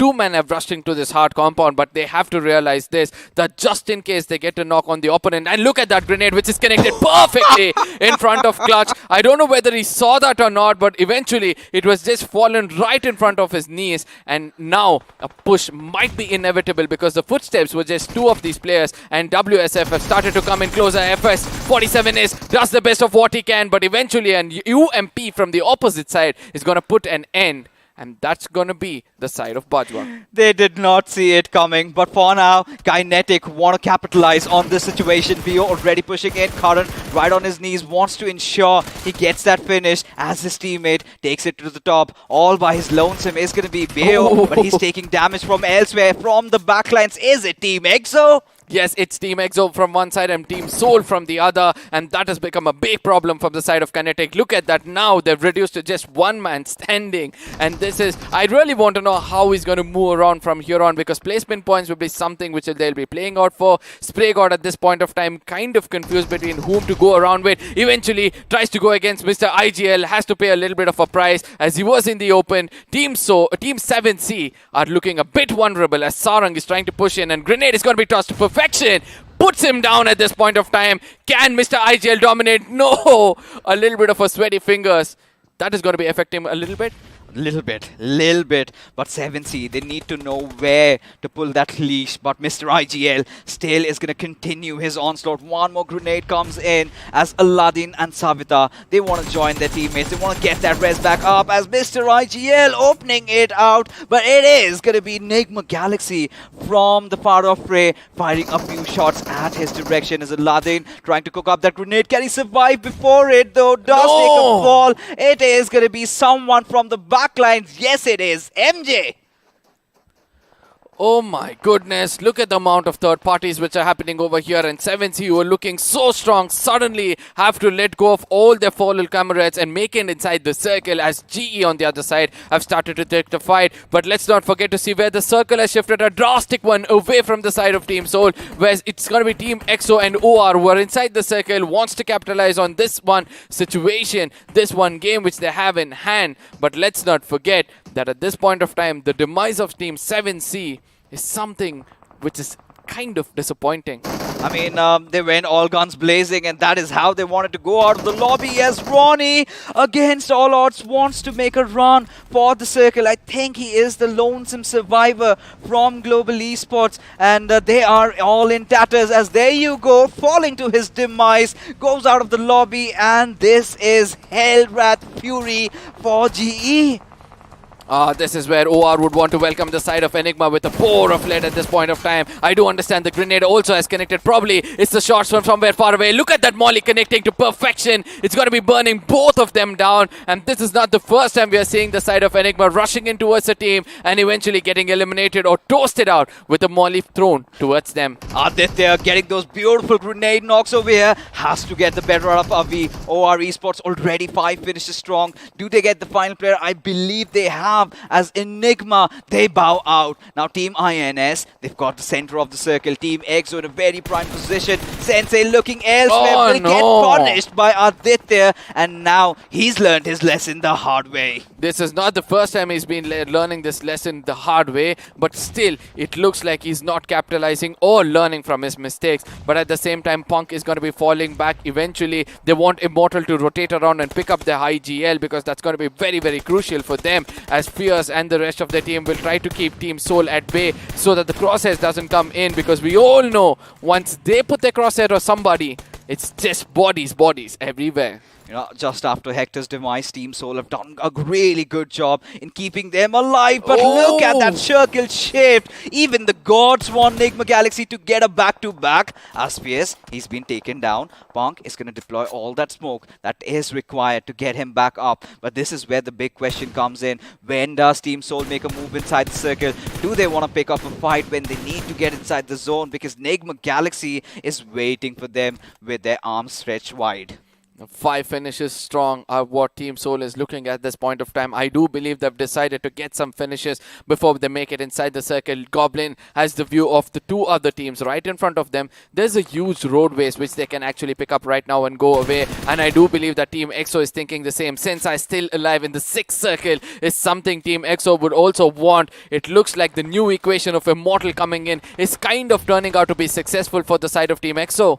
Oh yeah, there you go. No. Goblin gets the better out of one, gets the second one as well. This madman, he is on a rampage. Now Team Soul, they know exactly what to do at this point. Have lost out on Omega. There is no way they can get him back up, but that is not going to deter them from making their way inside the circle. They realize they spot out the players of BB who are being shot away from the players of Nigma Galaxy, and this is where Goblin, he wants to fire off at Scream right in the open, gets yet another.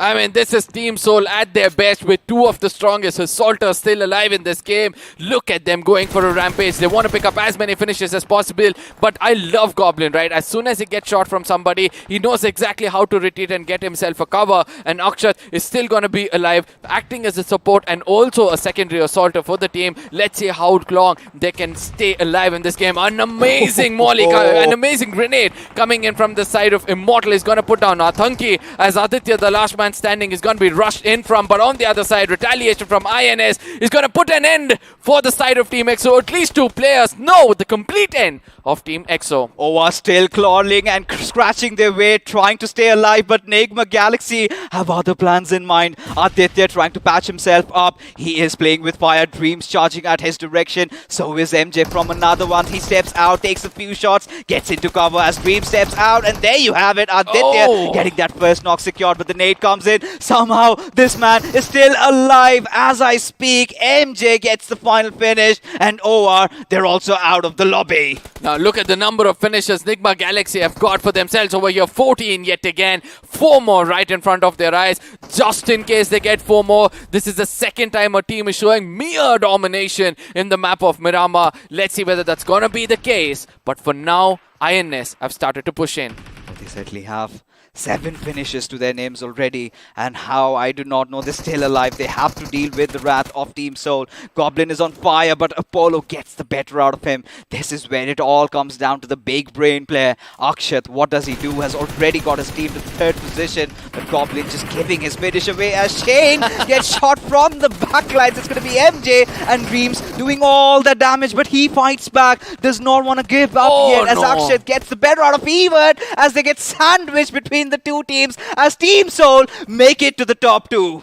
Now this is where 16 finishes strong. Nigma Galaxy is waiting it out. They don't know the location of the final player, and we all know winner winner chicken dinner is written all over in the name of Galaxy over here, and they finally get it in their name. That's going to be the final finish, which goes out for the zone itself. Team Soul looking the strongest at this point of time.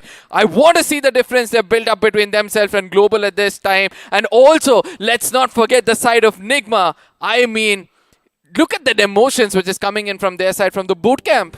As we, ladies and gentlemen, head to the post-match segment powered by Loco.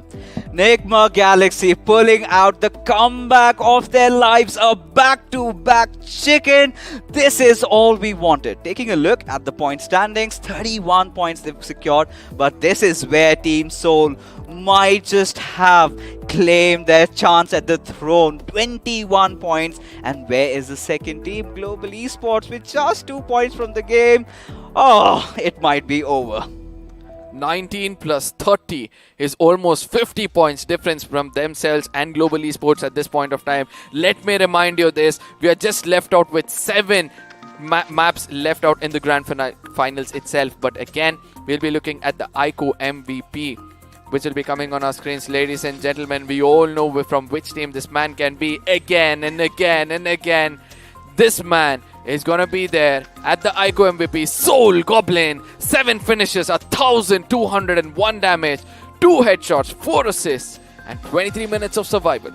And Team Soul, they did get targeted by the players of our esports, but they were not concerned. They knew the moment they saw the circle, they knew it was theirs. But Nigma Galaxy, that final shift, really helping them, getting them that back-to-back.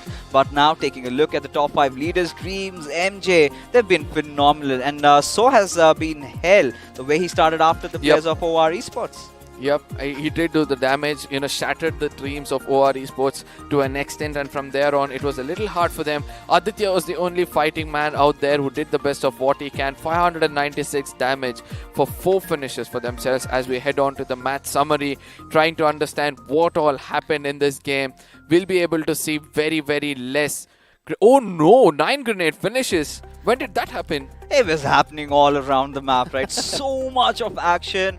It was chaos everywhere. 3 airdrops were also looted in this game. The healing We numbers... did see the gods. Yeah, we did see the gods, sir. It was on the players of Nigma Galaxy. I'm telling you, the BGMI gods have been blessing them. Now they're certainly fighting for the top 3. No caps at that. But for now, let's take a look at the FT craft, and you can see all those high-rise buildings are being formed. Nigma Galaxy, Team Soul, even INS and EXO. I mean, could have been a little bit more clinical. Now, Team EXO, the way they were not watching out for the side of Team Soul, every single time they got hit from the same angle. I don't know why that was the case, but ultimately Nigma Galaxy proving to us that you need to press the trigger only when required. 2000 damage on an average for 16 finishes. Very well done. Now the moment has arrived, ladies and gentlemen. The overall standings as Team Soul, the rocket is flying to the galaxies afar, as there you have 222 points. But Nigma Galaxy out of nowhere have managed to get that 3rd position for themselves.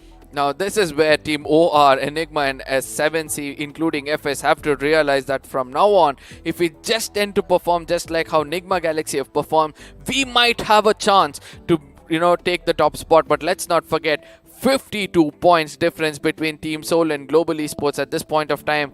They're going to be very, very confident to get up an average of 5 to 10 points in every single game and live up to the big name they have on their shoulder. Oh yeah, for Team Soul, I feel they've done enough. They have done enough. This is the kind of a lead that I was talking about. But for Global Esports to even have a slight possibility to, topple them over, they have to ensure that Soul goes down early and they get those juicy chickens. As we take a look at teams that have taken a hit, Hydra official keeps falling down. Big Brother, Team EXO finally lifting up a few points and having the 9th and 10th position to themselves, as Hyderabad Hydras keep falling down.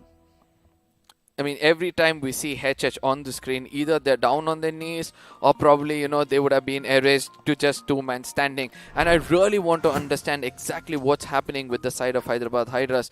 I do understand that their rotation clashes is something which they're not able to capitalize on. But when you know that is not happening, why don't you take an early rotation? Always head to the center of the circle. Because they've never practiced that. As simple as that.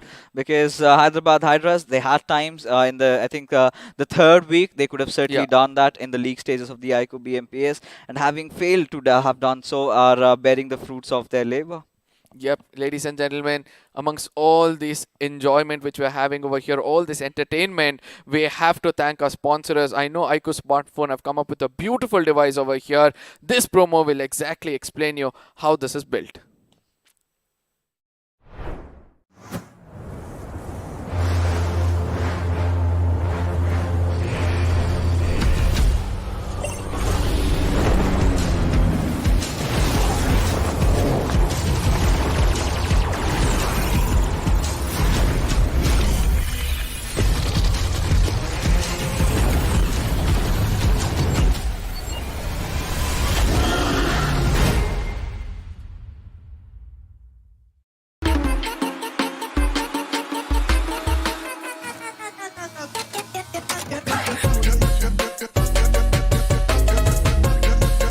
Watch it, earn it.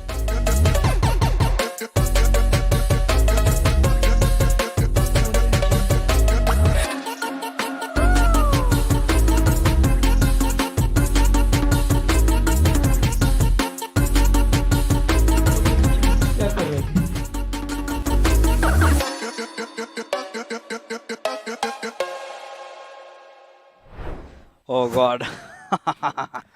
All that action, all that drama, all possible from our sponsors, the iQOO Neo 6. Do check it out on Amazon, as it is an Amazon special. Also, don't forget to check out Loco. And now, let's get back to business.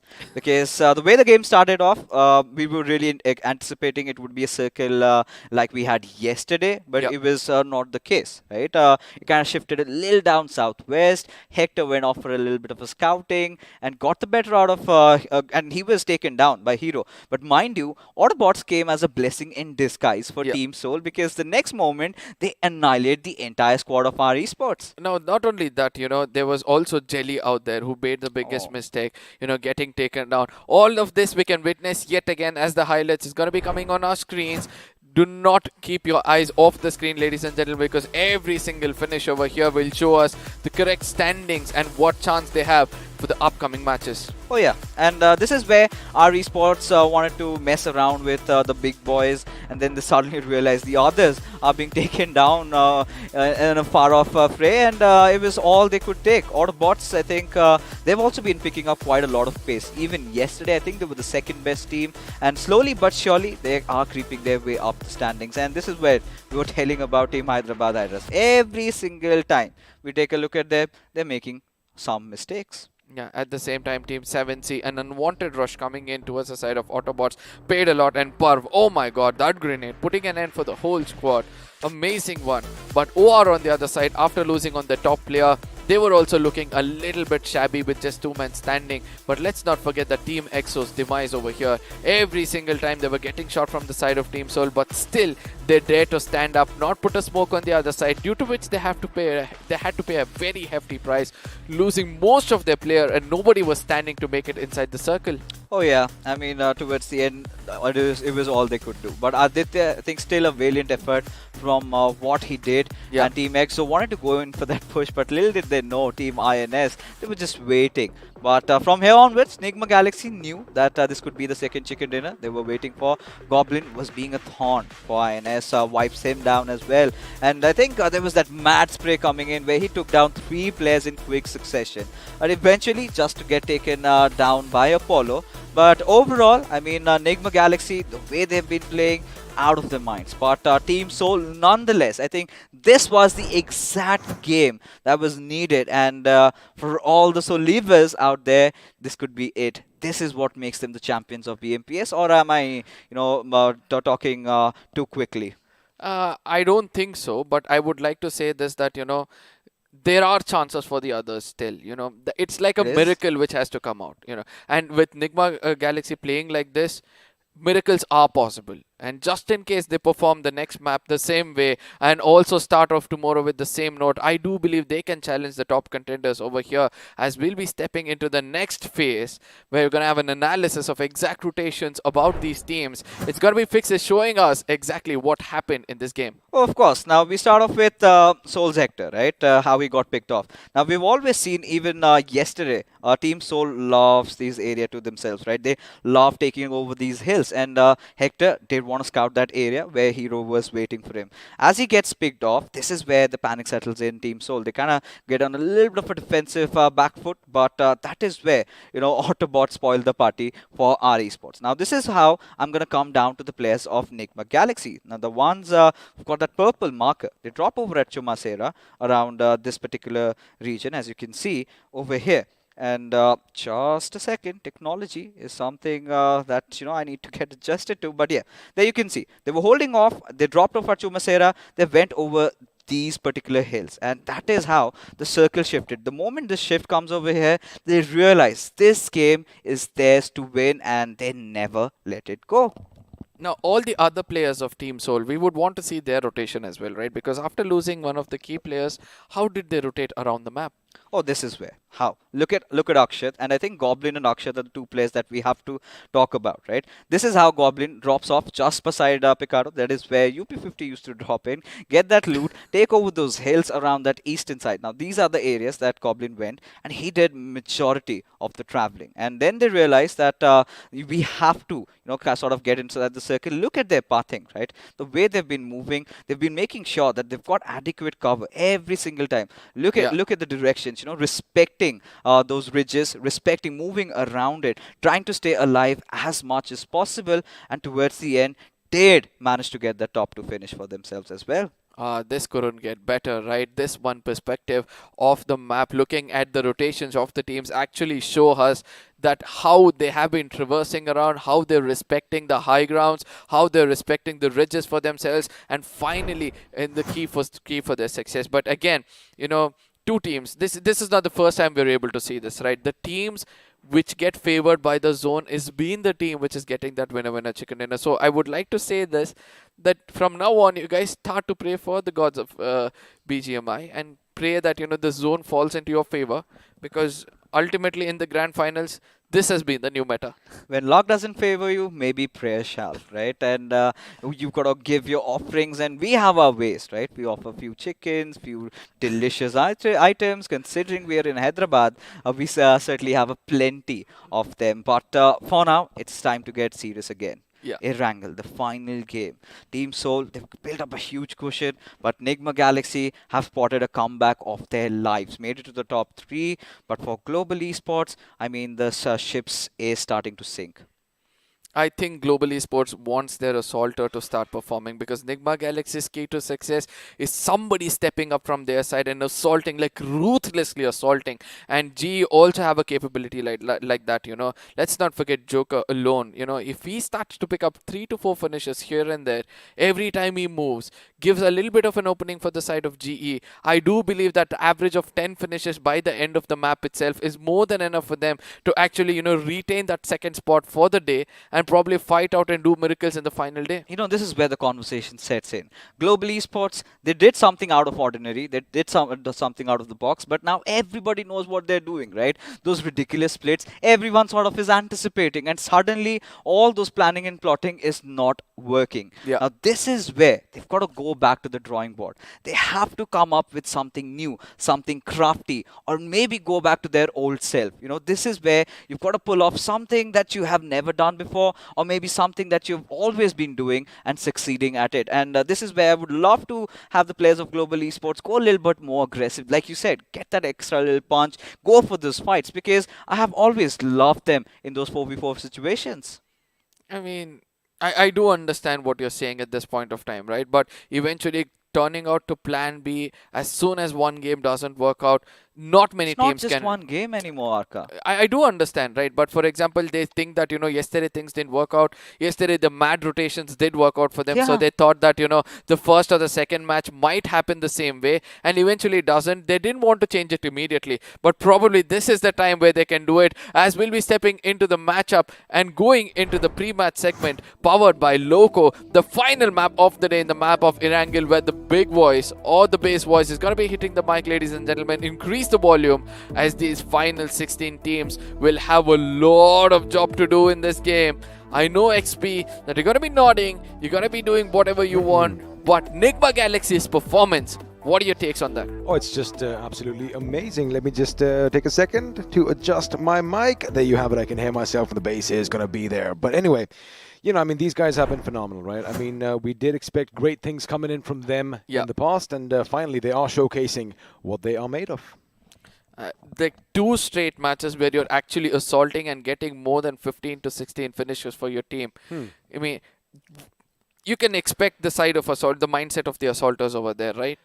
68 points coming in from 2 games is what they have done. Yeah. And again, you know, they're showcasing their prowess, because the pros are definitely on the prowl, and that is the whole essence of the iQOO BMPS. So once again, a massive shout out to BGMI Crofton for giving us such a lovely game, and our sponsors, iQOO and Loco, for making this all possible, which means one last time before the final game of the day, let's have a look and see how to slay your dragon.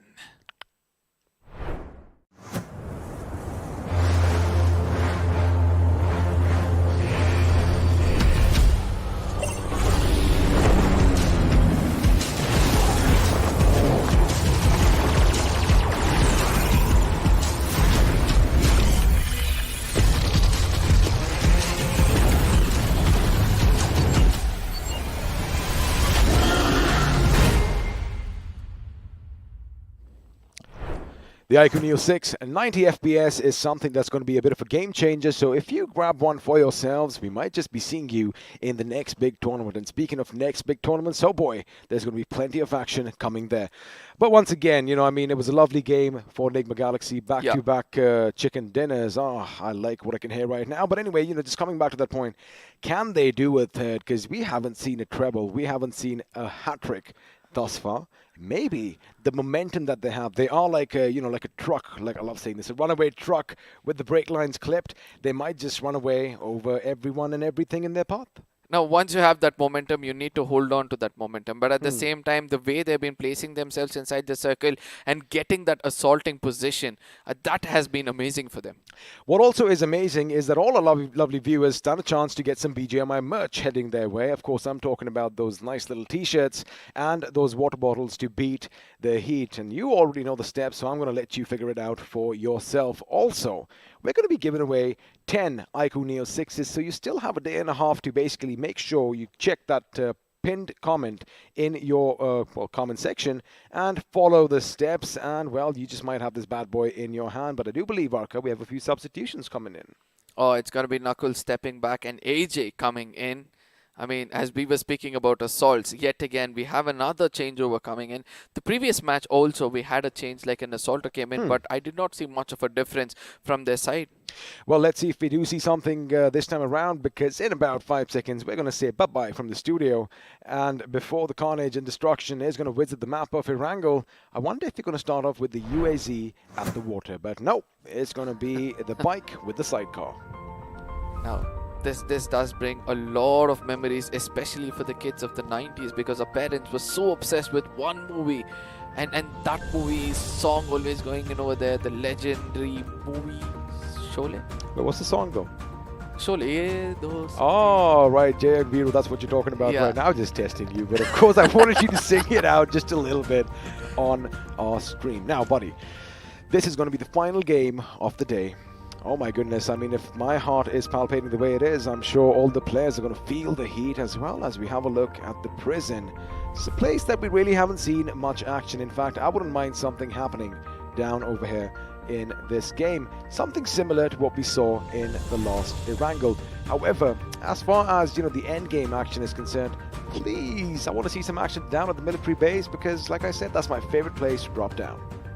Now, that is where I would want to see whether the flight path will be favoring that as well, right? Every time the flight path goes in to the center of the map, that is where teams will tend to go to their drop location. Well, now for the final time in this day, looks like your prediction is going to be right, because the Big Bird is going to be taking to the skies. And have a look at what's down below. It's the military base itself. Now, that is where we also have to look out for that Neo 6 in the hands of those players. Everybody are playing with this, and that shows that it's pretty much capable to go competitive with this device. And ultimately, looking at the flight path, starting off from the side of military base, heading towards the side of Severny. Somewhere my eye says that the circle might betray me and go toward the northern side, favoring Severny. Well, you are going to be picking Severny. I'm going to be picking... I kind of have a feeling this time it's going to be around Gutka Hospital. Even Primorsk might be in the first zone. But again, speculations aside, Global Esports aren't going to be taking any chances at Georgopol, where we've seen them in the past couple of days. Yeah. They're going to be heading down to the military base itself, making sure they capitalize on all that real estate. Now, if the circle is going to be in their favor, and if it does have a little bit of a southern trend in it, well, they're going to be a happy bunch of people. I just hope so that happens, right? Because G, at this point of time, they know there's another team coming up their tail, and they might snatch away the second position. Also, catch up to the 50-point difference between themselves and Team Soul, who are on the top right now, dominating. But let's not forget the two good games. Nigma Galaxy. Oh my goodness, my visions have come out true. I can see another shift in the circle. Now, of course, we have seen a circle similar to this in the past, but this one is going to be a bit to the north. I wonder if Stolber and Kameshki is where the action is going to end, but hold on a second. INS is going to be off to a good start this time around. They already have a couple of members of the Autobotz down on their bloody knees, and this is something we were vying for a long time. Now, Mr. IGO is going to be in that little shack all by his lonesome, as his teammate is going to be coming in from behind Crazy Soul. He's got to be careful, because what Mr. IGL is doing, there you go, he's biding his time, and now Crazy Soul is going to be on the retreat. However, a Molotov could be flung his way, and there you go, it does break behind him. However, he's still on his feet. Now that is where retaliation or the backup comes in from the side of Team INS. They have gone head into the side of Mr. IGL, put him down under. 2 finishes confirmed at this point of time, and I know that... Oh my goodness! Evert from behind comes in and finishes off the last player standing, and Autobotz. Well, The Autobotz this time around did not assemble. In fact, there was some deception in the air as far as Team INS is concerned. And these boys are off to a good start, something that they needed. And this is a little bit of a gamble that I do believe the boys from Autobotz took, because maybe they dropped down a bit too early for those vehicles.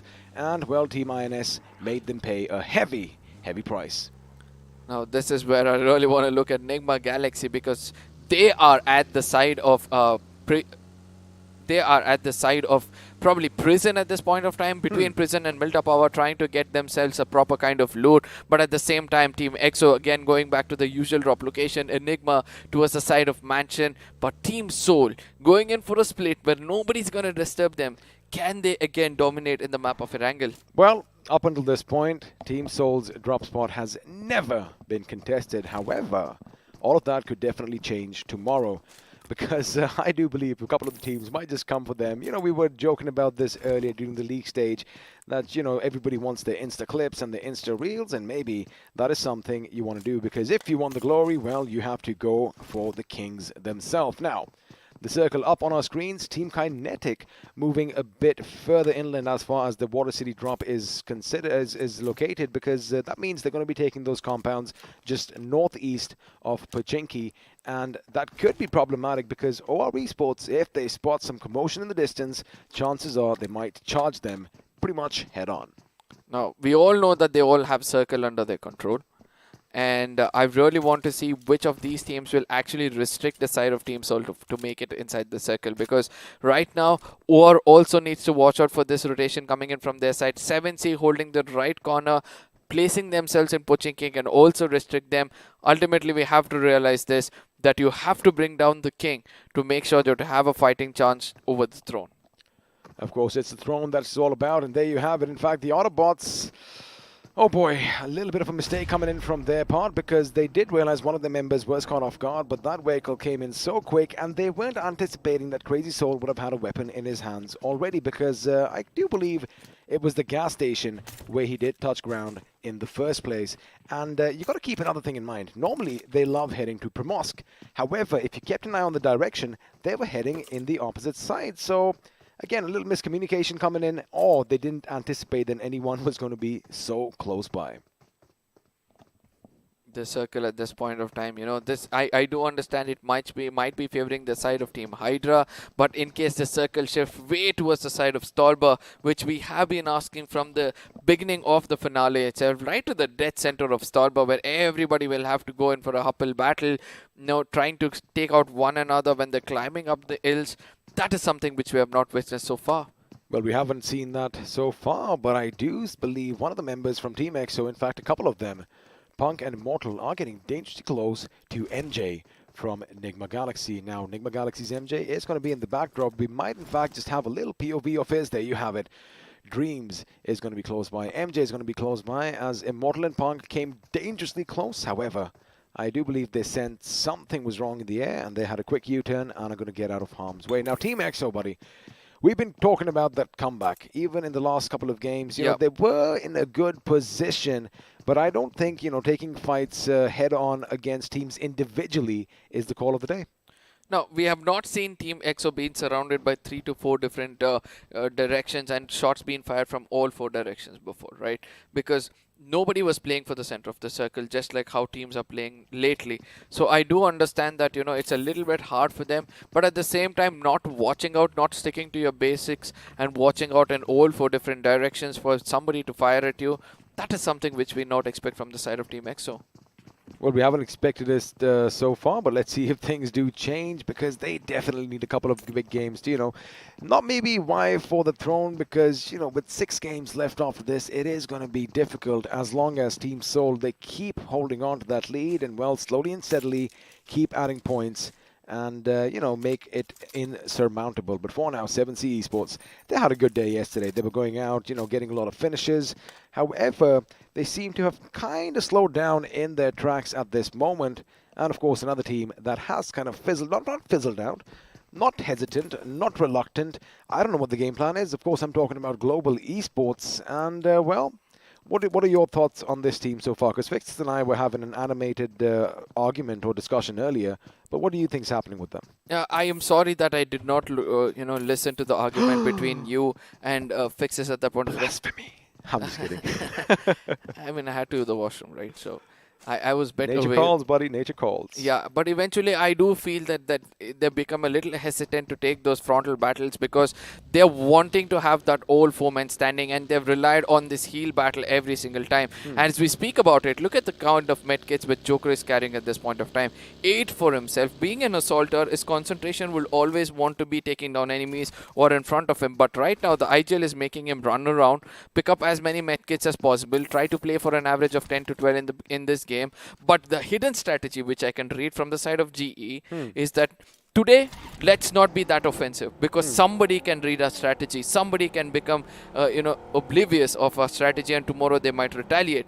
So they're going to be very, very careful today. But tomorrow, they'll be playing like how Nigma Galaxy is playing and challenging this side of Team Soul. Also, just a point that I wonder if anybody picked up when the map is coming on. Oh my goodness, perfect timing. Have a look at the hospital towards the top left. Global Esports' AJ is going to be there all by his lonesome. And what's happening right now as far as the other members are concerned is that they're going to take their sweet time coming into the circle, which means they need to be able to take on the brunt of the blue zone, which means, of course, they're going to have all those first aids. But now the circle is going to implode in on itself, and, well, it's going to be fairly obvious and fairly simple right now. Yasnaya Polyana is still going to be at the center of all the action to come, but have a look at the kaleidoscope of colors, a splash of colors on your screen, because everyone and their friends are going to be heading in that same direction, which means we might see some vehicular collisions like we did last time around.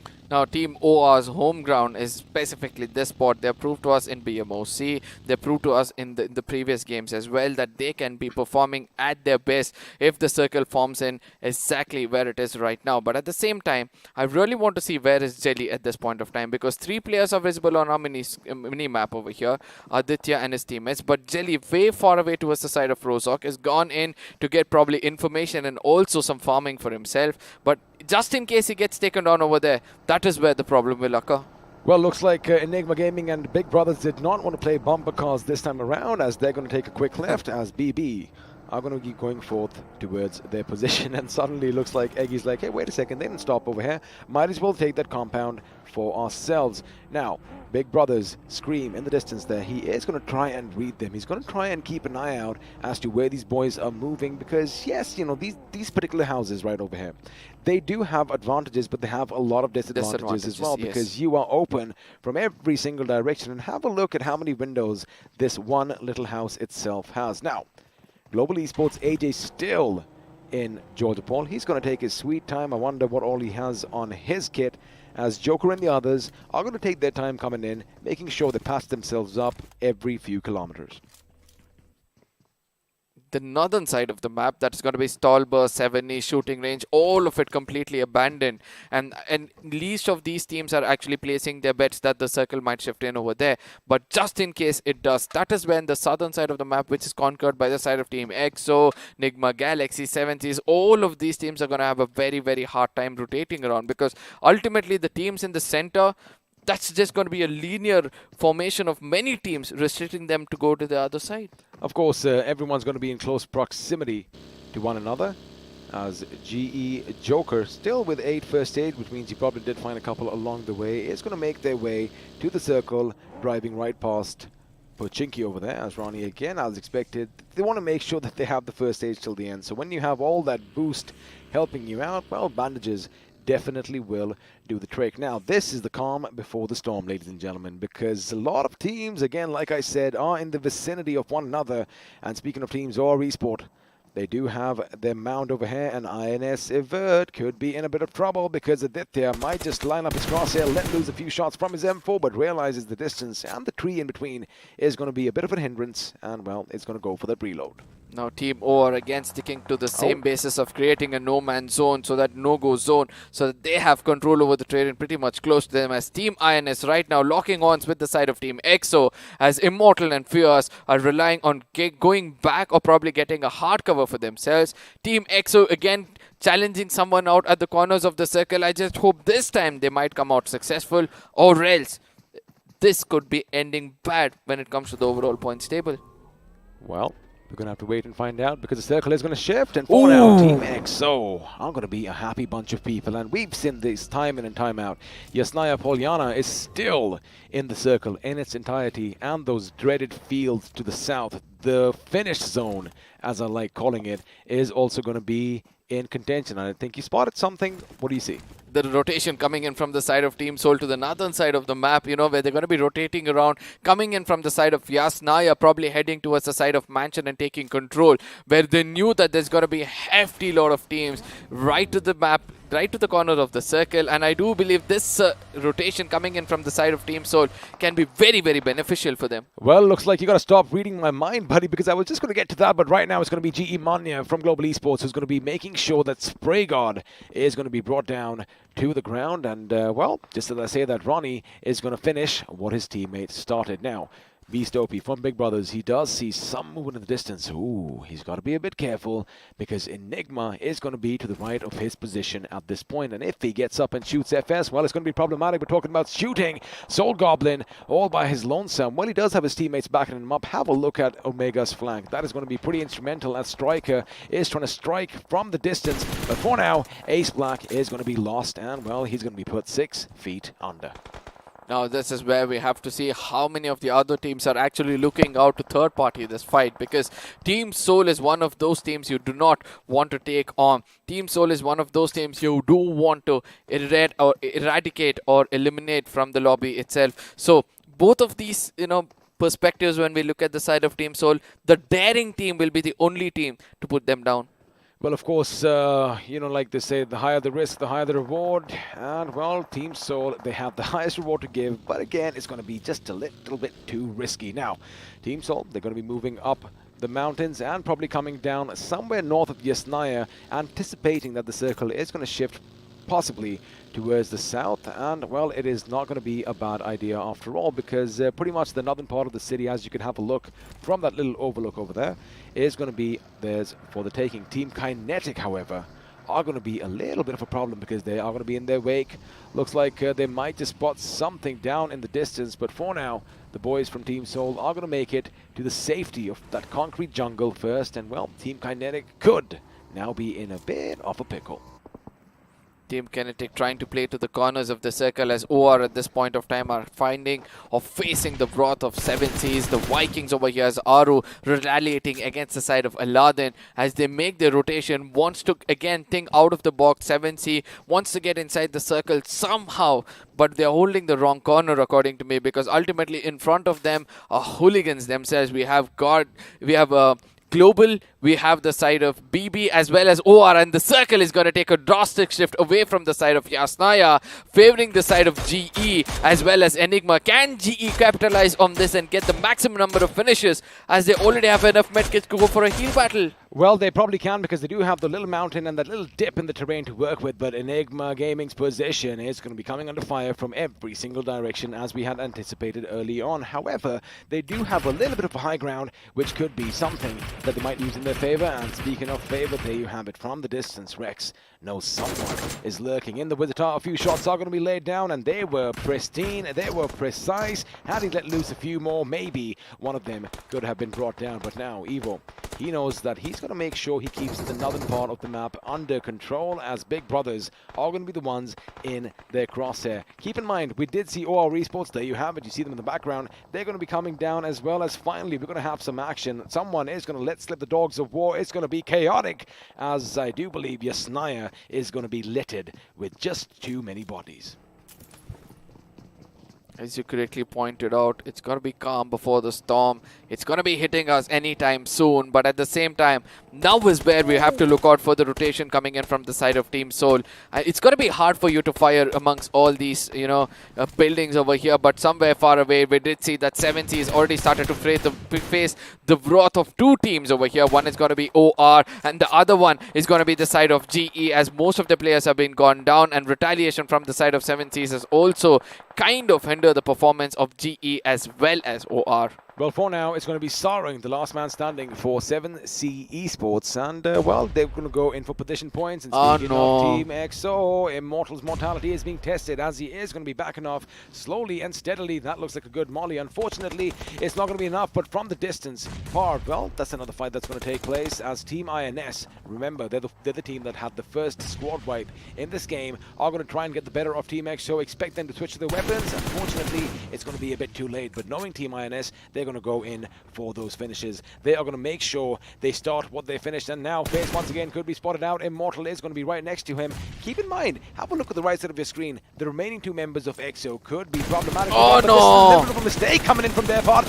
I was not expecting that at all. They should have stayed in the dip, should have asked their teammates for help, but now they're going to be reduced to a two-man squad. The reason why they couldn't call in for the teammates were look at the distance between themselves and the two other players. They're way far away, right to the dead center of the circle. The split gameplay coming from the side of Team EXO, backfiring to the best of it and making sure that they're just a recipe of disaster at this point of time.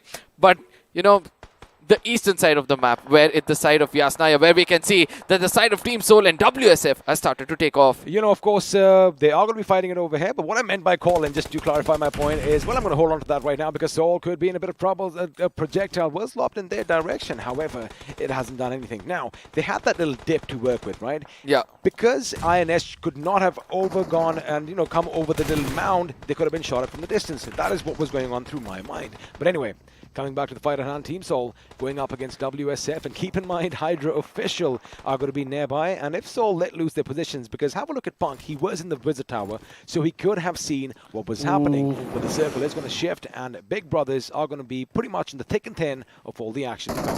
Now this is where Nigma Galaxy will have a long rotation inside the circle. They have been purring perfectly, all because of the zone in their favor. But Goblin at this point of time takes down a player, gets a confirmation.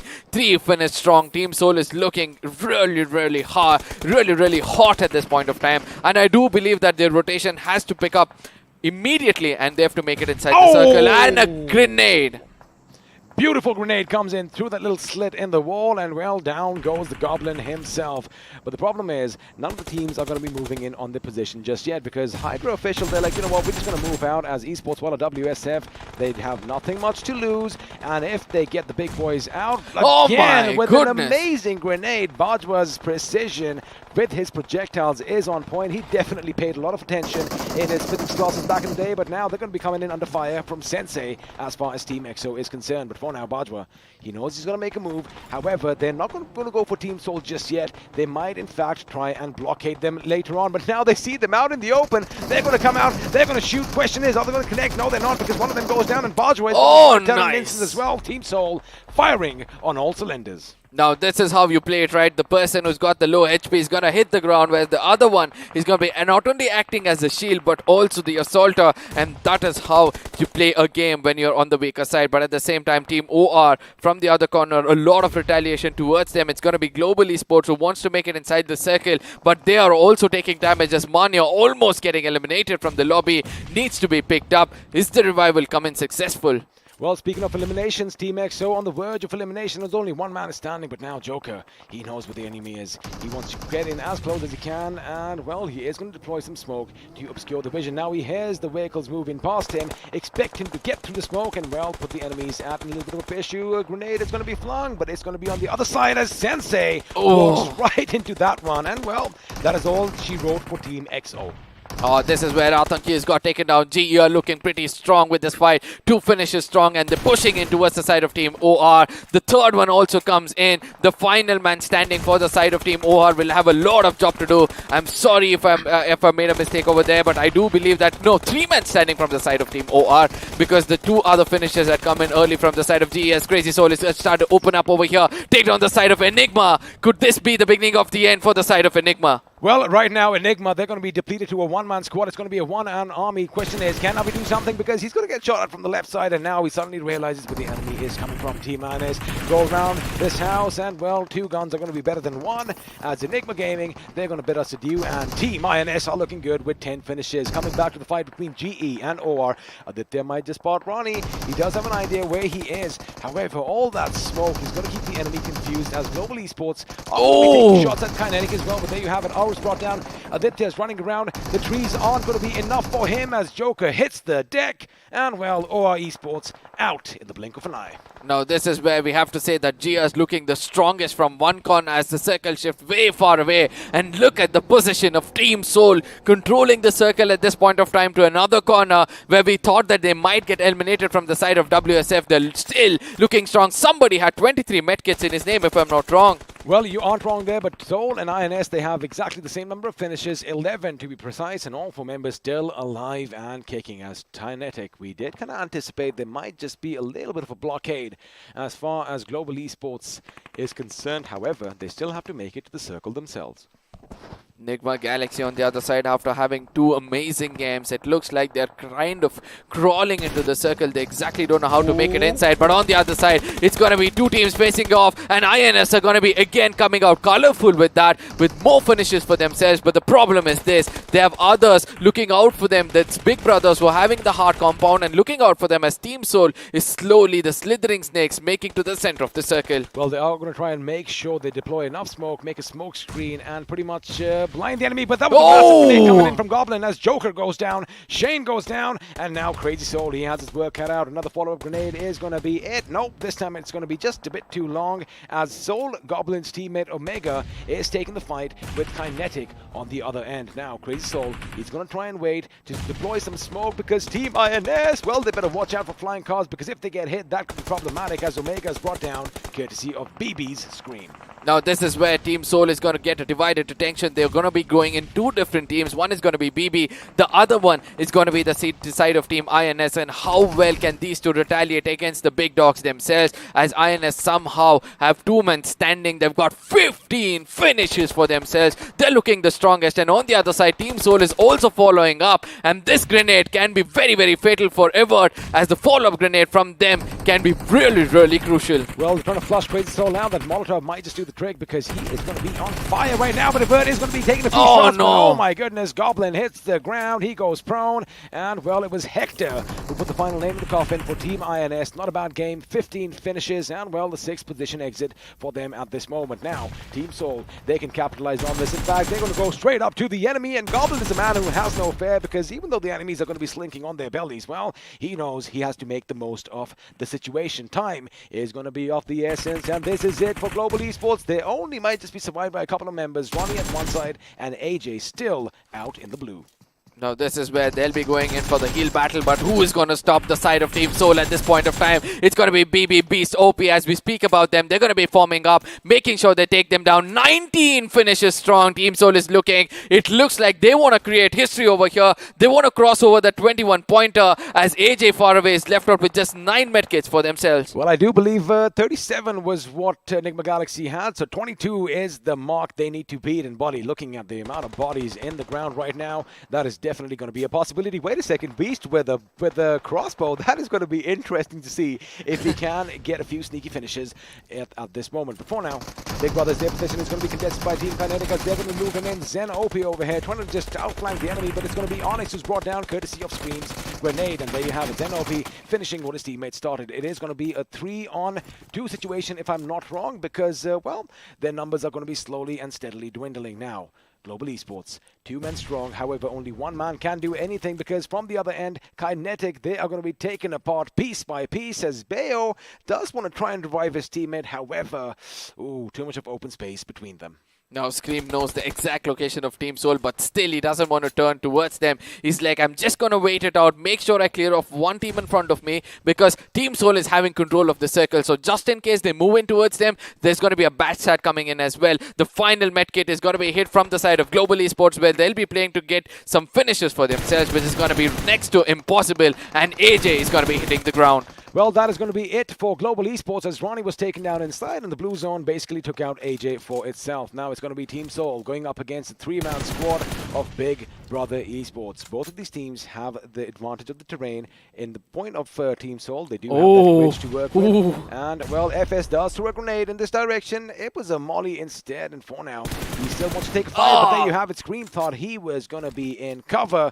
Unfortunately, he is going to be brought down by K47. Now, a grenade grenade is going to go in. If it connects, Team Soul are going to be in a good position to take it all as Goblin comes into fire as well. And I think he has an idea. Someone is lurking behind that crate. And K47 loses the massive chunk of his HP. And Goblin's keen eyes, well, he spotted movement behind. And this Molotov might just do him in.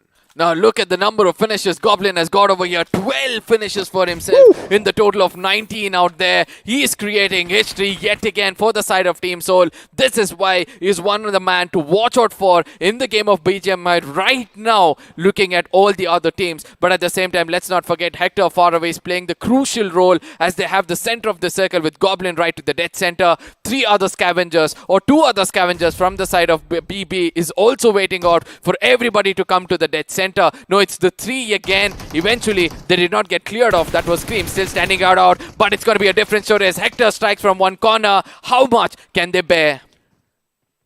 Well, right now, Team Soul, all they have to do is wait for the enemy to come towards them because they have the circle off the tail. It looks like Goblin again. This reaction is amazing. He goes, he shoots, he gets him. And that is what champions are made of. 12 finishes now become 13. It is going to be a 2v3 situation. But again, like I said, you know, big brothers, they are at the edge. The only problem is they're going to be clumped in on one particular position. Now, this is where Goblin and his teammate Hector can make up that little crossfire. 20 finishes is what they have. They're going to go for some more. He's going to be shooting randomly in the smoke. Now he gets out. No, he goes back in because he realizes he was out of cover. And now the UMP is going to be reloaded. 35 bullets. Can he get them both? He's going to zig. He's going to zag. He's going to shoot. Unfortunately, it's going to be Beast who brings him down to his bloody knees. Now Hector is in full HP at this point of time. Can they do wonders over here as Scream is trying to take all the attention? But I love the way BB played this out. Eventually, they were like, we're going to make sure we create a diversion on one side, and every single time the crosshairs moves, the other guy is going to come out and make sure they put them down. But least do they realize that Team Soul has already done the damage in this tournament,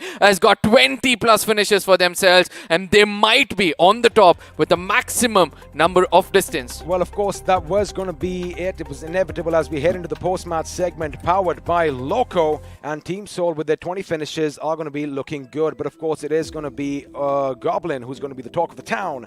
13 finishes, buddy. I'm pretty sure new records are definitely being set. But a valiant effort coming in by Big Brother Esports, getting that chicken, getting those position points. 25, not a bad outing. Now, I felt it was 20 plus because eventually they had a knock on the left side. You know, they have not capitalized on that, but 20 finishes is fine. But look at the number of finishes the first 3 teams have taken, right? 15, 10 and 20. That shows that, you know, most of the room was wiped out by just 3 teams over here, whereas Global and FS, all of them had just a bit for themselves to share. Well, there is no doubt in our minds that is going to be the Green Goblin himself with 13 finishes and oh la la, 1926 points of damage. That is phenomenal. Forget anything else. This is the highest damage by one single person in one single game. The highest number of finishes by one single person in one single game. Are they still going to go for the top? Because, well, they were just shy of the highest finishes as well. But joining them, we of course have our winners from Big Brother.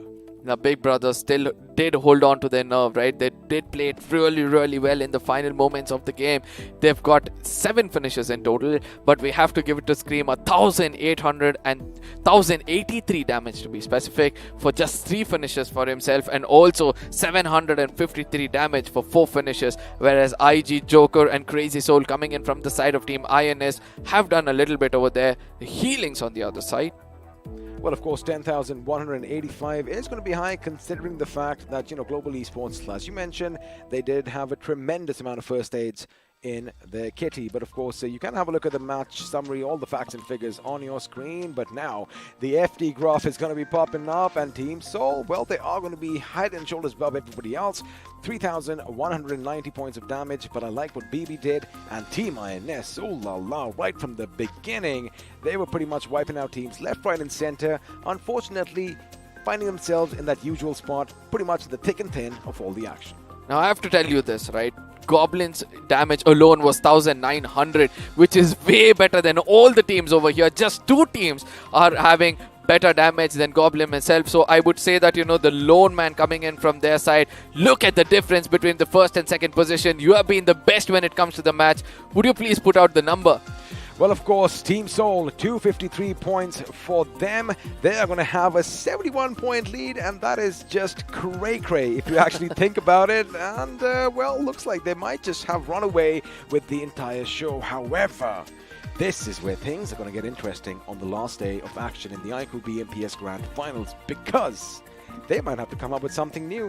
Some of the teams at the bottom, they might just, group up and be like, hey, let's do one thing. All right, Team Seoul, I see you guys. And of course, they are the most well-known, probably one of the pioneers of this game. So they might want to take them out. And if that happens, maybe, just maybe, again, it's a speculation, things could go awry for them.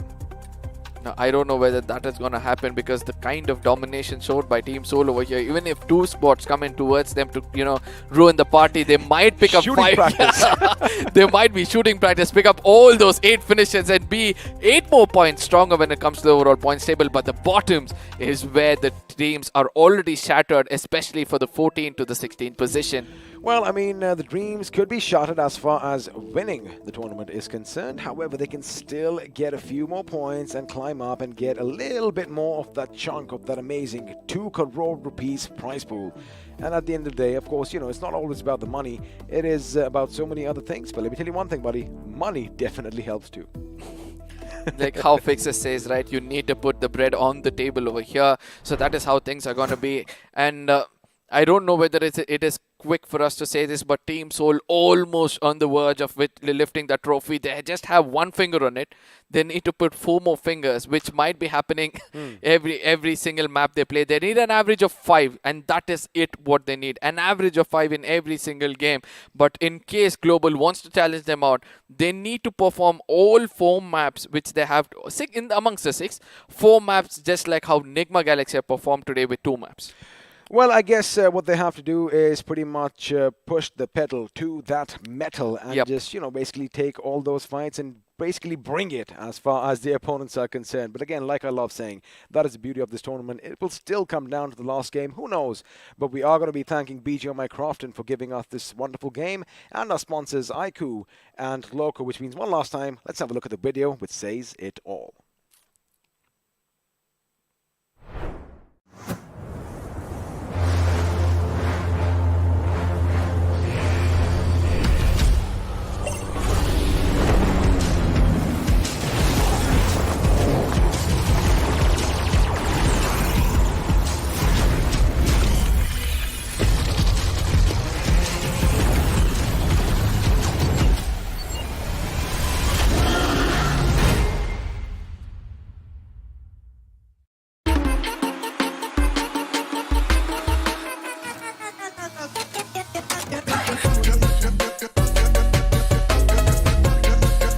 Watch it, earn it.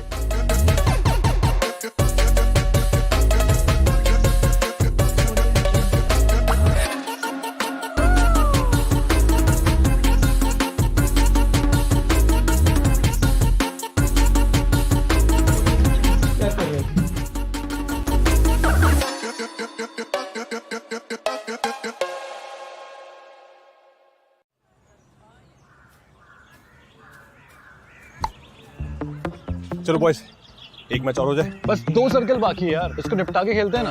क्या circle? यार राज, तू क्यों नहीं खेलता हमारे साथ? अपनी squad बन जाएगी। स्क्वाड? पर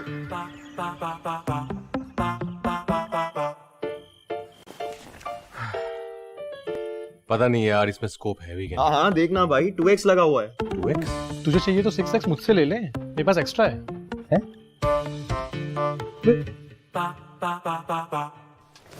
मैंशन चलते हैं गाइस, क्या कहते हो? लूट के सीधा रोटेशन मारते। मैंशन में लूट?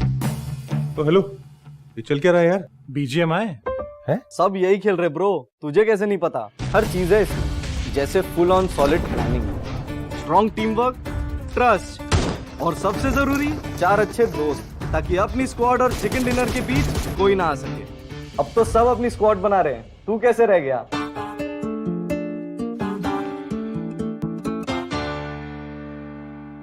चल यार राज, अब एक मैच हो जाए। क्यों नहीं, अपनी स्क्वाड बना ले। हमारी BGMI स्क्वाड तो रेडी है, अब अपनी कब बना रहे हो? I love how, BGMI is pretty much part and parcel of our lives now, especially for us. I mean, we're speaking about it for a living. But oh my goodness, what an amazing end to the day. And, well, Team Soul almost just wiping everything out once again. But Big Brothers this time did manage to get the better of them. Now, this is where I would like to say that there's got to be a lot of preparations coming in the boot camp of Team Soul already. I mean, I do understand that, they've waited for a moment like this for a really long time, right? They were coming up with rosters after rosters. They were trying to experiment on all those things. But eventually, could this be the tournament where they lift the big trophy and prove to us yet again why they're the best entity out there? Oh, it definitely does seem like it because, at the beginning also, week 1 was when they showcased, their prowess, especially for me because that's when I came in the BMPS. Yeah. I said one thing, this is a new breed of Soul because to be the best, or rather to be in the best team, there's a lot of pressure that's going to be coming on you. And of course, all of you watching over here, if you think you have the cojones, if you think you have the skills, by all means, go and try out because you're going to be under scrutiny 24/7. One little hiccup is going to be something that is going to have a little bit of a negative aspect as far as your performance goes. So it sounds all flashy and glamorous, but the pressure on them to excel what Soul in the past has done is something that is pushing them forth, and looks like they're going to be the new household names.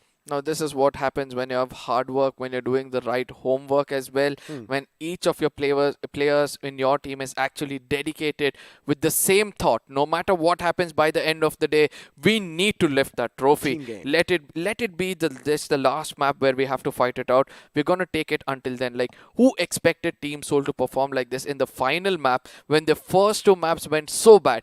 Compared to the other teams, other mindsets, I'm telling you, as soon as the first 2 maps go bad, they tend to change this strategy. They tend to play a little safe and all those stuff. But look at Team Soul. They're sticking to their old strategy. Go to the center, start dominating, and in case the circle shifts a little away, start dominating from that corner. Well, domination is going to be the word of the day as far as Team Soul is concerned, which means if you guys want your BGMI merch, well, time might be running out, but you still can try and, put a few hashtags in if you know what I mean. But, speaking of domination, boy, Enigma Galaxy had 2 amazing games as well. Yeah. And although they did kind of fall short in this one, back-to-back chicken dinners is what they did achieve early on. 68 points coming in from 2 games is just wow. Agreed on this point. But again, when you are under the limelight and somebody else comes and steals it away from you with a big name like that. But at the same time, we have to give credits to Enigma Galaxy, Apollo, especially. You kept telling him that, he's one of the gods for whatever he is right now. The way he assaulted and led the assault was also phenomenal compared to the side of Team Soul Goblin. But Goblin, again, is a beast of his own, right? I mean, I'm going to be comparing him to the likes of Jonathan, which he was back in the day. When he first came onto the scene. But, that is all our speculation. We're not going to be yada-ing anymore about that. What we are going to show you is who all are going to be the giveaway winners, and your names are going to be popping up on the screen. So beforehand, congratulations to Shayank, Mayur, Mr. Khan, Aditya Kumar, Mohammed, Soham, Kumar Nikhil, Sandeep, Tejasva, and Vaibhav. You missed out. It's Mohammad Shahnawaz. Mohammad Shahnawaz. Oh, wait a second. Is that our boy? That's what I was looking out for. But the next set of names are going to be coming on our screens. It's going to be Anup, Zihan, Somesh, Rajiv, Mayur, Akhil, D. Venkatesh, Jambukia, Harsh, and Amardeep. And of course, Harish as well. Harish. Congratulations, lads. You are going to be getting some BGMI merch headed in your direction. And I like the fact that, even though we have long names, I mean, we should be proud of where we come from. That's why I have Angad Singh Chahal written every single time. But we have some more coming in. It's going to be Jaren JK. It's going to be Adeep Zaidi, Chandan Kumar, Anil, Rahul Shinde, Deep Godhani, Love Singh, nice, Muhammad Ibran, Rohit Tony, and Anirudh Kumar. Now, we have a lot more names coming up, right? But finally, somebody has predicted it right, and most of the Soul fans are going to be happy, as well as Enigma Galaxy was very close for that as well. It's going to be Rohit, Manish, Intwala probably, Islam. Islam. I mean, this team is way far away from me right now. Saksham Garg. I'll help you out over here. Saksham Garg, Vihan, Kaushik, Prathamesh, M.A. Razak, and Anand Yadav. Congratulations, boys and girls, again. And make sure you rep all that out in public because I'm just going to go with this since it's a bit further away. Mayur Patel, Rohan, Islam, Harshraj, Ruli Gogoi, from Assam, I'm sure. Nikhil, Bobde, Saif Ali, Akhil, Dipender, and Phantom. Ooh, Phantom. Were you a big fan of Phantom in the past? Obviously, the big purple man. I mean, this muscular body with the tight suits. Oof! I was just waiting every time it used to come on the newspapers, and I used to be waiting it out. And then made it like this that it comes only on the Sundays. Oh. And I used to be like, oh, I just wish you what's gonna happen next again. Oh, like a major Phantom fan over here. And I'm going to be pulling your leg later on. But day 3 was a phenomenal affair once again. One team did dominate, pretty much head and shoulders above everybody else. But Nigma Galaxy, boy oh boy, what a comeback to the top 3.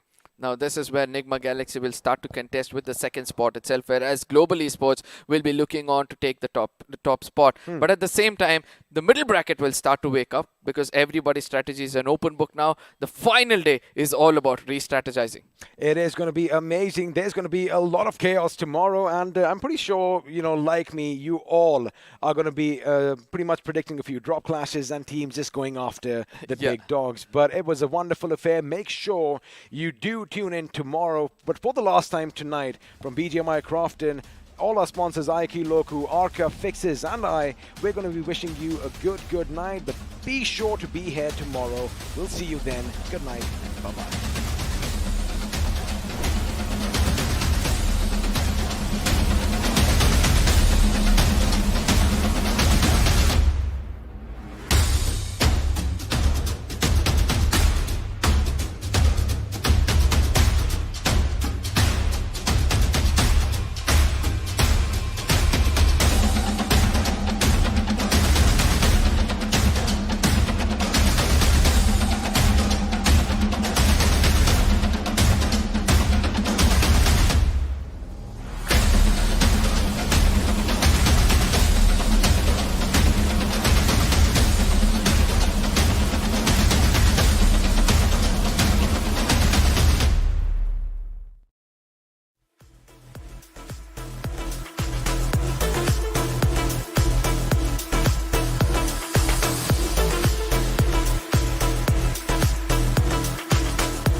है